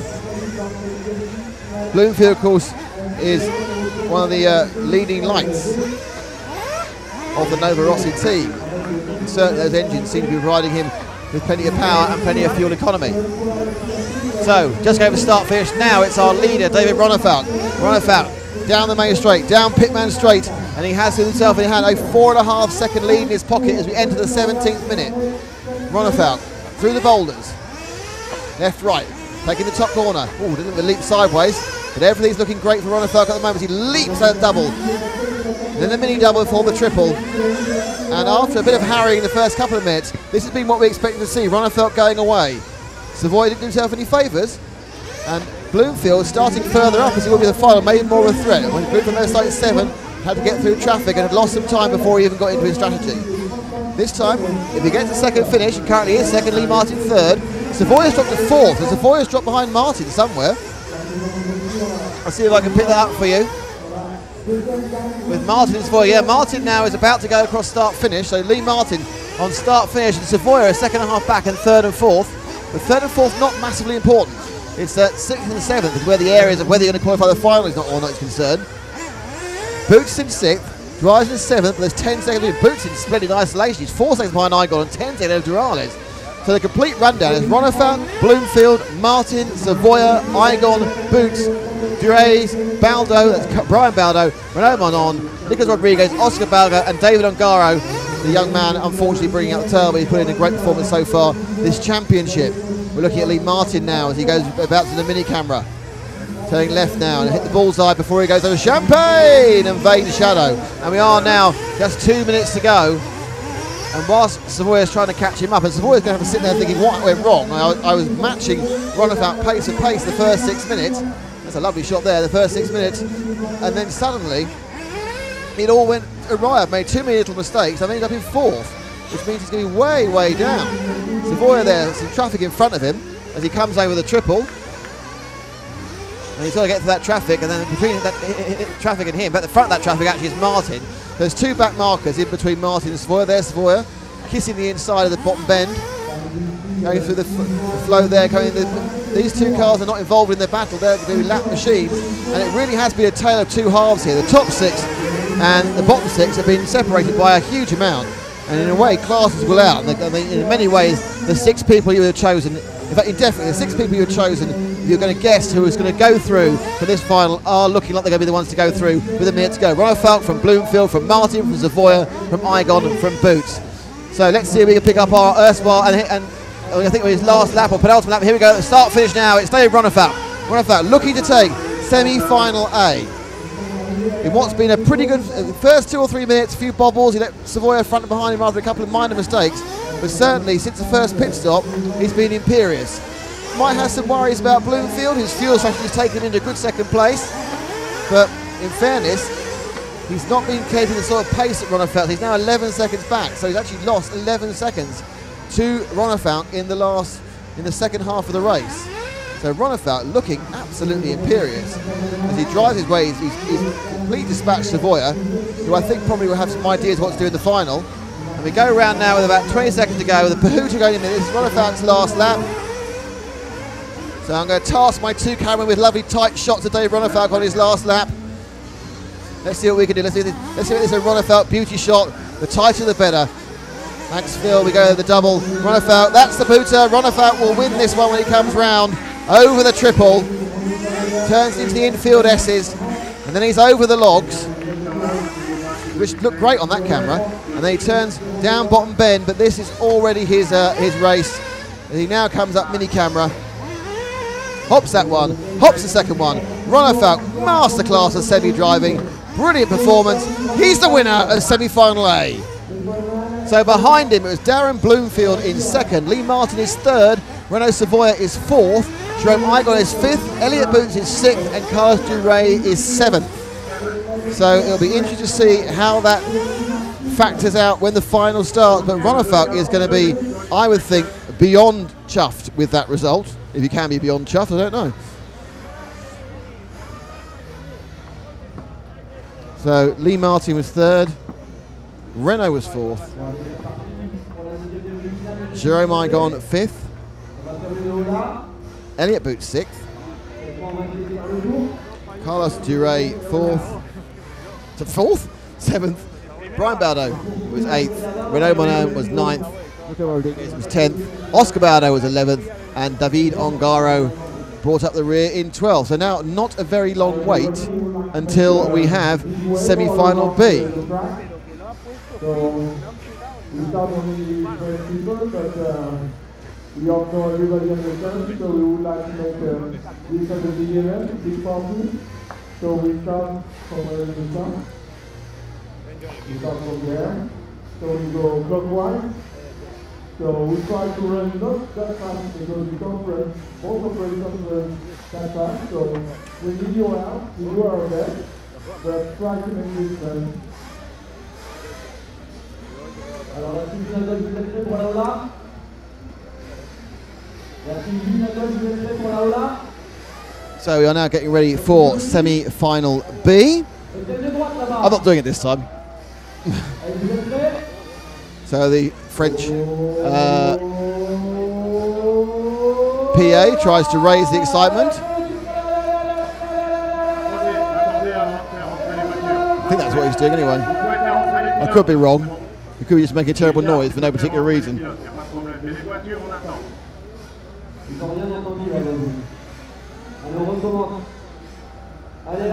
So as we move now to semi-final B.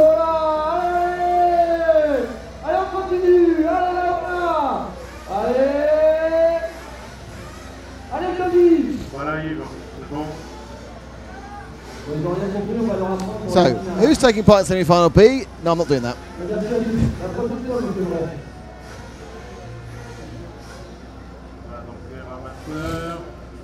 Car 1 is Bataille, or Bataille.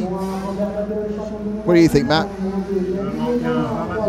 Yannick Igon is in second on the grid. Martin Bayer in third.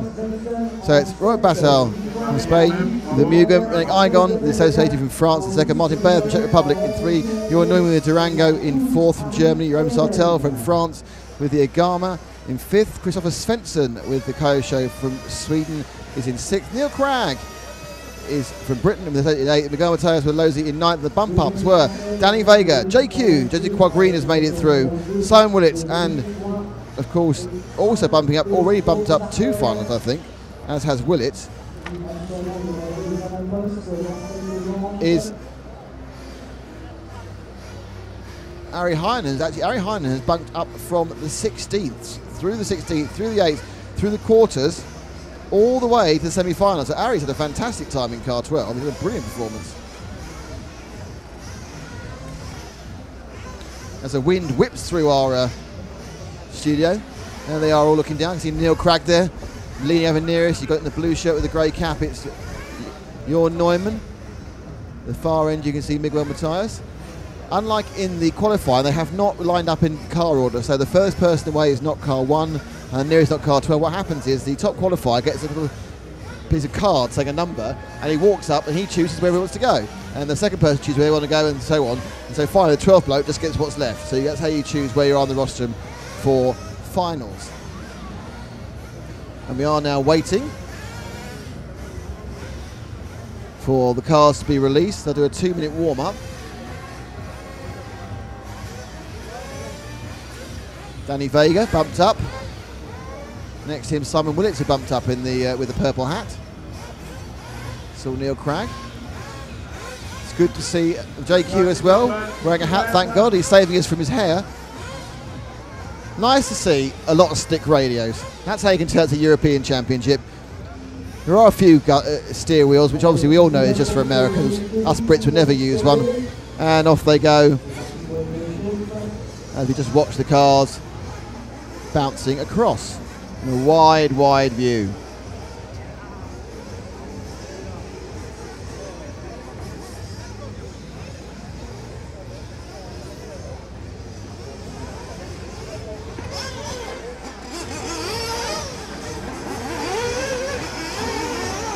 So we've got a couple of minutes to get going.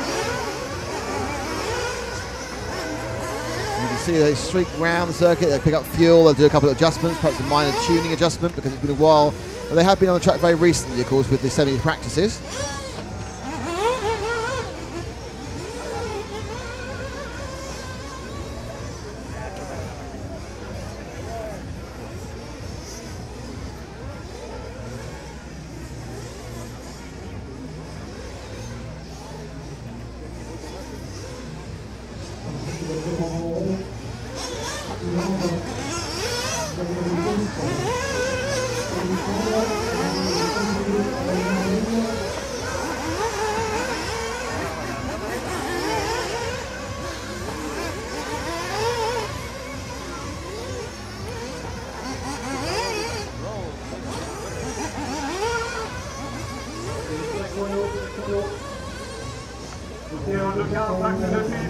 So that 2 minutes. Well, there's the JQ fan club cheering on their team. Well, obviously their leader is JQ, and car designer over by the far side. Cars now being called back to the pits. There's their last chance to get a last bit of information before. Oh, nearly made a mistake. I have changed the graphic to semi-final B. Go me.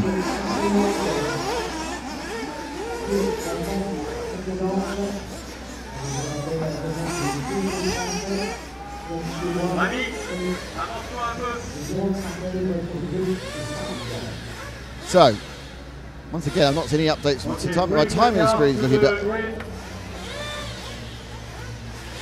I'm only worried the timing screen's not updated,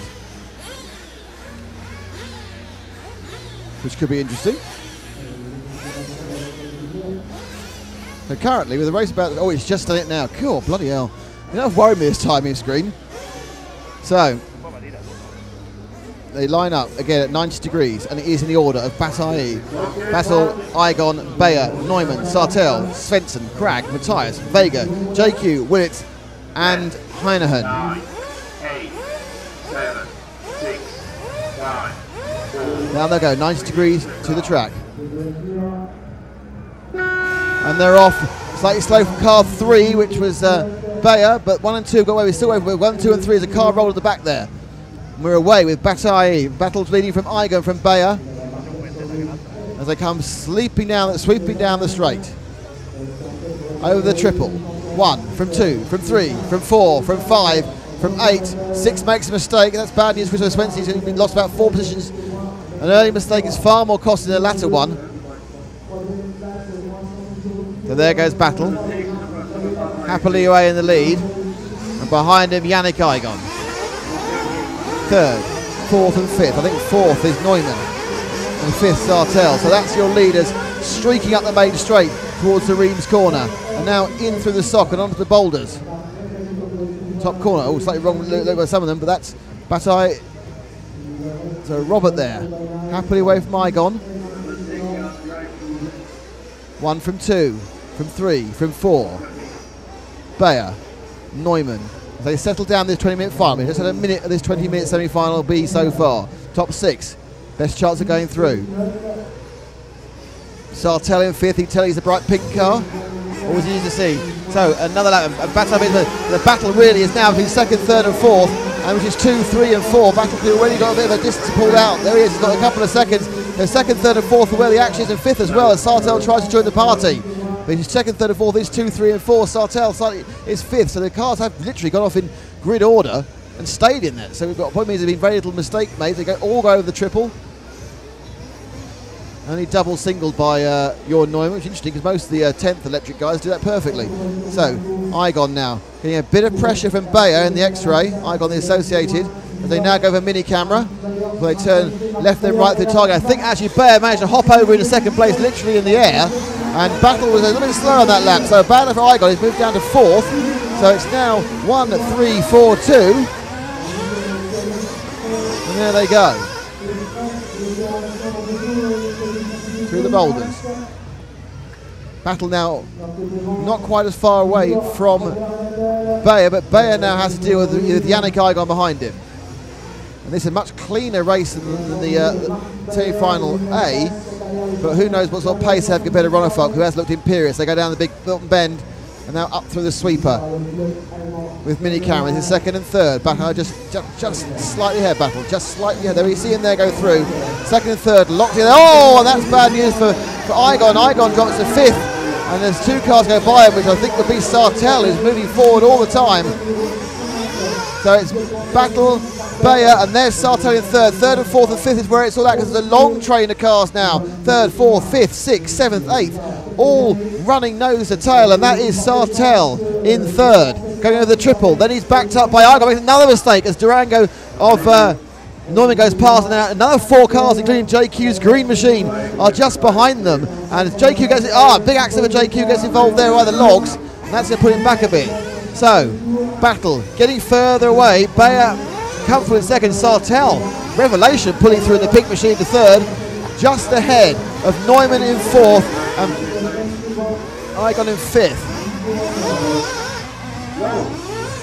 There's a stop go for someone. They sweep round the double again. This is the battle of 3rd. 1st and 2nd are away. 3rd is Sartell. 4th is Neumann. 5th is Igon, had a rough lap and lost a lot of time, but has the ground speed. They go down the bottom bend, and in fact, he's right now you've got the Durango and the Sartell.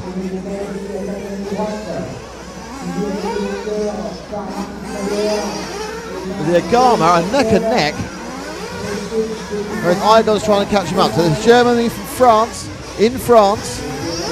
Sartell, 3rd and 4th here. Neumann take a slightly different route through the boulders. They now sweep by onto the double. Land that, the little mini double, then the triple.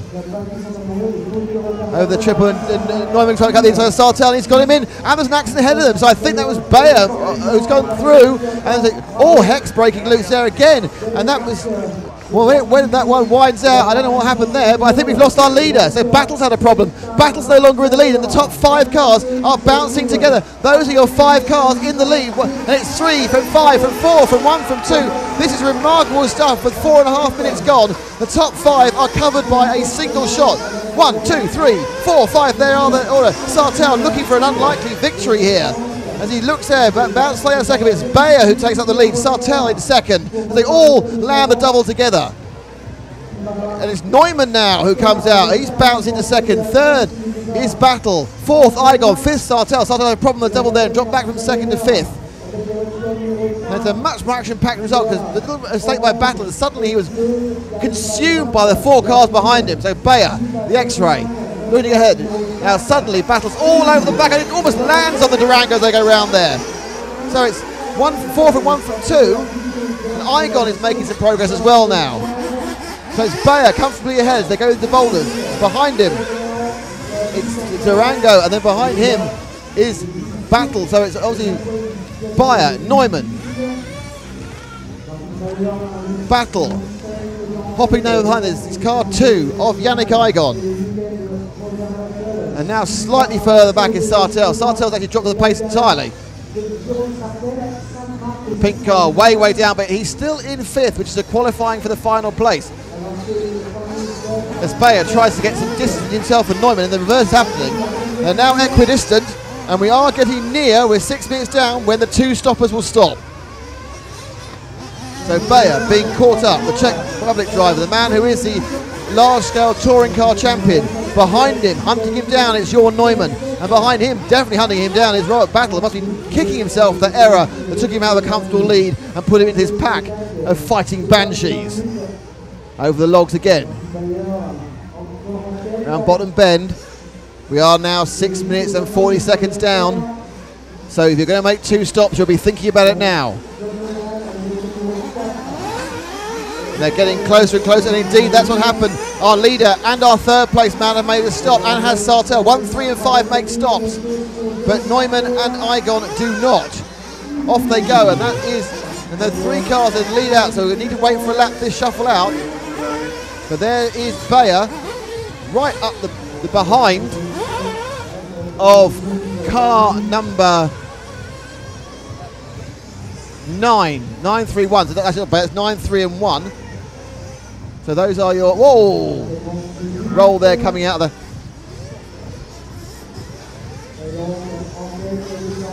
moving on now. We're getting confused with a couple of laps. It's very close. I can see number 2 of Yannick Igon making a fuel stop as well. So the question is, I think most of it has, Yannick Igon makes a fuel stop, and we still have Jörn Neumann in the lead, I believe, unless he's stopped. And the leaders now are going over the boulders, going over the sweeper, and it appears to be Bayer back in the lead. It is. Bayer is leading this race as it goes over the triple. So it's Bayer from Battle, from Neumann, from Igon, and now Danny Vega comes up, and Sartell has dropped behind Vega. And we know that Vega only has to stop once. He did in the last round as well. So it's getting very close. 1st and 2nd. Battle wants that lead again, which he lost earlier, and just ahead of his Bayer. So Bayer and Battle are really occupying the same square metre of track at the moment. They sprint up the straight before the Reims corner. Tight in. Battle. He's pushing him round the corner there. He is so close.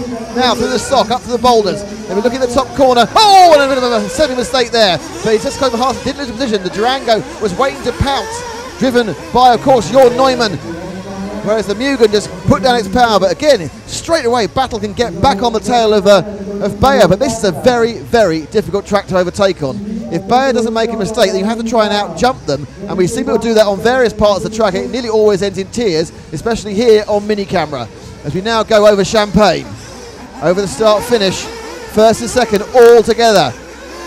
Real sense of speed as they whip up the straight before they ram on the brakes, and Bayer turned in too early, 2 bites in the engine, almost backing the King MotoGP style into the Reims corner, and suddenly the Spaniard is right on the Czech driver's tail. Looking hard now, we are 9 minutes and 10 seconds in, so we're just coming up to halfway of this enthralling semi-final B. Bayer holding Battle at bay, Neumann with a watching brief in 3rd, round bottom bend. And they'll be sweeping up now over mini cameras, and in Battle now will look for Champagne. It's so hard to get past. You have to do it fair, you get called. Battle gained a bit there now, looking to get drive. Will we see Bayer do a better corner last time? He didn't get the corner very good last time. As Battle now comes up behind him, and yes, Bayer turns nicely before we go into the sock now and back on the boulders. Both are taking a similar line. Neumann taking that different, unique line he and Huber Honu have been taking all week through the boulders. This is the semi-final B. This is the prelude to the big event in about an hour and a half's time, which is of course the main A final of the European Championship. But if we get racing like this, who knows how great that one's going to be. But we have the spectre of the amazing performance Dave Ronefalk. He could just disappear, or of course we know about these long finals, you never know what's going to happen. Now Bayer seems to settle down slightly.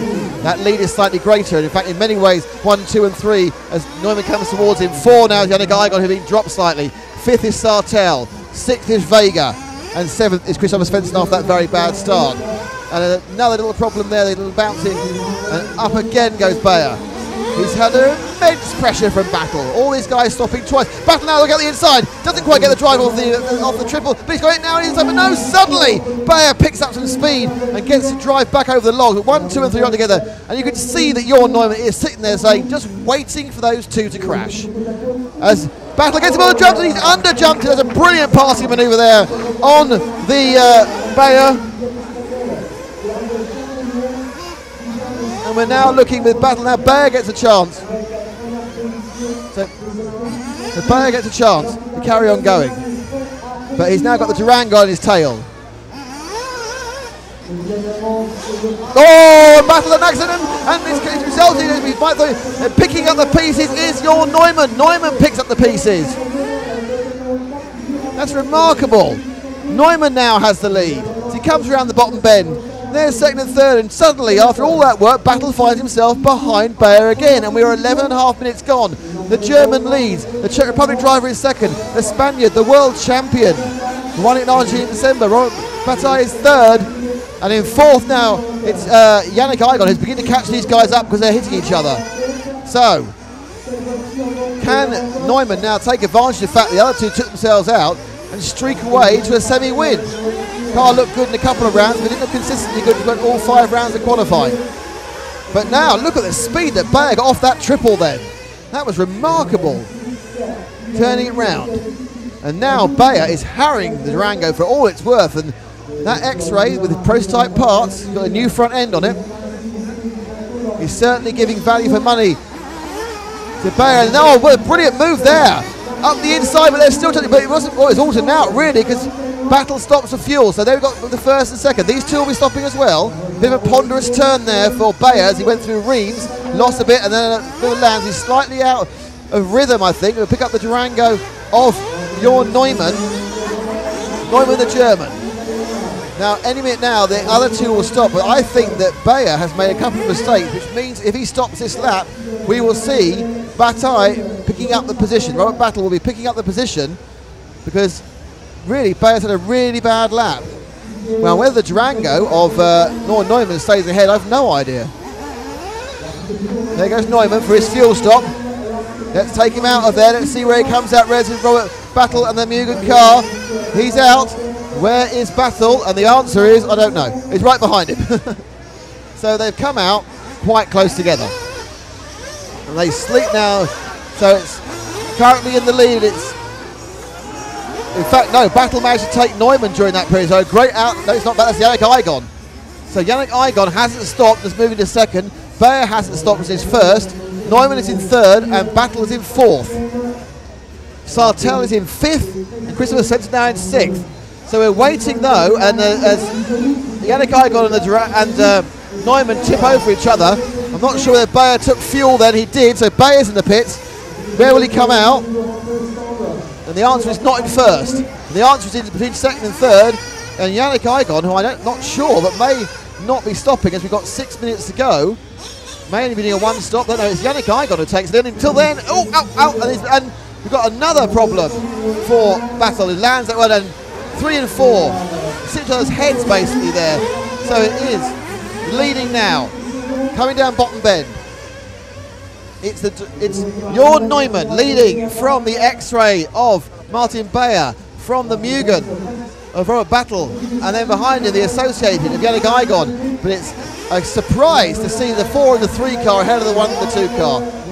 Neumann, even now, probably beginning to think a little about next week when he's going to try and retain his European Electric 4-Wheel Drive Championship in Valladolid, which you can see live here on rcracing.tv and EFRA from Monday. 6 days of live streaming of the event, 3 days of 2-wheel drive and 3 days of the 4-wheel drive.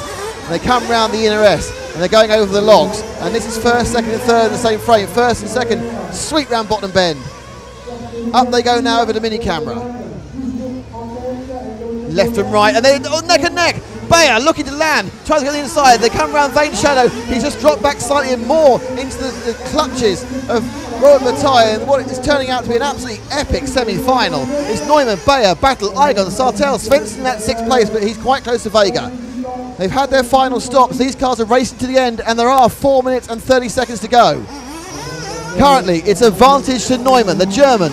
And Battle tries to sneak up inside. Oh, it's very close, and they go through the S's. They're neck and neck over the logs and coming down bottom bend. The two cars are touching as Battle desperately tries to get past Bayer. But Bayer, great driving, great defensive driving. Second and third. Battle got him before, jumping here. Not letting it happen this time. And they're still now, they go through this over Champagne. 1, 2, 3 off the line, which of course is 4, 3, 1. Neumann, Bayer, Battle, Germany, Czech Republic, Spain. It's Durango, it's X-Ray, it's Mugen. And that's how close it is, as close as I can say, as close they are. They go through the top corner for the double, but we see mistakes again and again. A difficult land. This track is a hard track to race on because it's difficult landings, and the only place you can overtake appears to be on the jumps. Slightly, it looks to me like Neumann. Oh, and a basic roll there coming off the logs for Bayer, and that's their Battle through. Now Battle now has 3.5 minutes to try and attack Neumann ahead, as he takes a lot of liberties there with the exit of the mini camera, and he's landed badly as well and gone again. These two do not want to be ahead, and they're handing the win to Neumann. For the second and third Battle is where it's all at, as Battle just can't stay ahead. Hopefully he's having all his errors in this race, he's going to have none in the final. But I'm sure the person who's looking on this most happiness is Ronafalk. He's got the win in the semi-final in his pocket, and I think he's got pole position as well. Bayer, oh, another mistake, that was lucky landing. Battle needs to get his head together. Bayer's blocked him all the way, fairly, absolutely fairly driving by Martin Bayer, the Czech Republic driver. This track is quite flat, and he's obviously used to driving the flat, European 1/5 touring car champion. But we are now down to about 2 minutes and 40 seconds to go, so about 3 or 4 laps, as again, Battle begins to drop off Bayer. Neumann has got a bit of a lead as well, so what was a really close fight is being reduced. There they are, 1, there's 2, there's 3, in fact that's Bayer now. Bayer going through the sock, going into the boulders and the top corner. It's a brief respite for us commentators and spectators. The cars separate themselves out slightly. There's one, you can see Neumann just doing the triple. There's a triple with Bayer, and there's a with Battle. But you kind of feel that one minor bobble and they're all back together again. In fact, Battle now is definitely gaining on Bayer. And he'll want to be a place above, because that'll put him 1 or 2 positions further ahead, depending on time on the grid. Neumann holding the lead quite well. He finishes the lap. And we are now down to about 2 minutes, so there should be between 2 or 3 laps to go. I think it'll be just 3 laps. On the top corner, 1, 2, 3. The gap is something in the region of Neumann has a 2-second lead, and Battle is 1.3 behind Bayer. And they are spread out, but it looks like Battle's now making another forward movement towards Bayer for second and third. It looks like the German, the young German, your Neumann, the double European four-wheel drive champion. Well, actually 3 times he's won it, but he's won the last 2. And he hops over, definitely Battle now visibly closer to Bayer as he hunts down a chance to get him a second place. And we are now on the last 2 laps. They should get 2, they might not. This might be, they will get 2 laps, they won't get 3. So, through boulders, that's the Durango in the lead. There goes the X-Ray and followed by the Mugen. Battle must be frustrated. He's been ahead on about 4 different occasions and had problems after that. Yorn must be thinking, this is my lucky day. I've put in a great performance, but others have wilted around me. Just so you know, behind them, Igon in 4th, Sartell in 5th, Svensson in 6th, potential qualifying place. There they go. 1, 2, 3, 4, and a slight mistake by Neumann has put him right in front of, when it comes to the last lap, he is right in front of the 2 chasing cars. In fact, Neumann's right there. He must have got spooked. So it's Neumann who's hopping over now, who's only got a half or a car and a half's lead from Bayer and Battle. So that 2-second lead's evaporated. There's traffic all around. They come round now the bottom bend. That's not them. There is Neumann. There's Bayer. I'm not sure whether they'll get another lap or not. 11 seconds to go. They're about to go to the line. Will the buzzer go? Will it save Neumann? No. We have 1 more lap. 1 more lap, and they all go round for a last lap here. 1, 2, and 3. Neumann from Bayer. From Battle. They're covered by about, virtually no time at all, with my guess.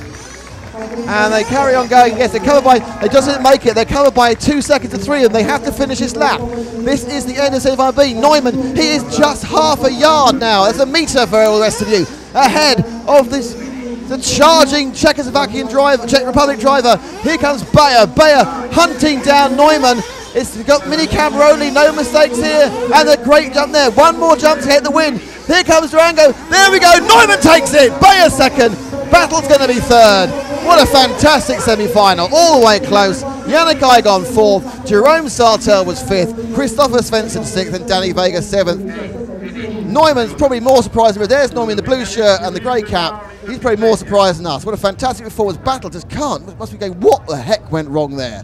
And there's Bayer in between. That's your 1, 2, 3 leaning across. And that was an absolutely fantastically exciting, brilliant, amazing A-final. Semi-final B, wasn't the A-final at all. Semi-final, I'm so excited I forgot where I was. So we are now going to leave you with some ambient pictures and some sound, because we are taking a little break before the main final starts, which starts when, Paul? The second semi-final is over. No, you put the graphic up. In 15 minutes. And thank you all for watching. It is, of course, we brought you here by associated Proline with Team Durango Audi UK. Thank you to EFRA. Please interact with us on @RC Racing, which is the Twitter. And there are final starts. Well, it's not the final starts, the actual final procedure starts with various announcements and stuff. So, how about we'll be back for the final at? That's a good one. More moving cameras and fire, so we're not going anywhere. But anyway, so in between this, there is another race, which is the old man's race, which you'll probably catch on the cameras. It's the old man race. It's what I qualify for quite comfortably. To be ready 5 minutes before. So everything looking particularly good. So as we wait now, the final will start in. Final build-up will start in about an hour and 5 or an hour and 10. We're going to cover some of the presentations. And there we are. We're back for the final, 3:50 p.m. local time, which is 2:50 p.m. in England. We're hoping now you can all work out that it's an hour earlier, because Paul really doesn't want to do another graphic. So we are building up for a fantastic final. If anything like that semi-final, I will probably explode. So we're back with you in about an hour's time with coverage of the build-up and the full A-final from the 2013 1/8 EFRA European 1/8 Off-Road Buggy Championships. Catch you in a minute. Mike Haddock from Great Britain, Maurizio Fontinel from Monaco, Mats Hanserud from Sweden, Gerd Pfeiffer from Switzerland, Ender Barros from Portugal, Karl Zeilinger from Austria, Johan Udi from Slovakia, Rudi Traxler from Austria, and Jean-Jacques Walter from Switzerland.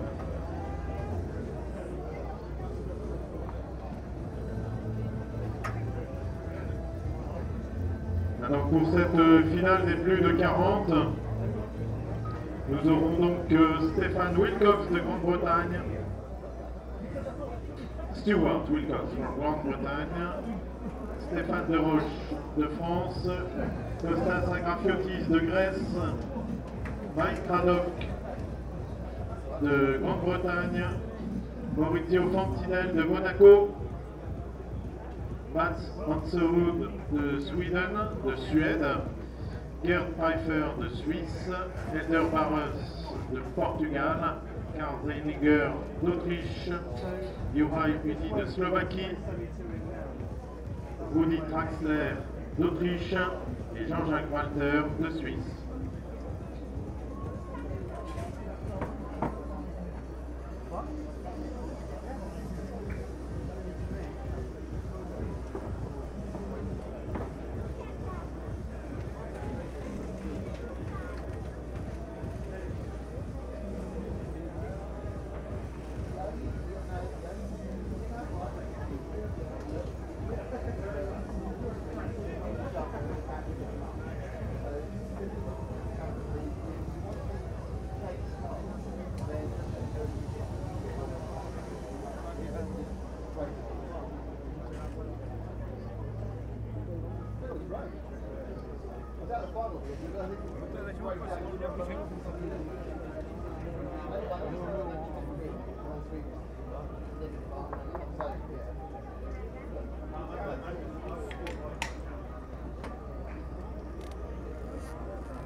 So I remind to all the finalists that for the start, the two back wheel has to touch the border. Donc pour la finale, les deux roues arrière doivent toucher la bordure noire.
Okay, so I want all the plus 40 drivers and their mechanics to be ready.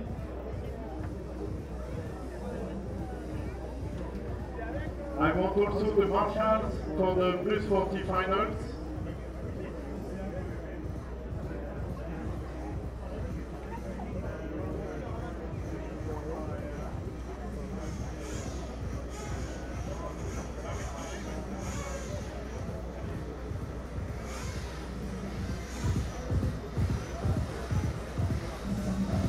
So I need the marshals from France. I need need the marshal from Germany. I need the marshal from Sweden. I need the marshal from Finland. We have the marshal from UK, and from Ireland.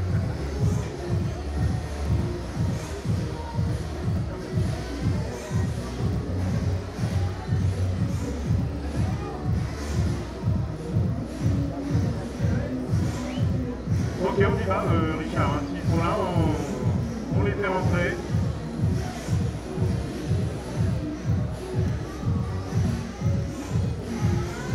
So I remind you, and especially to the mechanics, the two back wheels must touch the black border. Donc les deux roues arrière touchent la bordure noire.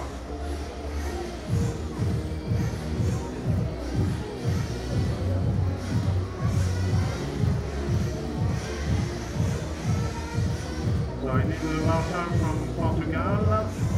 It's coming. Good. Number 2, I need the marshal from Switzerland. Switzerland or the Czech Republic. Marshal number 2.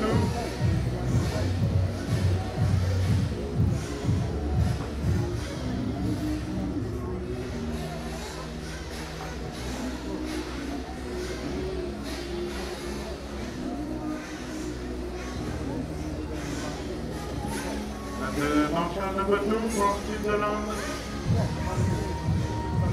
Oh, it's there, and yeah.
So the track is open, la piste est ouverte.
the mechanics from position 1 to 6 to track now. Track now. Just after the start. Okay, all the cars back to the pit lane. Car number 3 and 12, you may cut the track in a shortcut.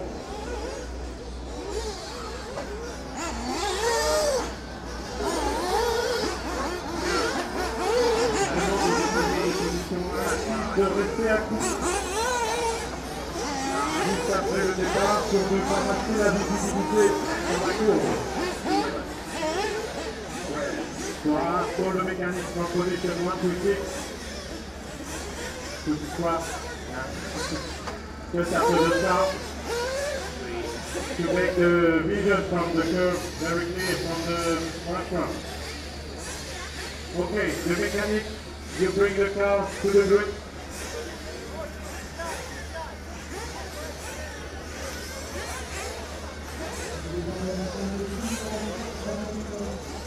So the two back wheels must touch the black border. Les deux roues arrière doivent toucher la bordure noire.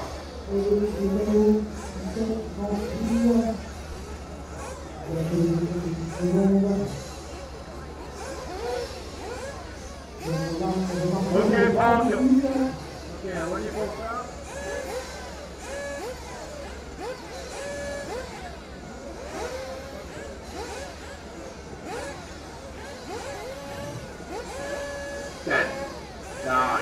10, 9, 8, 7, 6, 5, 4. Release the car.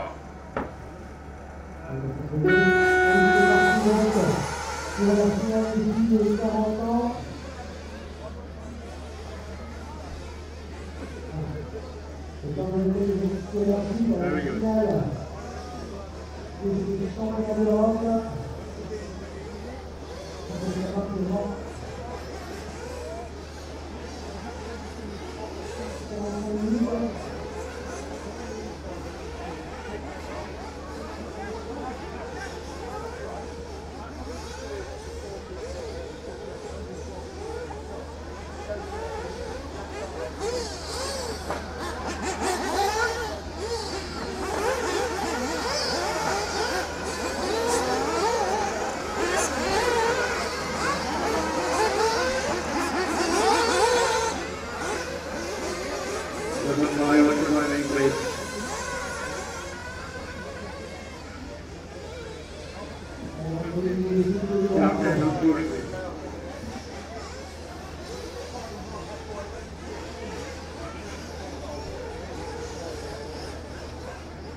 You have lost the lap, so you have to give way to number 4 immediately.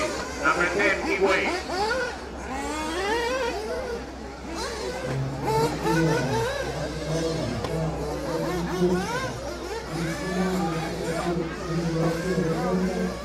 Stop, come back. Number down here.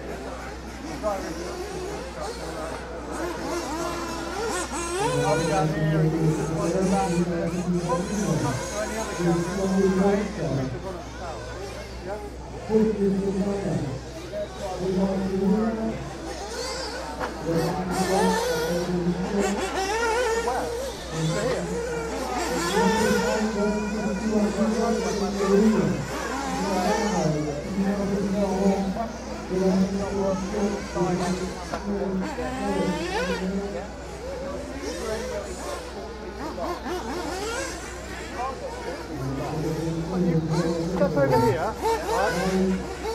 Don't stop it.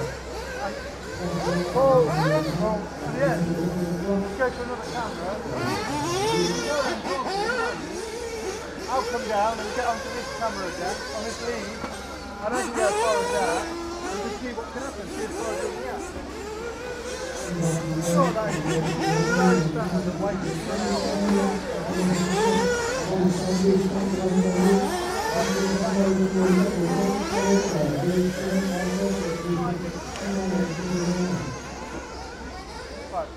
Then you wait, please.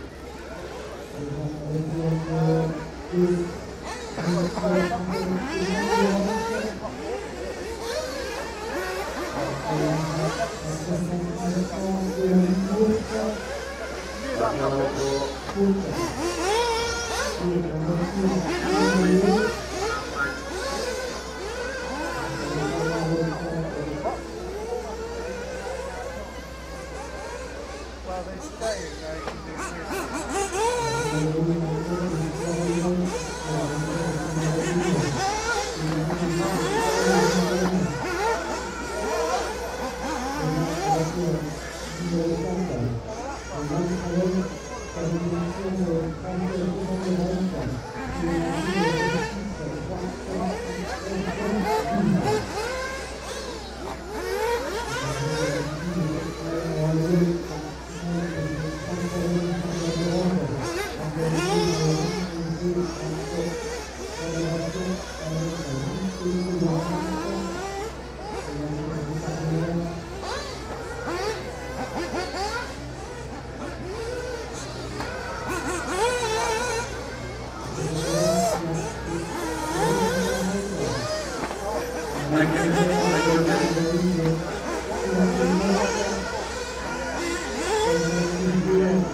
Okay, we close the track.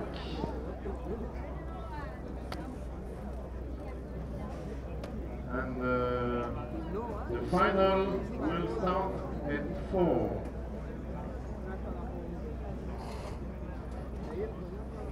At 3:45 we will have the presentation of the drivers of the final. The drivers of the final. So I will ask you to come to the rostrum around in about 15 minutes with your car and the drivers.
So I ask all the finalists to be ready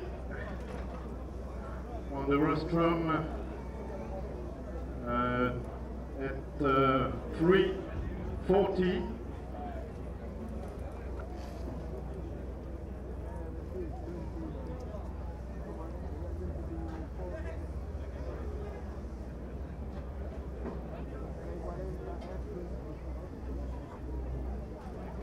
Okay, so 3:50, we ask the drivers and mechanics to be ready to go on the rostrum at 3:50. Then we will have the presentation of the drivers to the audience. Et donc, on demande.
Y luego yo me siento ahí en cualquier rincón, me sube con el brazo. Se sienta encima de él, sin arrasco, hostia, le sube a la chepa. El cámara me de la vida, y se le cayó la batería. Donc je rappelle aux finalistes de se tenir prêts à 3h50 au pied du podium. So I remind all the finalists to be ready at the bottom of the rostrum at 3:50.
initiale, il faut communiquer une copie des résultats des demi-finales à Carlos.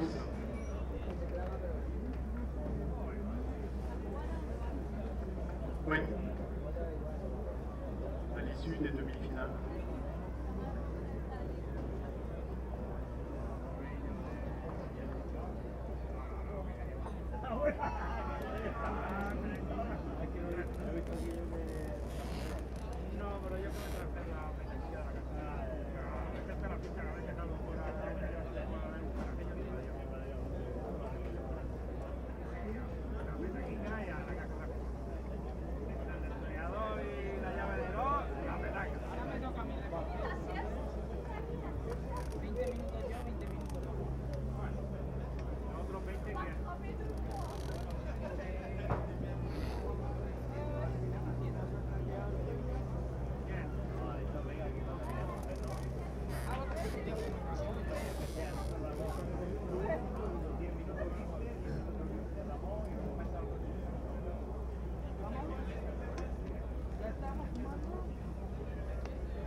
I want someone from RCTV, please.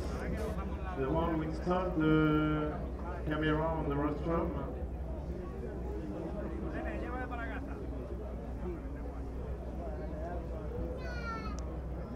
Some room for RCTV, please.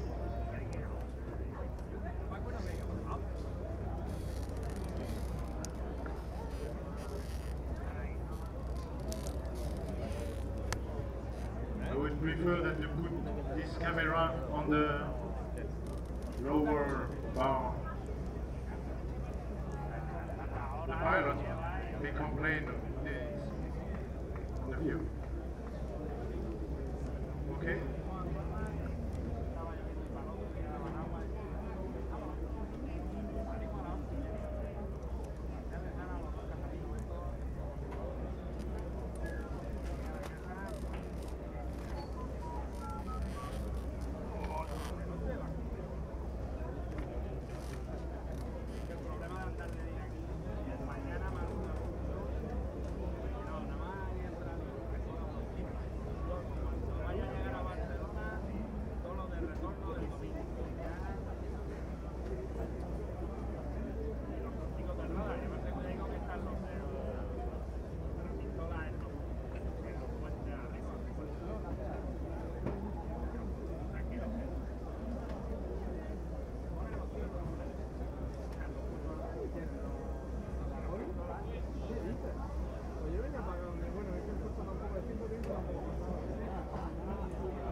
a estar aquí. Uy, me pongo yo estoy aquí. Vente conmigo, ahora sí que aguantar aquí un poco. Y luego ya nos cambiamos.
Coge la mía, mira la mía. La mía está allí, a la de mis cosas, cógela. Esa es la mía.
Eso pasa a volar, chaval.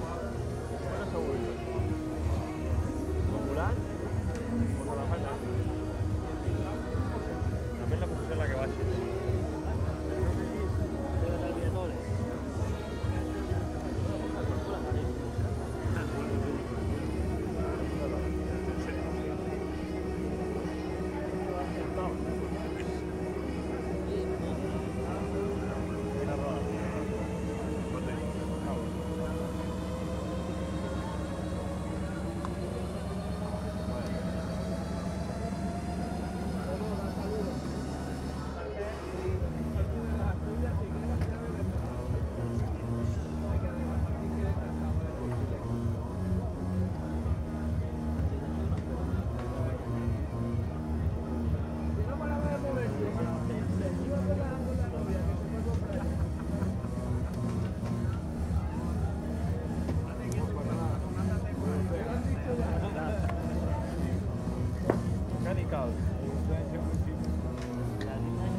Getting the camera not changing the battery while I have a whip. You're starting down here.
aux pilotes, aux mécanos de se positionner au pied du podium.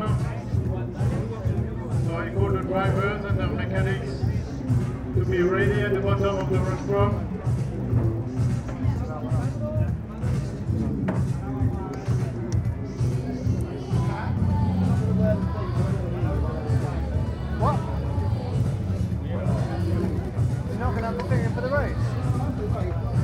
get there? You got me, Paul.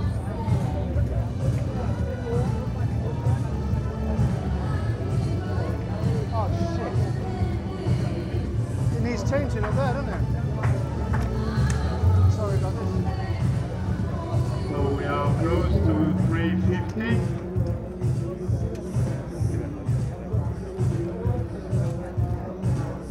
All the drivers, all the mechanics, please be ready. So we'll ask the drivers to choose their place on the restaurant first.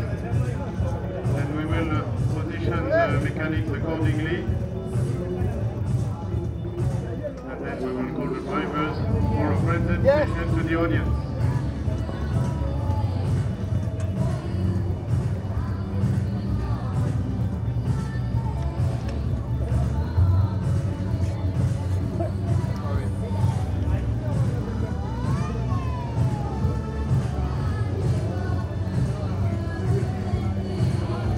How long we got? Should I reach it through the camera or not? The audio for this? What? Am I recording it to camera to put out in high def later? This intro or not? Yeah, we need to then. Yes, we do need to.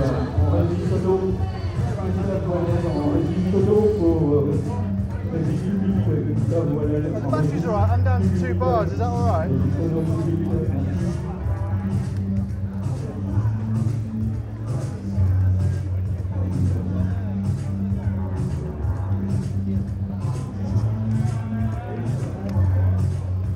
you lose a contact?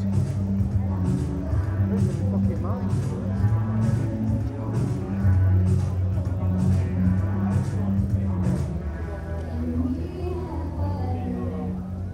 Gonna need a sound check of some description. Sound check?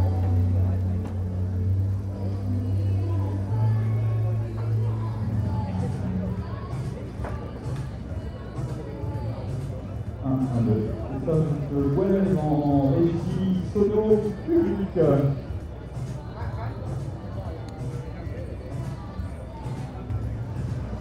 So we have 1, 2, 3, 4, 5 cars already.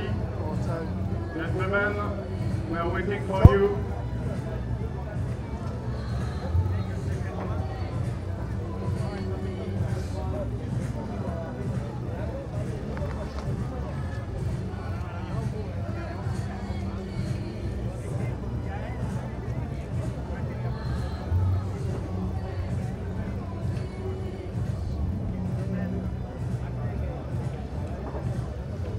Well, hello and welcome back to Reims for the final of the EFRA 1/8 Off-Road European Championship here in northernish France. As you can see, the weather's even more lovely than before, and a cloud in the sky.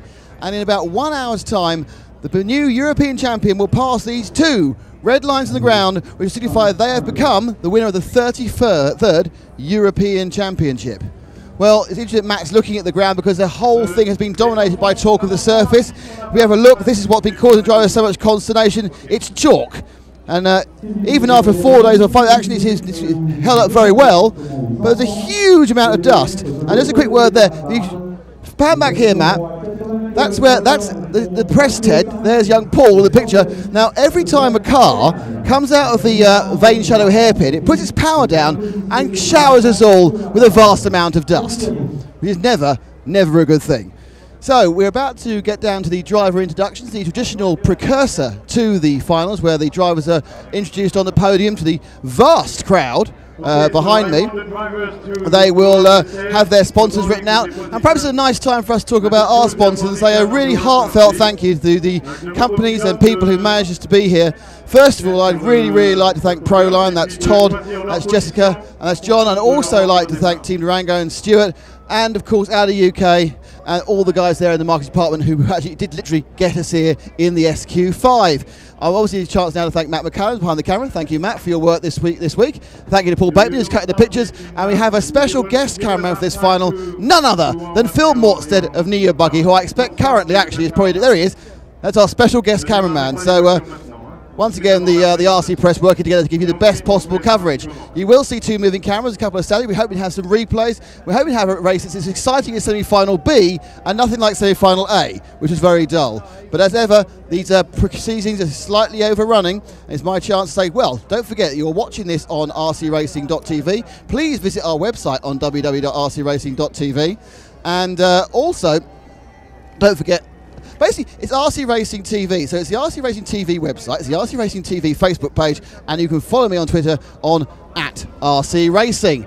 So as we wait for this to get going, I think it may be a chance to try and, should we grab the tenure of the crowd? I would do a grid walk, but the grid's up there and the cars aren't there yet. Let's see if I can find a quick grid walk question. Now, first I want to ask you, who here can speak English? Excellent, you do, well done, sir. You are just French, okay. Good, may we. So, sir, who are you backing for the win here in an hour's time? Who do you think is going to be the winner? The winner, perhaps Jérôme Aiguin in French, or Ron Falk, perhaps. And you, sir, who do you think will win? For Darren Bloomfield, I think. Oh, now interesting. The Bloomfield is he is the dark horse, because obviously, in fairness, a bit iffy on the first day, and then suddenly came forward yesterday in the final qualifying round, and of course was second in the semi-final A with an interesting fuel strategy. So do you have any inside information, or is it just a feeling? My sentiment is he can be a winner because he makes 10 euro fuel, I think, and it can be a good advantage. Thank you very much. So a man there with a bit of inside knowledge. See, a very knowledgeable crowd we have on this side, because they've all kind of swarmed across from the bleachers. Now this is where, of course, it could all be won and lost. This is the pit lane. As you see, we are... and the key thing really is the duration. Now, duration in electric cars obviously is just how long your battery lasts before they go flat. But the duration here is how long you can go in between pit stops. Now, in the semi-finals with 20 minutes, basically most cars, except for Darren Bloomfield, did 2 stops, because Darren could do just over 10 minutes. But of course, it doesn't mean that the guys in the semi can only do 6 or 7 minutes, because they were stopping twice. Because if you only do 9.5 minutes, well, 9.5 and 9.5 is 19, and you still need a second stop. So you may as well make it as even as possible. So there's lots of pictures going. People are gradually assembling, really, more than being called up. It's quite interesting. You kind of lounged up there, as you can see the several of the drivers. You can get a view of the drivers who've turned up. I think they're walking up. They're choosing their positions. Now, the difference from the heats here is the drivers get to choose, but they walk up with their number. They choose where they want to be. And number 1, and on pole position will be David Ronefalk, and he's chosen position 2. Car 2 is your Neumann, and he's chosen, I think it was position 4. Darren Bloomfield's qualified 3rd for this final. He's chosen position 5, I think. And in 4th on the grid, it's going to be Martin Bayer.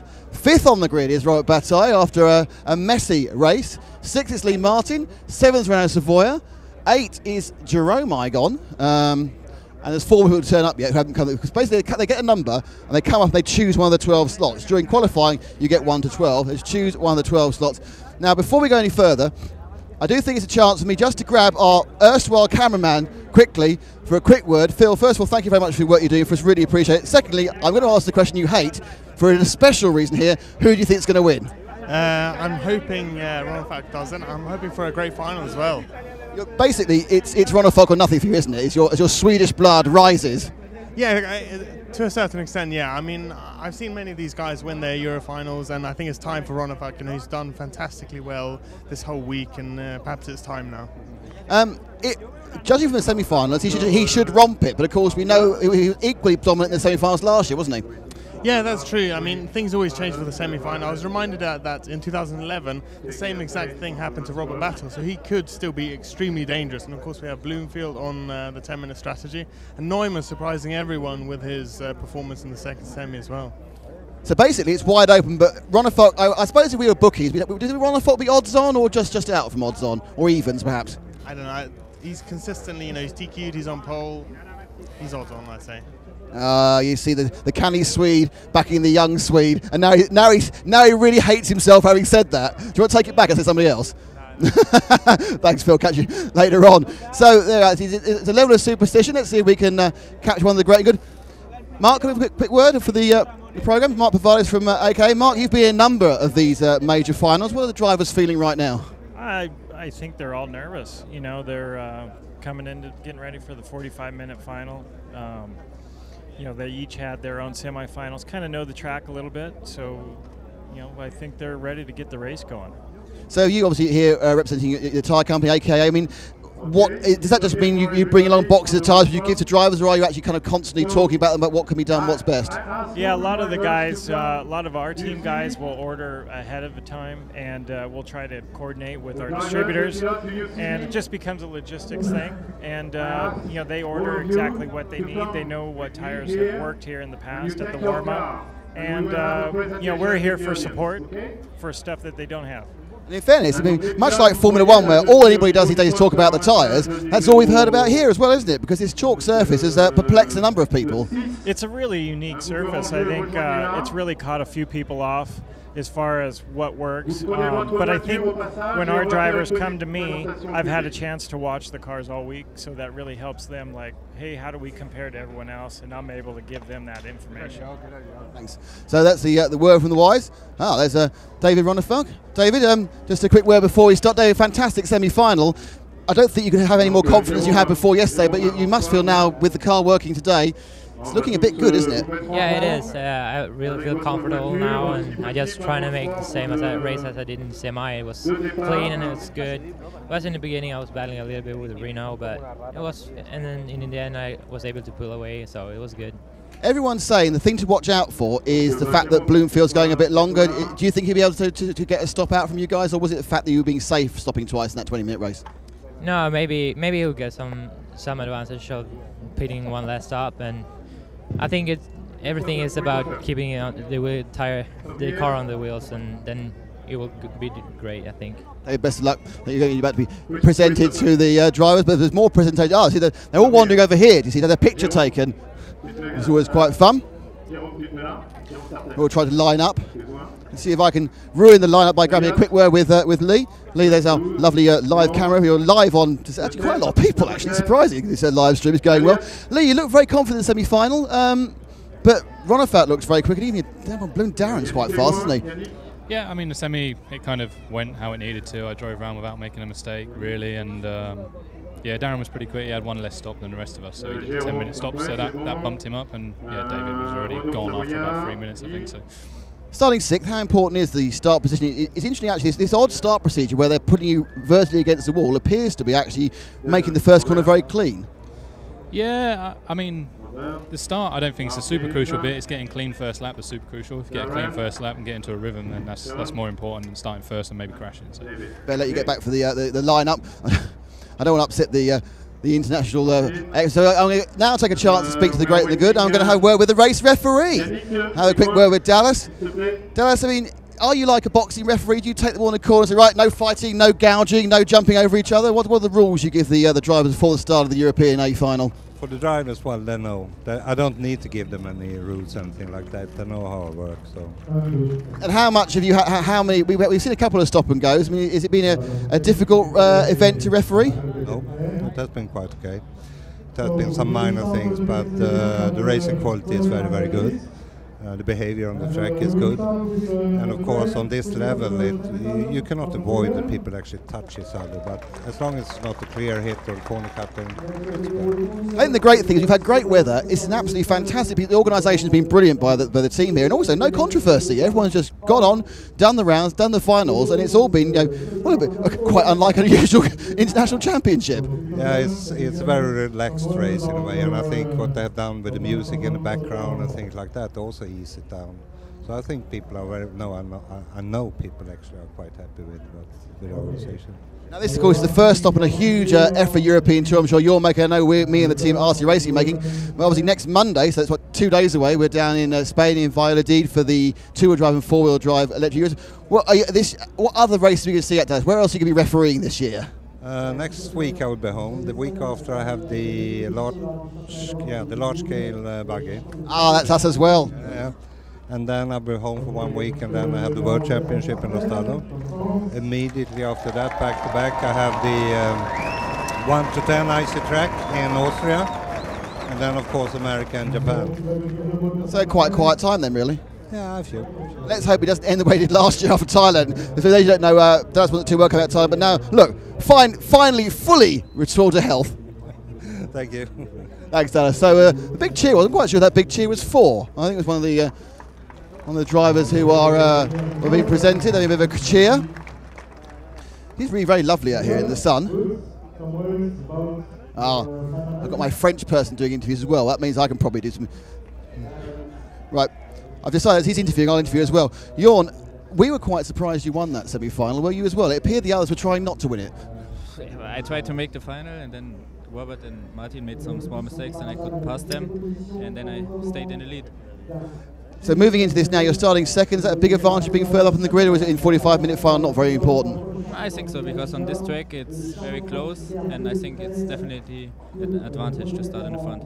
Obviously you're out only an hour ago. Is the car exactly the same as it left the track, or have you made some changes even that time?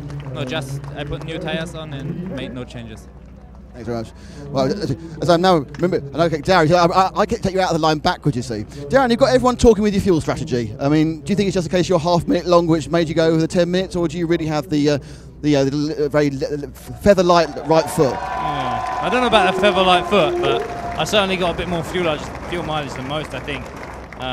Yeah, we're going for a longer stop, and we'll see how it plans out in the final. I mean, oddly, it's very much like last year, wasn't it? You know, the hair of Ronald Falk, and you were not the tortoise, but you were catching him by strategy. And the last couple of laps, you came together again for that epic final. You'll be hoping for a repeat, but David looks very, very fast. Yeah, for sure. I mean, I found some speed in the last 24 hours. I struggled at the start of the race, just getting to grips with the feeling of the track, having not made it to the warm-up and not been here before. I switched tyres around about the middle of qualifying, and towards the end of qualifying found a lot of speed. Found some speed in the semi-practice, and also felt very comfortable in the semi. Obviously starting from 7th, trying to chase David down in first. So yeah, I mean, he's looking fast. I think we've all got a good bit of speed, but everyone's nervous in the final, and hopefully I can come out somewhere near the top. Yeah, you might upset the crowd. They seem quite keen on the idea of a French win, don't they? Yeah, yeah, they seem quite keen on it, but I think there's a few of us that hopefully would maybe put a stop to that. So. Thanks, Darren. I'll just see if I can just go Martin Baer. Martin, obviously you are one of the people here who is a reigning European champion in the very different discipline of large-scale touring car, but a great performance and a very difficult semi-final though. Oh yeah, it was pretty good, pretty impressive semi-final. Like we fight together for a lot, so it was really good. I mean, you've got the new version of the X-Ray here. I mean, is that a risk bringing a new car to an event like this, or has it? You know, do you think the results are speaking for themselves? For sure, it's a risk, but the best to testing the new car is during the race, and you always have the best condition during the race. So we have the solution to do it on the race, and it's good. And obviously you can't retain your 1/5. You'll carry on being 1/5 European champion. There is no championship. Are you going to Lostalo for the World Championships? No, I'm so busy with 1/8 so not this year. So. Okay, thanks, Martin. So Robert is chatting. Let's see if I can just a quick way, Renault. Renault, can you just kind of bring you out of line to the line view of our camera?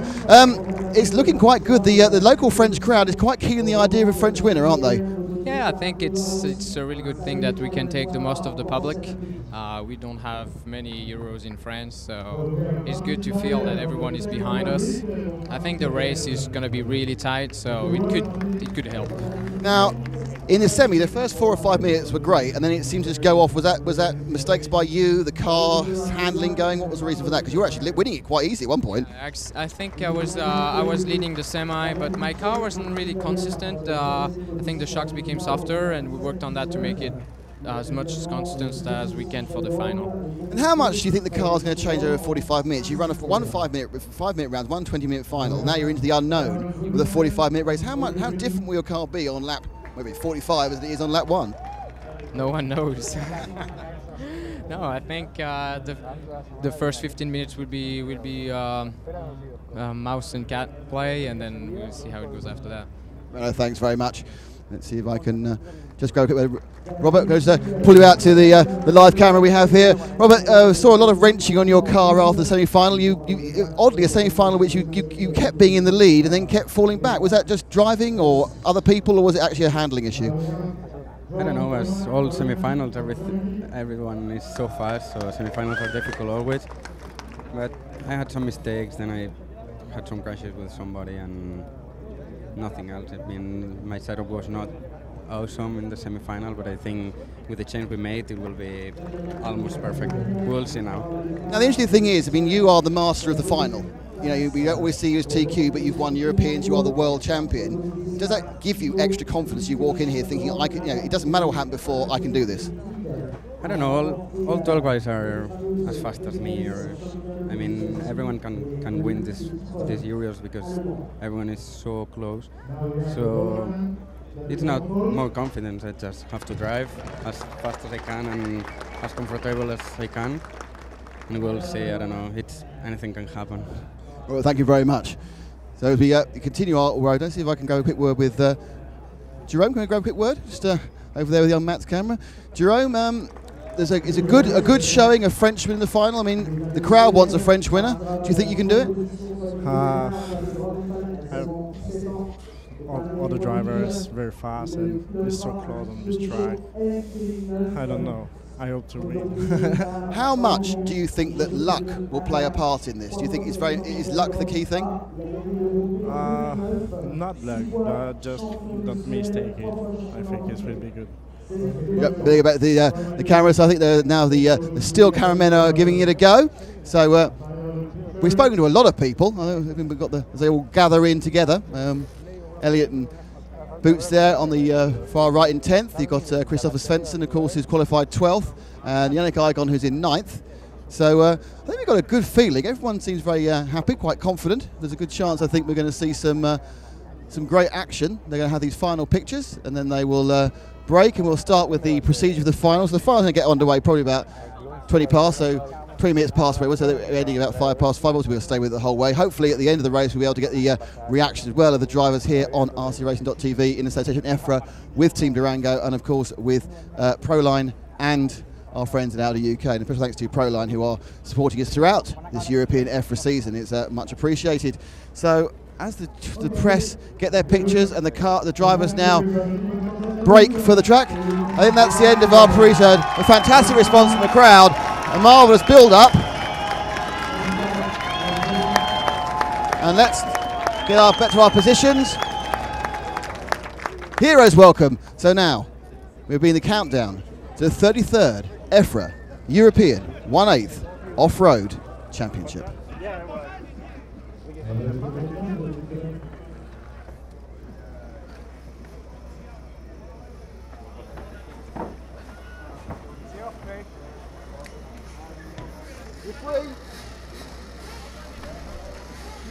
Okay, so you can start the engines in a few minutes.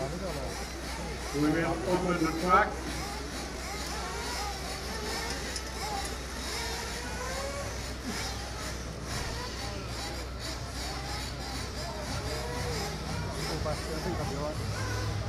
So I remind the mechanic,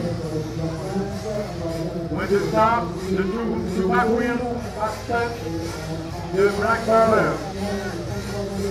Alors je rappelle au mécano, les deux premières devront toucher la bordure noire.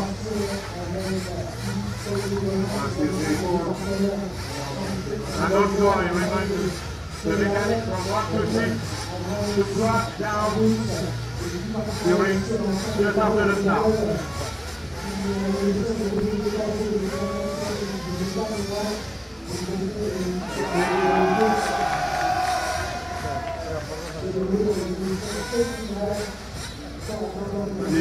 So hello and welcome to our race coverage. That was the pre-race show, which was beautifully organised by the French organiser, who really have done an absolutely superb job of this entire event.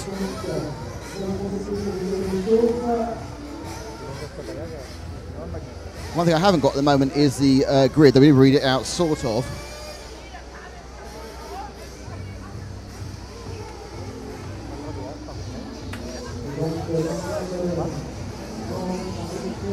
And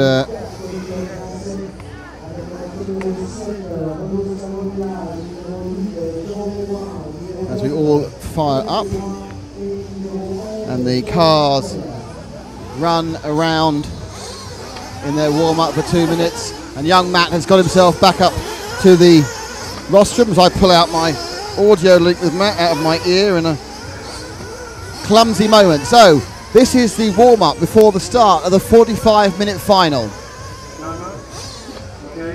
Wellefeld's on pole. We know that. Durango of Neumann second. The TLR of Bloomfield third. Battle in fifth. Fourth is Martin Bayer on the grid. And we have indeed got all our cameras up and running. We have Phil Mortstead, the king of Neo Buggy. He'll be doing the fantastic shots over the logs around the infield, and also some really great stuff down the main straight. You really get the impression of speed there as they go up the straight and into the Reims corner. We're with Matt McCallum, who's doing our high vantage. I have Paul Bateman beside me. My name is Nick Damon. We are the RC Racing team with the aid of Neo Buggy here for the EFRA 1/8 Off-Road European Championship. We are in association with Proline, we're in association with Team Durango and with Audi. 12 expectant faces looking down at their mechanics.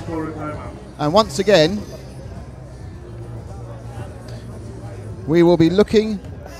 Now, is there a 10-minute timeout being called? Has someone called a 10-minute timeout? Everyone's fired the engine, so it looks like we may have a timeout. Not sure why. And it's Neumann has called a timeout, so he will now start at the back of the grid. The car that was second has called a timeout for a technical reason. This means we'll now have a wait of up to 10 minutes, a 10-minute timeout. You can call them in the finals or the semi-finals. Everyone fires up, and Neumann has an issue with his car. He's got 10 minutes to fix it. We don't know what the exact nature was, but it may well be an engine problem or a fuel problem. And we are, of course, in the A main final, as it tells you on the top left of the screen. So when you come to watch back today on the archive, and it'll be available quite soon after the racing finishes today, remarkably, and a first for us this weekend, all the races have the correct markings next to them. So we now have to lay out a position 13. If Matt can perhaps see that in front of us now, because it's right in front of him. It says 2, where 13 says. So Neumann, after a fantastic semi-final, has well, he's actually blown it by the problems, but the issue really is now that he's taken away that grid advantage he has, and it also gives Ronnefolk a clear look at the first corner. No one next to him. And then it's Bloomfield. And suddenly, things seem to be turning Bloomfield's way.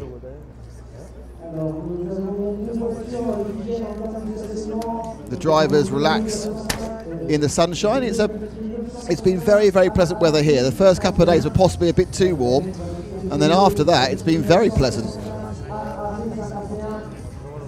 A nice breeze. The breeze has kind of been moving around most of the time. The breeze has moved around as we look at the driver's rostrum now, and the driver's relaxing. But the breeze has been blowing mostly down in the face of the cars on the main straight. So basically from left to right as drivers watching. Occasionally it's swirling. It was blowing actually into the drivers' faces earlier today. But now, and we may be able to get a quick shot of the Durango pit and what's going on there. And there's some wrenching going on around the back. Everyone's looking what it is. Something has suddenly broken.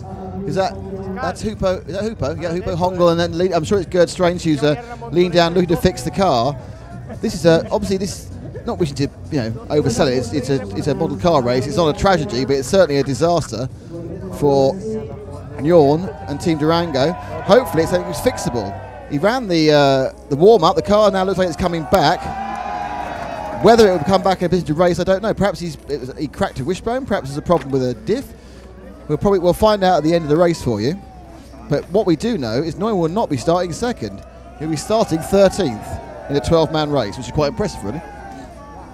But it's all as the tension and the excitement of the absolutely massive crowd. And it's not just the racers. I said to Matt, I think it's just the race, but I'm now looking at it, and actually it is a vast number of the local populace of Reims have come in to see. They've got every vantage point. There's a fantastic bit of staging being built there, which is the main grandstand. If you look round, when Matt pans back, you'll see the other side of the track opposite the driver's rostrum as the engines refire. They're in every vantage point on what is basically an incredibly steep bank. I tried climbing up that to look at camera positions, and I actually fell off it, which is a long story and not one I want to admit too many times to. But there are people everywhere. And there they are, hiding in every vantage point to get their eyes on this 45-minute final, which we brought to you in entirety here on rcracing.tv.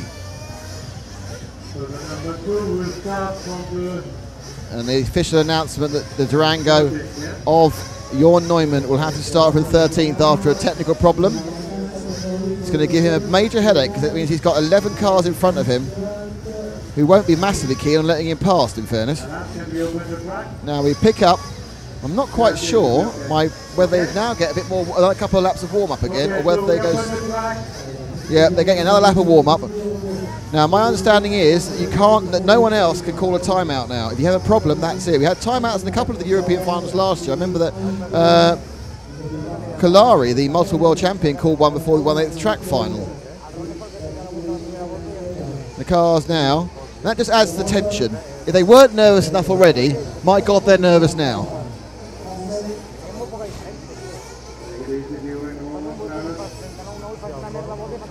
So this is the final race coverage of the day. It's the 45-minute A main final, which will be starting in a couple of minutes, a little bit late thanks to the excellent presentation and the delay, but it just means you get extra value for our live stream.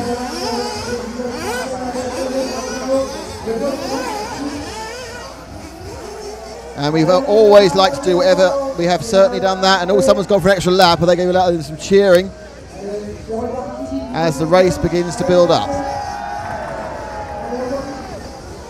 We need to see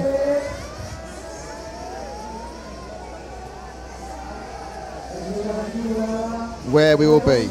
So, let's get ourselves ready for what's going to be in about a minute, what I expect will be a truly fantastic final. That's what I'm hoping anyway.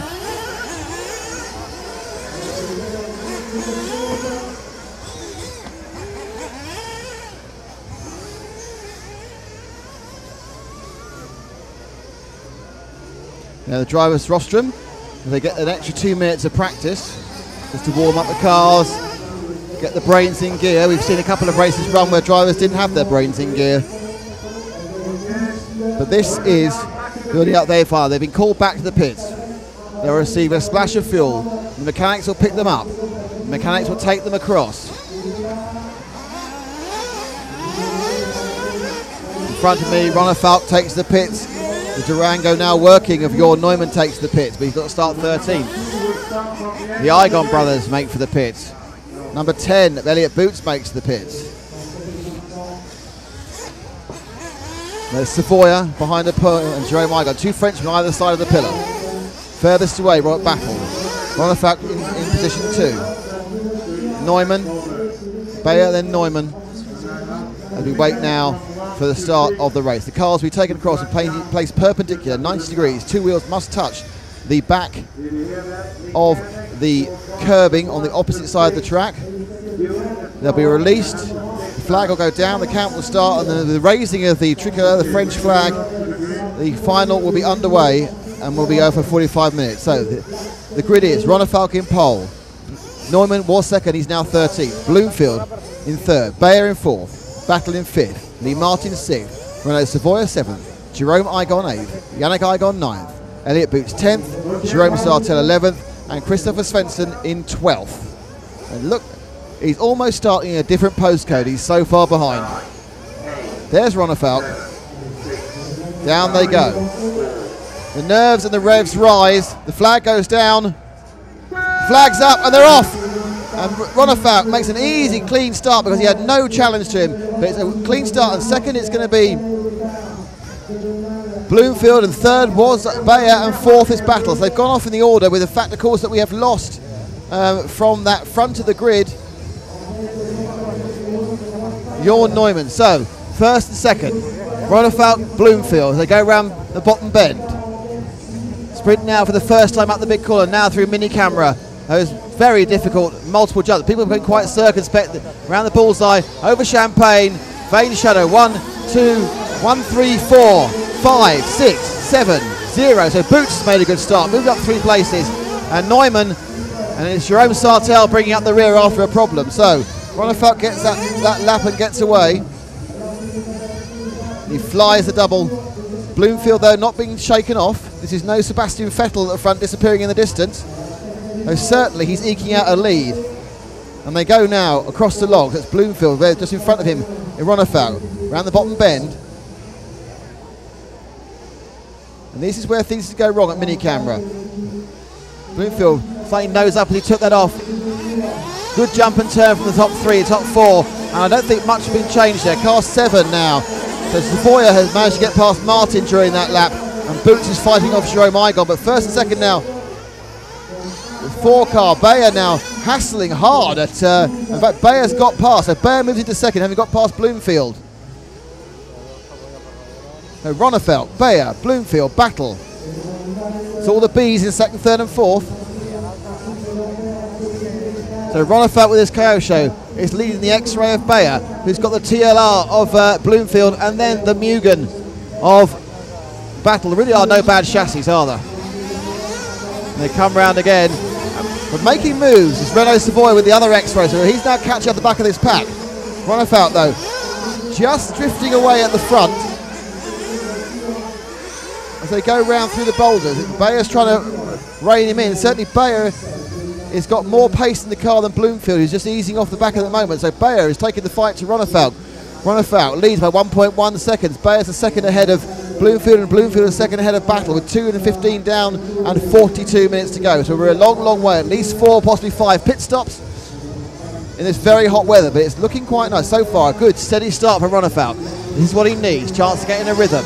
Bayer in second, Bloomfield now hassling third, and Savoya beginning to push quite hard on Battle in for 4th place.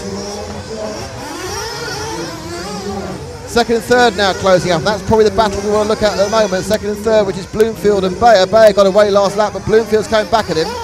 Oh, and Bayer makes a mistake and drops off the side of the track there, and I think he may have lost another place, but that puts Bloomfield into second, and indeed now from Battle ahead of Bloomfield. You can see second, third, fourth and fifth on the screen. That's how far they're apart. That's ebbing and flowing on the lap.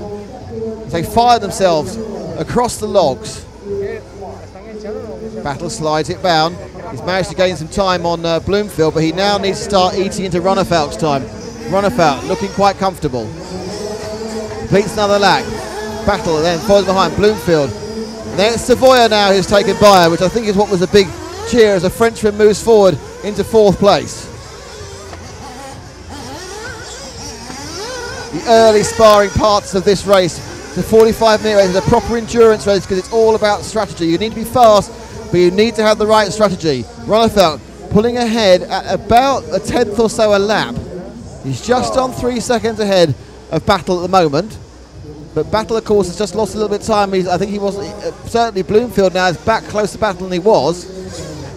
And every lap it's an ebb and a flow. And I'd say that Ronefalk, who's got that clear air, is certainly using it as Savoya begins to get closer and closer to the back of the Bloomfield Battle. Savoya, 3-time European champion. We watch them through the boulders again, and it's now quite close as Savoya begins to gain on Bloomfield, and the crowd, the local Pakistan crowd, yelling their appreciation of the Shark and his X-Ray.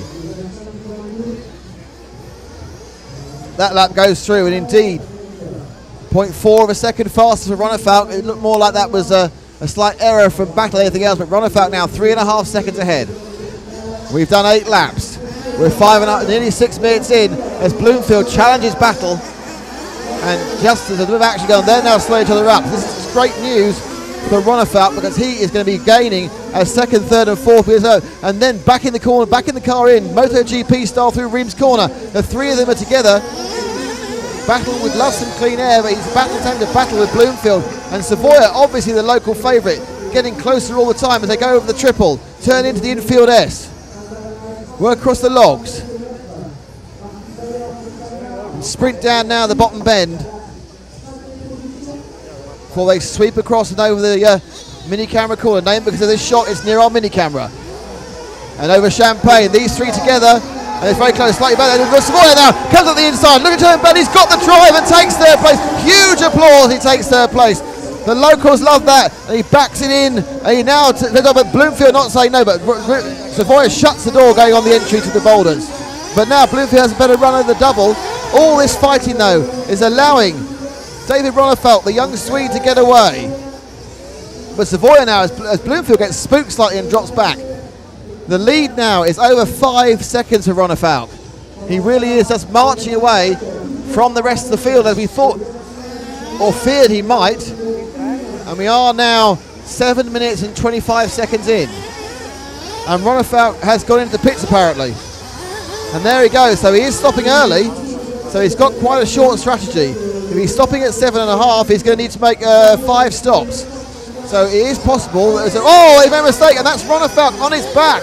The first thing to go wrong for the Swede, and even hit again. Oh, it's a nightmare. Ronefelt has lost a load of time coming out of the pits. We'll have to see that again, hopefully on replay, but Ronefelt, he's stopping early at 7.5. That's put him back in the field. That's not a problem. It's only one more stop, or possibly not even one more stop than everyone else. But the rest of the guys now have got away, and that puts Battle in the lead. Renaud Savoy into second. Let's have a look at it now. There is Ronefelt coming into the boulders. Just came in too tight and rolled it, and then he's back, and now he's got a lot of work to do, because that will have taken away the lead he built up. The 5-second lead will have gone, and he's on a different strategy. And then that second nudge really didn't help at all. So Savoy has pitched as well, and the early one, this is where it gets quite interesting. We need to know, and on his neck, is that Bloomfield? Bloomfield's gone over, and he's taken out car 6 of Lee Martin as well. And that now means that Battle is in the lead. So let's pick up our leader, Robert Battle, car 5, go over start finish now. And is he stopping as well? So right, let's take Battle in and out of the pits, and we'll see where they wind out, because the top 3 have gone. Will Savoy get in the lead at the end of this first set of pit stops? Yes, he does. So Renault takes the lead for France in Reims, 3-time European champion. And this is a real lead, because Ronefelt, Battle and him, they've all stopped once. Where is Ronefelt in relation? How much did that accident cost him? He needs to settle down and run through, but I think it is Savoy who's leading as they go through the Essex Battle. As it's Savoy crashes, and he takes it both of them, they're riding on each other. Savoy picks up. But who came out the lead of that? I think Savoy is going to pick up the lead. No, Battle comes inside. So it's Battle from Savoy, with Bloomfield now catching back up again. So Bloomfield now in third. A big roll from Lee Martin allows Ronefelt to take back over in third place. And Bloomfield is making a stop, is he? And so that is your real first and second. It's Battle from Savoy, Bloomfield. Everyone has stopped once now. So it's Battle from Savoy, Ronefelt. That accident would have helped him catch up from his area, but Ronefelt is in an actual third place as Battle takes it close over the triple. We are 9:50 down, 10 minutes down, 35 to go. And the procession we thought from Ronefelt has disappeared due to the error, but now the young Swede is in third in clear air, and he's not far behind these two, and I expect he will quickly. And there's a mistake from Battle, and Savoy takes the lead, and there's a mistake from Ronefelt. Ronefelt is stuck behind at the exit, and there he goes. So Ronefelt has dropped as well. We go back to the lead, and the lead is Renaud Savoy. Second is Robert Battle. Third is Lee Martin. Fourth is David Ronefelt. The mistakes have crept in. It's a difficult period, but Renaud Savoy, the Shark, the local favourite, has taken the lead from Battle. Behind him, Lee Martin and consistency. They've all stopped once now. So we will see now that it is Savoy, Battle, Bayer, Ronefelt, Bloomfield was the order. It may have been that Bayer sneaked through into third in all that confusion. And I think it is. So Martin Bayer has, unseen by me, gone to third. It's Savoy leading as he goes on the straight. It's Battle in second. In third place, no, it's Lee Martin. So it's Bayer in third place. In fourth place, it is Ronefelt. In fifth place, it is Bloomfield. And he's got, just lost fifth place to Lee Martin. As they go round again. There's our leader, Renaud Savoy. The battle now on the track, though, is for third and fourth between number 4 Bayer and number 1 Ronefelt. Let's see if we can pick that one up. They're very close, but not far behind, and there they are. It's Bayer and Ronefelt to go over the logs, and they come down. Ronefelt now trying to recover from those 2 accidents. One mostly not his fault, the second one entirely his fault. Bayer, third place in the X-ray. He almost did it again. Come on, David. You can't take liberties with the mini camera. And he comes over Vane Shadow and straight up the straight now, and we are nearly 12 minutes down of the 45. There are 33 to go. Bayer trying to hold off Ronefelt for third place. Those cheers tell you that Savoy is still leading. But there's a long, long way to go. There's at least 3 or 4 more stops. Ronefalk just needs to get his head back where it was when he was stroking it away, and he's still got more than enough time to get back in as this comes around the bottom bend, and we switch now onto minicam, but minicamera's speed is unfolding, and it's Bayer this time makes a mistake, and they're right together. Ronefalk now can see third place. Bayer closes him down as they go down Pitman Straight into the Reims corner. They'll tiptoe round Reims. Ronefalk looking for a gap through the old sock. And they now will, I'm sure, they take very similar lines through the boulders, and then they sprint down across the double before the triples. And this is about, Bayer's managed to pull out a little bit for that section. I think Ronefalk obviously has a problem that he's probably faster at different points. And they're picking up someone who's had an accident. Is that Battle? Has Battle moment? It has indeed. So this is now second, third and fourth together. Savoy away, second, third and fourth together on your camera. Battle, it's Bayer, and it's Ronefalk. But Savoy is being given a lead here. The French home favourite. The shark with the X-ray is away and gone from these people who are second, third and fourth.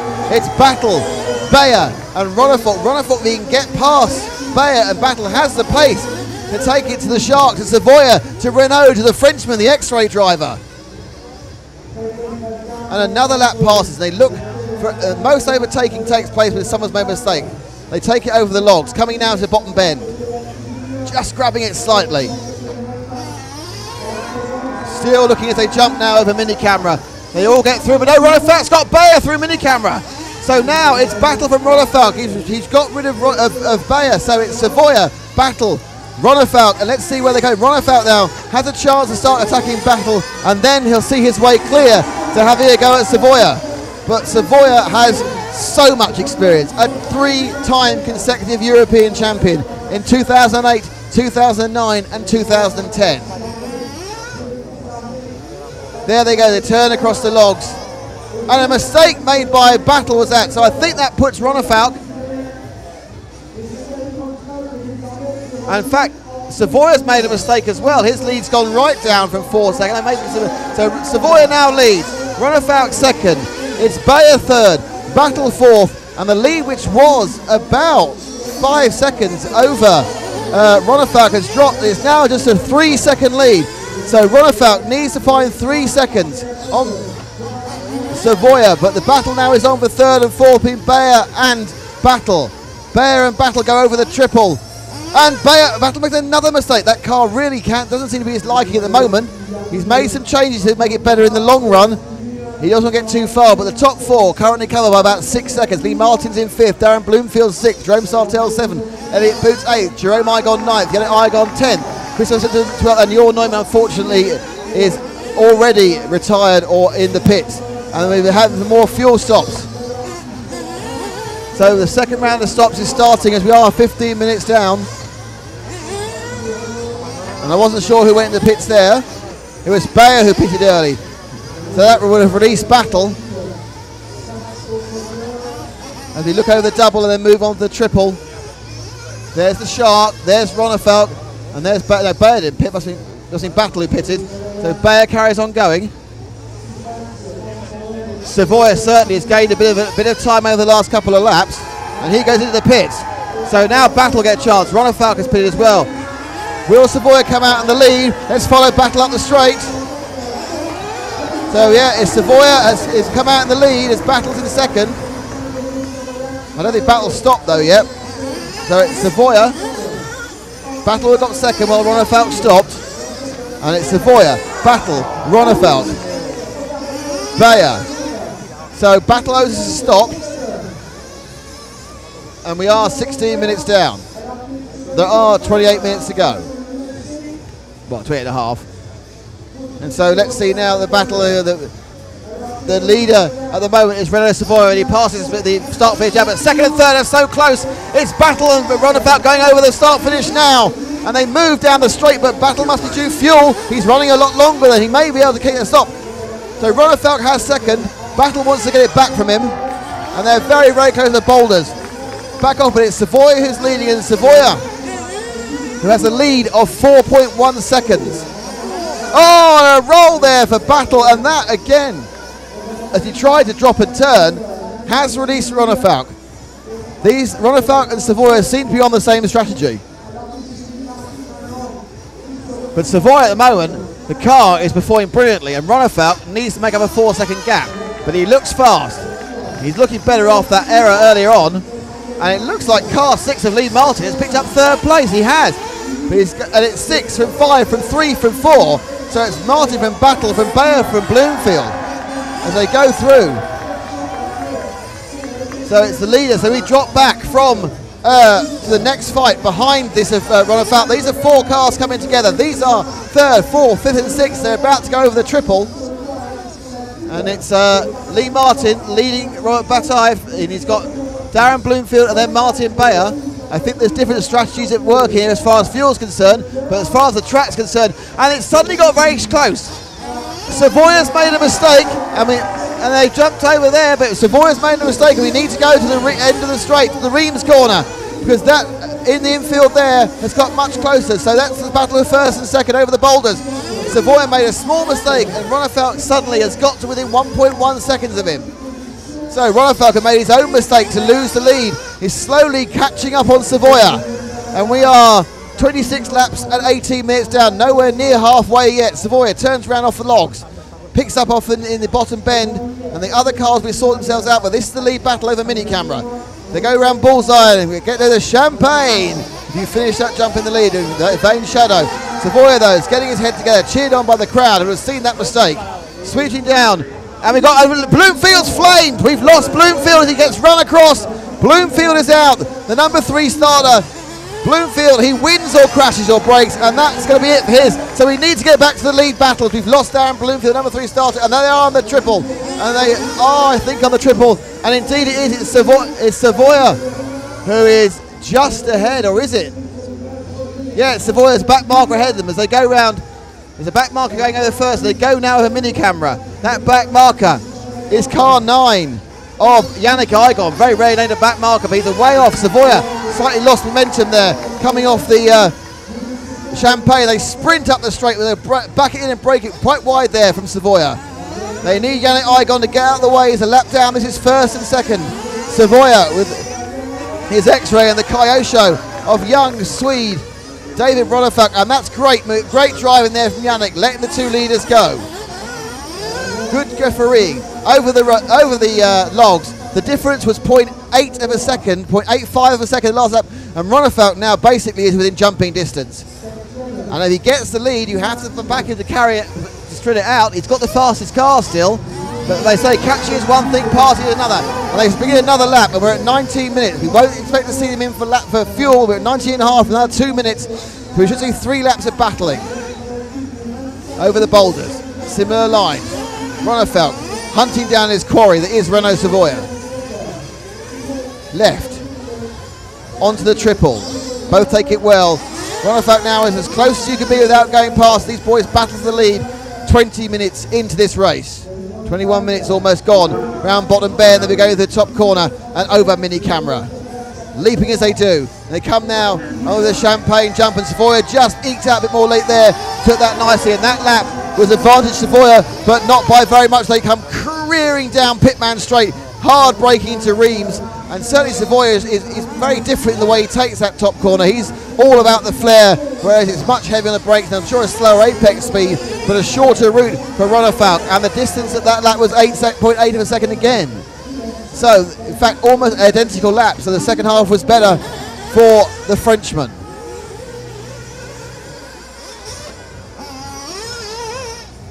Ronefalk now needs to plan how to get past, because if Savoy doesn't make a mistake, and that didn't look too good, but he got away with it. They're as close as they can be going over Champagne. Ronefalk much closer this time as they go over start-finish. And they'll come up, they're 2 different lines. Better drive though, it seemed, from Savoya as he came through, goes wide. Ronefalk takes it tight. Different lines through Reims, similar lines through the boulders. And now they'll take the double and just hope that they land. Heart in mouth, each time they jump on these cars. You get some very odd landings here as they nip the triple. Savoya, Ronefalk, they've been nailed together now for a couple of minutes, but soon both of them will need to stop for fuel. Possibly next lap or the lap, probably the lap after this or the lap after that. over mini camera, where most incidents happen. It looks like, and Ronefeld gets on the inside of Savoia, takes him on mini camera. Can Savoia get him back? Savoia tries it, but no, Ronefeld used the speed on mini camera to see what he could do there, and jumps as they come in there. But Savoia's not letting it go, and he tries. Oh, he gets a bit of tank slapper on, going through Reims. Managed to out jumping on the inside line there as they come through. And Ronefeld should have the ground speed to get away if he doesn't make a mistake, which he has done, of course, earlier. So Savoia now comes from the chase to chase. Let's see if we can see what happened. Here we go. He comes in, just gets it wrong, goes slightly wide. Ronefeld cuts across, and Savoia can't get it back on the second lap. Great stuff there, and already Ronefeld has pulled out a slight gap, but my guess is that he'll be coming in for fuel very soon because we're 22.5 minutes, and he is in for fuel. Let's take the leader in for fuel. Savoia picks up the lead, and if he can fuel quicker, the gun goes in, the Kyosho's released, Ronnefeld's gone in clear air now. Both these two drivers are away from the pack, which is currently Martin Bayer third, Lee Martin fourth, Jerome Sartell fifth, and Robert Battel in sixth. Not working for Robert at the moment, but he's still got over half the race, just half the race gone so far. Now we need to see when the Sharks are going to come in. So let's pick up Savoia. Savoia is now about to go on to mini camera right now. Comes through mini camera. Second part of mini camera. Goes in there. He's now over Champagne. On the start finish. Will he stop this lap? Will he take fuel? He will. Right now, what's going to happen? This is the battle of pit stops. Will Ronefeld be in the lead? Oh, it was longer. It was longer, I'm sure. And there is Ronefeld. And they're released together. And they're all as close as they can be. Ronefeld just touching to get away with it because he had to stop because it was stopped there. So 2 stops, they come back out again. They're as close as you could be on the track as they go round now with just 21 minutes to go. We're over halfway, and these guys are giving us a baratha performance of driving. But you feel when Ronnefeld's ahead, he can pull away. The Shark Savoia needs to needs to keep his sight, because I think with clear air, you've got to favour Ronefeld. He's looked fast the whole time. But one mistake, Savoia will be in front of him, and the battle continues for another lap. Ronefeld currently just ahead as the beautiful way that Savoia swings the car in through Reims. Lost a quarter of a second there. Those little mistakes soon add up, and the lead was just 0.5 of a second in the last lap. They come in, Ronefeld a bit too close. I think he lost a bit of time over there at double. And now over the triples. Savoia looking for different angles to try and get past, as Ronefeld in this middle phase is looking to dispense his French adversary.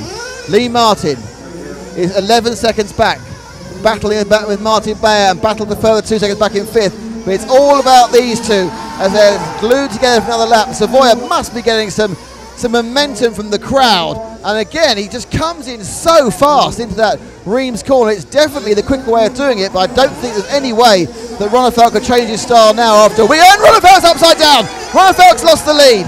He's also got some traffic. He just lost that. He now has to do it all over again after losing it on the jump. Let's see where Ronefeld is. He's not lost too much, but he's lost a bit, and that is going to be seen as Savoia goes over.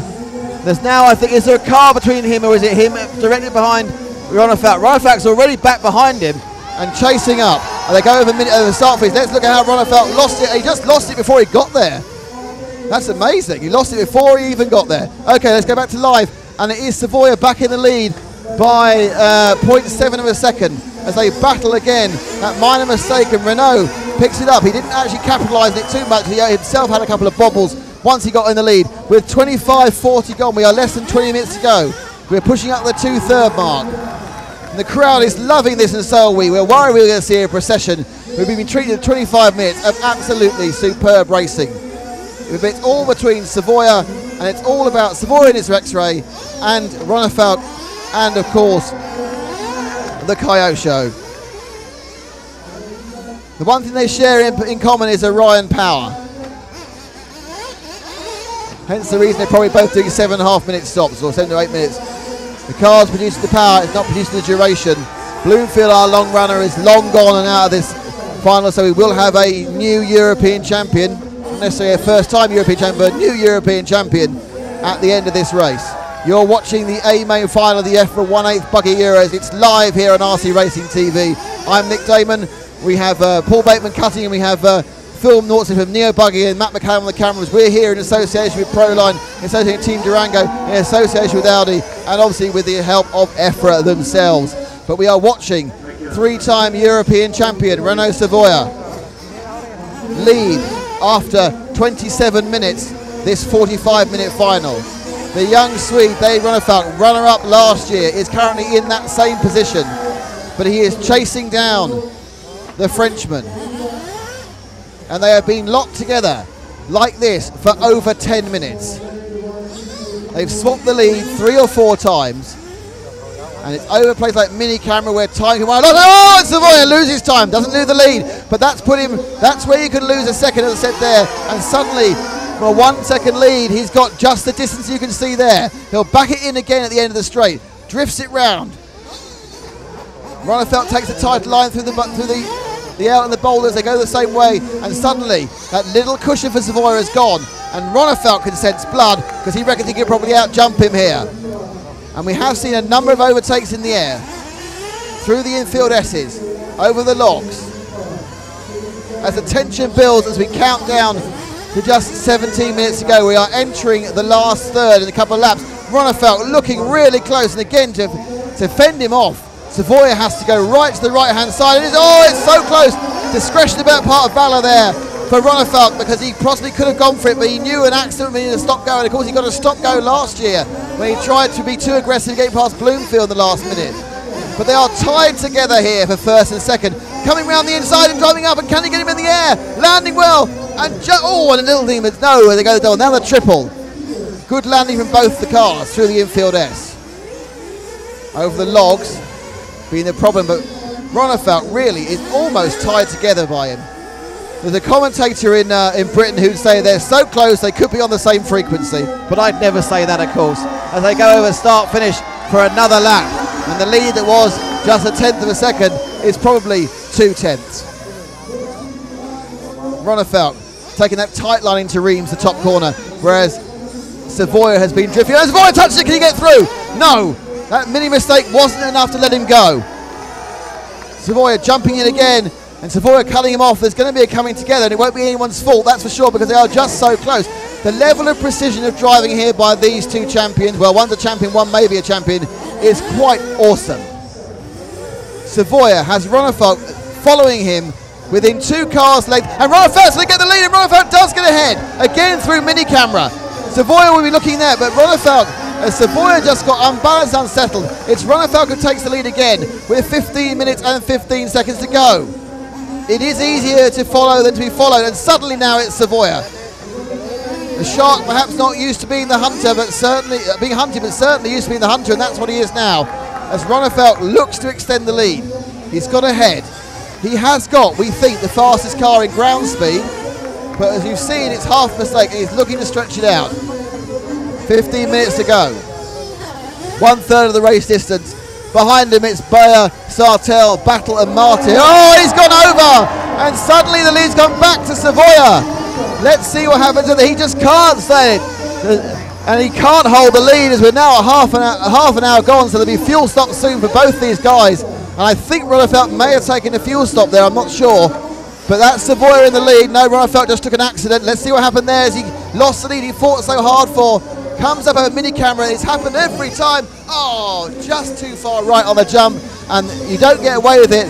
And it's a terrible price to pay as Savoia comes over the log. Savoia had a 2.5 second lead last lap, but we are getting close to the next round of pit stop for these two guys. And Savoia suddenly gets given a reprieve, as again, mini camera is where all the action's happening. Is Savoia pitting? He is. He pits for fuel. Now, what I don't know is whether Ronefalk's already pitted. I think he may have done. Yes, Ronefalk pitted after accident, but Savoia keeps the lead, and that's Ronefalk. So Savoia and Ronefalk have both taken their stops. Ronefalk took a chance to get his head back together again after that accident, and suddenly we're now, with 13.5 minutes to go, back in the same condition again. Savoia just ahead of Ronefalk in a race which has seen more ebb and flow than 7 or 8 tides at Margate, and I can tell you the sea really goes out a long way there. And we go over now mini camera where it's all been happening. Savoia finishes another lap. His lead, which was something in the region of a second and a half, 2 seconds, is now going to drop down again as he powers it round the top bend, and they come back through the inner boulders again. Ronnefalk, who's already done this 3 times, has to reel in the leader and get past him. But he's had no problems doing it, so let's see if he can do it again. Quite remarkable, this final. And I have to pause for breath because otherwise I'm going to run out of voice. As they snake round to where they actually had a mini camera. And it does seem that the leading car in mini camera is having a real issue as they go up Pitman straight again together. And in any second now I'll get a refresh on the time and tell you how far the gap was, but you can see the gap. It's nothing, it's 4 cars. I don't know how 4 cars is. It's 0.2 of a second. Ronnefalk has no trouble catching up though. He's lost a tiny bit of gap there. And he hasn't had many problems getting past. Takes him a few laps, but he keeps throwing it away again with another mistake. But he's overtaking Savoia when Savoia lands badly, and then he lands badly, it comes back. Ronnefalk, bit of tank slapper there, lost a bit of time. And no, Savoia's gone! And they're both gone! And they both went, but it's ended up with well, that's remarkable. We're again on mini camera. It's left with Ronnefalk with about a second and a half lead, and Savoia needed to catch up. But that was Savoia's mistake, landed it badly as they get close together again. And what happened was then, here we go, Savoia takes off, lands badly, and unfortunately as he's still going and bouncing, he kind of spooks Ronnefalk. When they get back on the ground, Ronnefalk managed to land his wheels, no harm, no foul, and now Savoia has to catch up Ronnefalk with 11 and a half minutes to go of the 45. And can he do it? And Ronnefalk must be sitting here thinking, if only I could do the track without mini camera, because it's causing everyone no end of trouble. And Ronnefalk does it well there, and in fact he's slightly eked out his lead. His lead, which was 1 second exactly. What will it be this lap as the crowd cheers on Savoia to try and catch up Ronnefalk as he flies into frame there as that tight line is taken by Ronnefalk. The young Swede, the TQ. Savoia, 3rd qualifier, but he did win one of the rounds, and certainly now it looks to me visually as if we're seeing a slight stretch of the lead from Ronnefalk. He pulled out 2/10 last time, and he's looking to be able to go as he's waved on across the road by his fellow Swedes. And yeah, definitely at the moment, Ronnefalk's got his mojo back, and he's pulled away in that lap. And now they're no longer nose to tail. And now Ronnefalk is beginning to put down the authority we thought we would see from minute 1, but we still have 10 minutes to go. We still have at least one more stop, and we still have probably many more turns of drama as Ronnefalk and Savoia, and the lead is indeed now up to just shy of 2 seconds. Savoia really needs to put in 2 or 3 good laps, or he's going to give that comfort gap that Ronnefalk works so well with once he sees some gap. Does mini camera quite well. No problem for Savoia that time either over mini camera. He jumps over, and the lead probably hasn't changed from the 2 seconds it was. If the crowd was extra horsepower, there'd be no problem for Savoia. But unfortunately the crowd's just noise, and Ronnefalk, the young Swede, the Kyosho driver with the Orion engine, is slowly eking out a lead. He's certainly not 1 accident ahead now though. He goes over the trip on the infield, and we're below 10 minutes. We're down to about 9 minutes 10 seconds. Coming over the boulders. They spin round. Savoia there on the bottom bend corner, finishing mini camera. Now we're seeing a masterclass of driving from the Swede. Now we're seeing possibly the first European Championship for David Ronnefalk. Or will we see Savoia mount a comeback for his 4th European Championship? The lead has gone out to, I would say, over 2.5 seconds. It is now 2.5 seconds exactly. Ronnefalk on the triple. Needs to keep it on the island, as we like to say in lower division football. Takes bottom bend, and you can see in the background there Savoia. That's the distance. The lead's going up, but it's still way less than 1 mistake. Savoia clears the mini camera issues, no problem at all. But it's Ronnefalk now putting down the pressure. Bayer now in the background is just 4 seconds behind Savoia, so he's come strong in 3rd. Sartell is in fourth in the all-pink car. And then it's Martin, Battle and Igon. Ronefalk now is 8 minutes and 1 pit stop away from the European Championship. His lead is now just over 4 seconds. Suddenly he's found a rhythm, and suddenly Savoya's lost it. Just lose a tiny bit of time there, hooking up on Big Ben. Going over mini camera.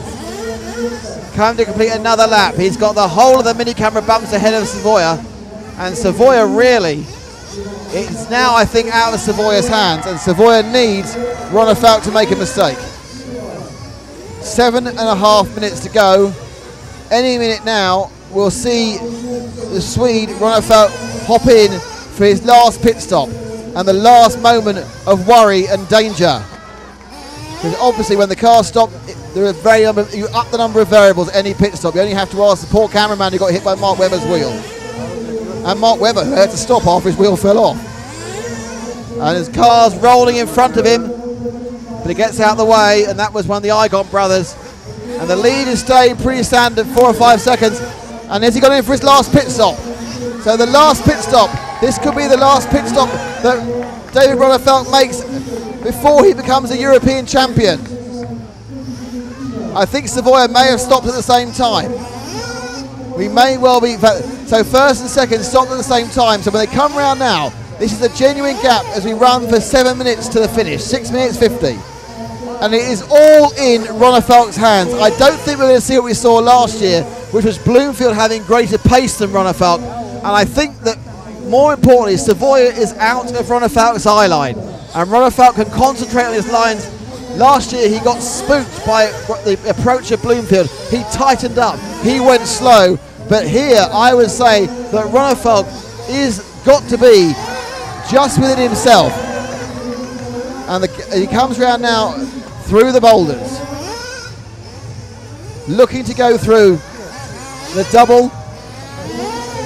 And there he goes, turning left. His lead is just over 5 seconds. What we'll do is when he goes through bottom bend in a minute, we'll let the cars run through on bottom bend and we'll show you the gap. As we switch to Phil's camera, and Phil, no we don't, so we took him down and let's see where Savoya comes through. There's Savoya. It's a long way behind now. 5 seconds is the gap. There he goes. And as Ronefalk completes the lap, you see there's Savoya just going through start finish now. In fact, very soon Savoya can start worrying about Bayer in third. And up the straight we have indeed with Bayer, who is now catching up Savoya in second. And Bayer's run a very canny last 2/3 of the race as he's broken away from the battling Robert Battle and Martin. Sartell's got himself in the fourth. Great performance by Jerome. But at the moment it's all about the young Swede David Ronefalk, who is now going through mini camera and he'll turning left, takes the jump and starts a lap with 5 minutes to go. 40 gone, 5 minutes to go of this, the 33rd European Championship. If he stays 4 wheels down for the next 5 minutes, the next 8 laps or so, Ronefalk will become the European champion. However, one mistake and he'll be bitten by the shark and possibly by Martin Bayer as well. The 2 X-Ray drivers in second and third, the Kyosho driver leading. Sweeping through goes Ronefalk, and just as he went out there, we saw just coming off the logs was Savoya. Flies it down, lands it nicely, and now he'll be sprinting up the straight. Takes that tight line again, Savoya more flamboyant, but he's got no Frenchman behind him, he's got no Czech Republic driver behind him, he has no nationality at all. He has a lead of something in the region of 6 seconds. As we wait for the timing screen, his lead is 5.5 seconds. It's a small mistake, but not a big mistake of a lead. But he just really now can take the safe line. The only worry he's got is there's traffic ahead of him. The first one lets him through. The second bit of traffic there for Ronefalk as he comes now over Champagne, and he's let by Elliott Boots. Boots currently running down in 8th, and they've had an accident with car 8. Now Savoya needs to avoid these two having the dance of the mating RC cars, and he does that. And it's back up now to Ronefalk, who's going through the boulders and picks up on the double. Leaps fine. Right hand turn. left-hand turn, the triple. We are less than 3 minutes and 10 seconds away from crowning a new European champion, and subject to technical inspection, as Carlos Gomez loves to say, it's going to be David Ronefalk. Ronefalk over mini camera. It's where he's overtaken, where he's been overtaken as well, over Champagne. 3 minutes ago of this, the European A main final of the 1/8 Championship from EFRA, brought to you by RC Racing TV with the help of Phil from Neo Buggy, with Proline, with Team Durango and with Audi UK. But we are watching what we thought would happen, a win for Ronefalk, but not how we thought it would happen. We didn't think he had such a strong challenge from Renault Savoia up until a few minutes ago, and now it's all in the mind of the young Swede. Only he could lose it now as he goes around bottom bend. We have 2.5 minutes left. Savoia is dispatched almost 7 seconds back, and Bayer's dropped off Savoia as well, so the positions look reasonably set, unless a tragedy or a disaster befalls Ronefalk. Takes it tight. 3 laps to go, perhaps a bit less. Comes now down the double. Just needs to take all these jumps in safety mode. Turns it in tight. Power goes down. There he goes, turns it round again.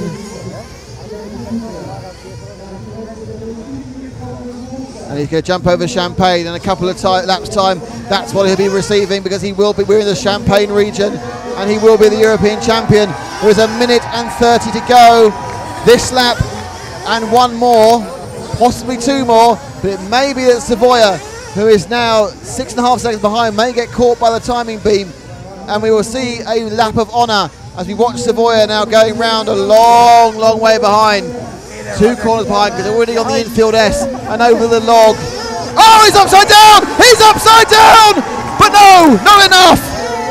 Oh, that was so good. Savoia can now see him. One of those 2 mistakes, he built up enough of a lead, but he fell upside down. But no, the marshal was fast enough, but half the lead's gone, and that's woken the crowd up.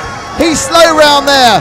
There is just time for 1, perhaps 2 more laps. There will be 2 more laps this European Championship. Oh, it almost all went wrong again, and Savoia can see him.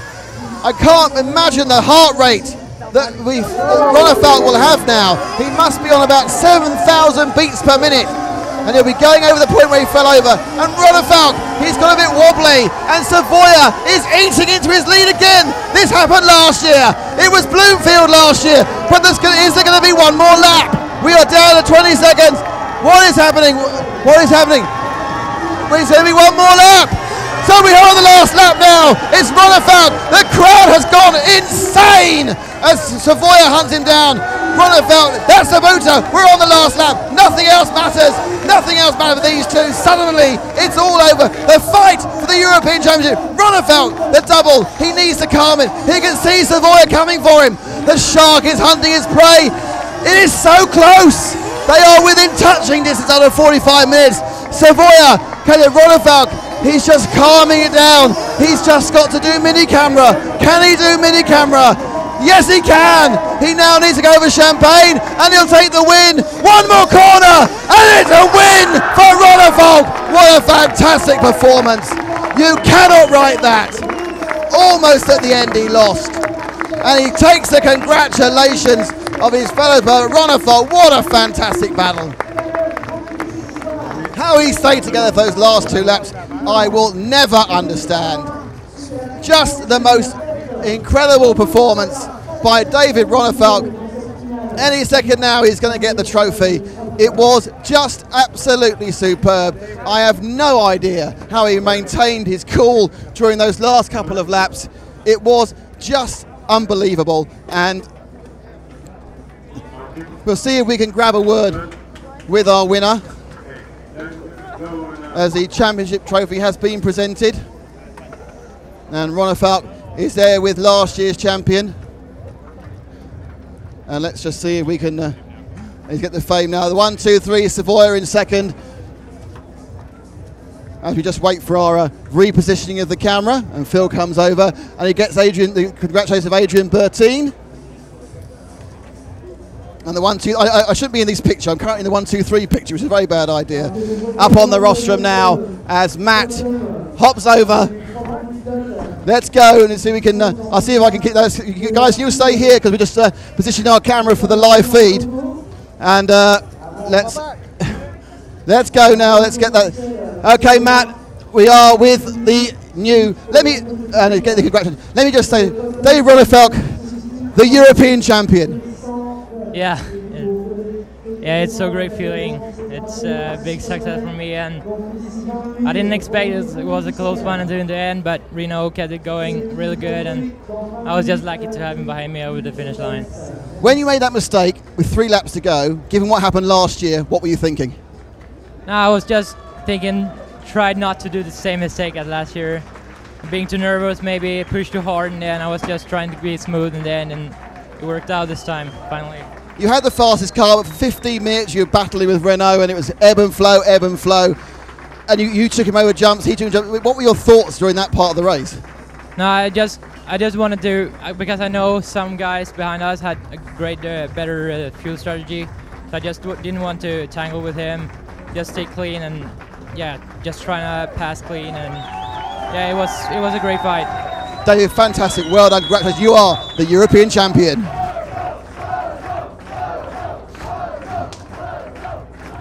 So behind me now are the other members of the team. Let's see if I can find a. There we go. I think the other drivers have gone a bit backward. I can't even see Renault at the moment. Let's see if I can find Renault. Is he back in his pit, Matt? There's a lot of kissing going on. I don't know what's going on there.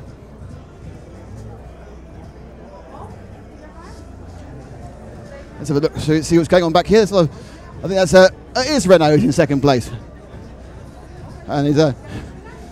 Can I go grab you a quick comment? We're just so here comes the Shark, taking the congratulations to his team. Renault, that was a fabulous final. How did you see it? I would say fuck yeah. Well, perhaps not on camera, but on live. But no, I think it was super tight. I mean, starting with number 7 wasn't easy. I had to go back in the pack, get some drivers, and then I took the lead. It was great. My car was, in some sections, it was really slippery, so I had to control it really well. And then after that, I was on cruising mode because I saw that Martin was really closing on me, and then it was like magical because 1 minute before the end, David put it on the roof, and I said it's just unexpected, and I came back, finished. I don't know what's the finish, but it's really tight. It was amazing. One thing we did notice was that all the drivers are having problems with that sequence of bumps. I mean, what is so tricky about that sequence coming towards us here? I think the jumps are not really flat. That's why it created some shock distortion or something like that, and the car wasn't landing perfectly, so you had to be really, really smooth on the jump to make it clear. I think one thing once after winning 3 European championships, a couple of bad ones, the Shark's back. Yeah, I think we did a great job with the team, Martin being 3rd, so it's a really great result for us. We're going to be there next year for sure. Renault, congratulations. Thank you for a fantastic final. We really all enjoyed it. Thank you very much indeed. Well, I think the podium ceremony is about to take place, the podium we can't see, and we'll probably catch up with Martin Bayer later, but I would like to personally thank all of you for watching us here on the EFRA live stream during this week in France. I think, in fairness, you couldn't really have asked for a better final than that, and I don't think you could ask for a more deserving winner. And just a chance now for me to thank all the people who've worked with us here. I'd like to thank Phil Mortson, who added to the camera work incalculably in that final. Thanks to Matt, who's been brilliant on the cameras the entire time. Thanks to Paul, who even managed to play in some replays after he felt he couldn't do them earlier, but Paul's done a brilliant job as well, Paul Bateman. I'm Nick Damon. We are RC Racing TV. We are, of course, being helped here by Proline, being helped here by Team Durango and by Audi UK. But the important thing for you to remember is you can relive this final on www.rcracing.tv in a very short amount of time. You can see it any time you like. We're going to have a highlights package up probably by tonight, possibly tomorrow morning. But the other thing to remember is if you like what you've seen, on Monday we're doing it all again, because we're off down to Spain and Valladolid for the EFRA Electric Off-Road Euros. Monday, Tuesday, Wednesday it's 2-wheel drive. Thursday, Friday, Wednesday, Thursday, Thursday, Friday, Saturday, thank you, is the 4-wheel drive. Dave Ronafalk will be there. I think Renault might be there as well.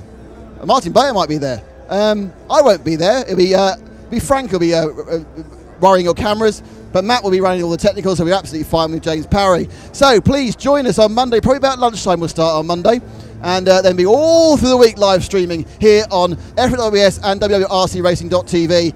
Thank you for watching. We think we've had one of the best races. I can say without a shadow of a doubt, the organisation here has been fantastic. Thank you to Reims EMC. Thank you to EFRA. Thank you for watching. Thank you to our sponsors, Proline, Audi, and of course Team Durango. Thank you, and good night.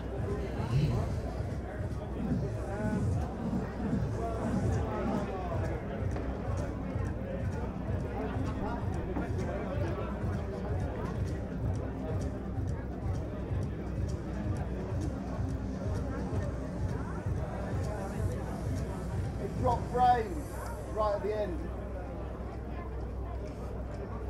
Right at the end, drop frames. It was still working that 5 minutes ago.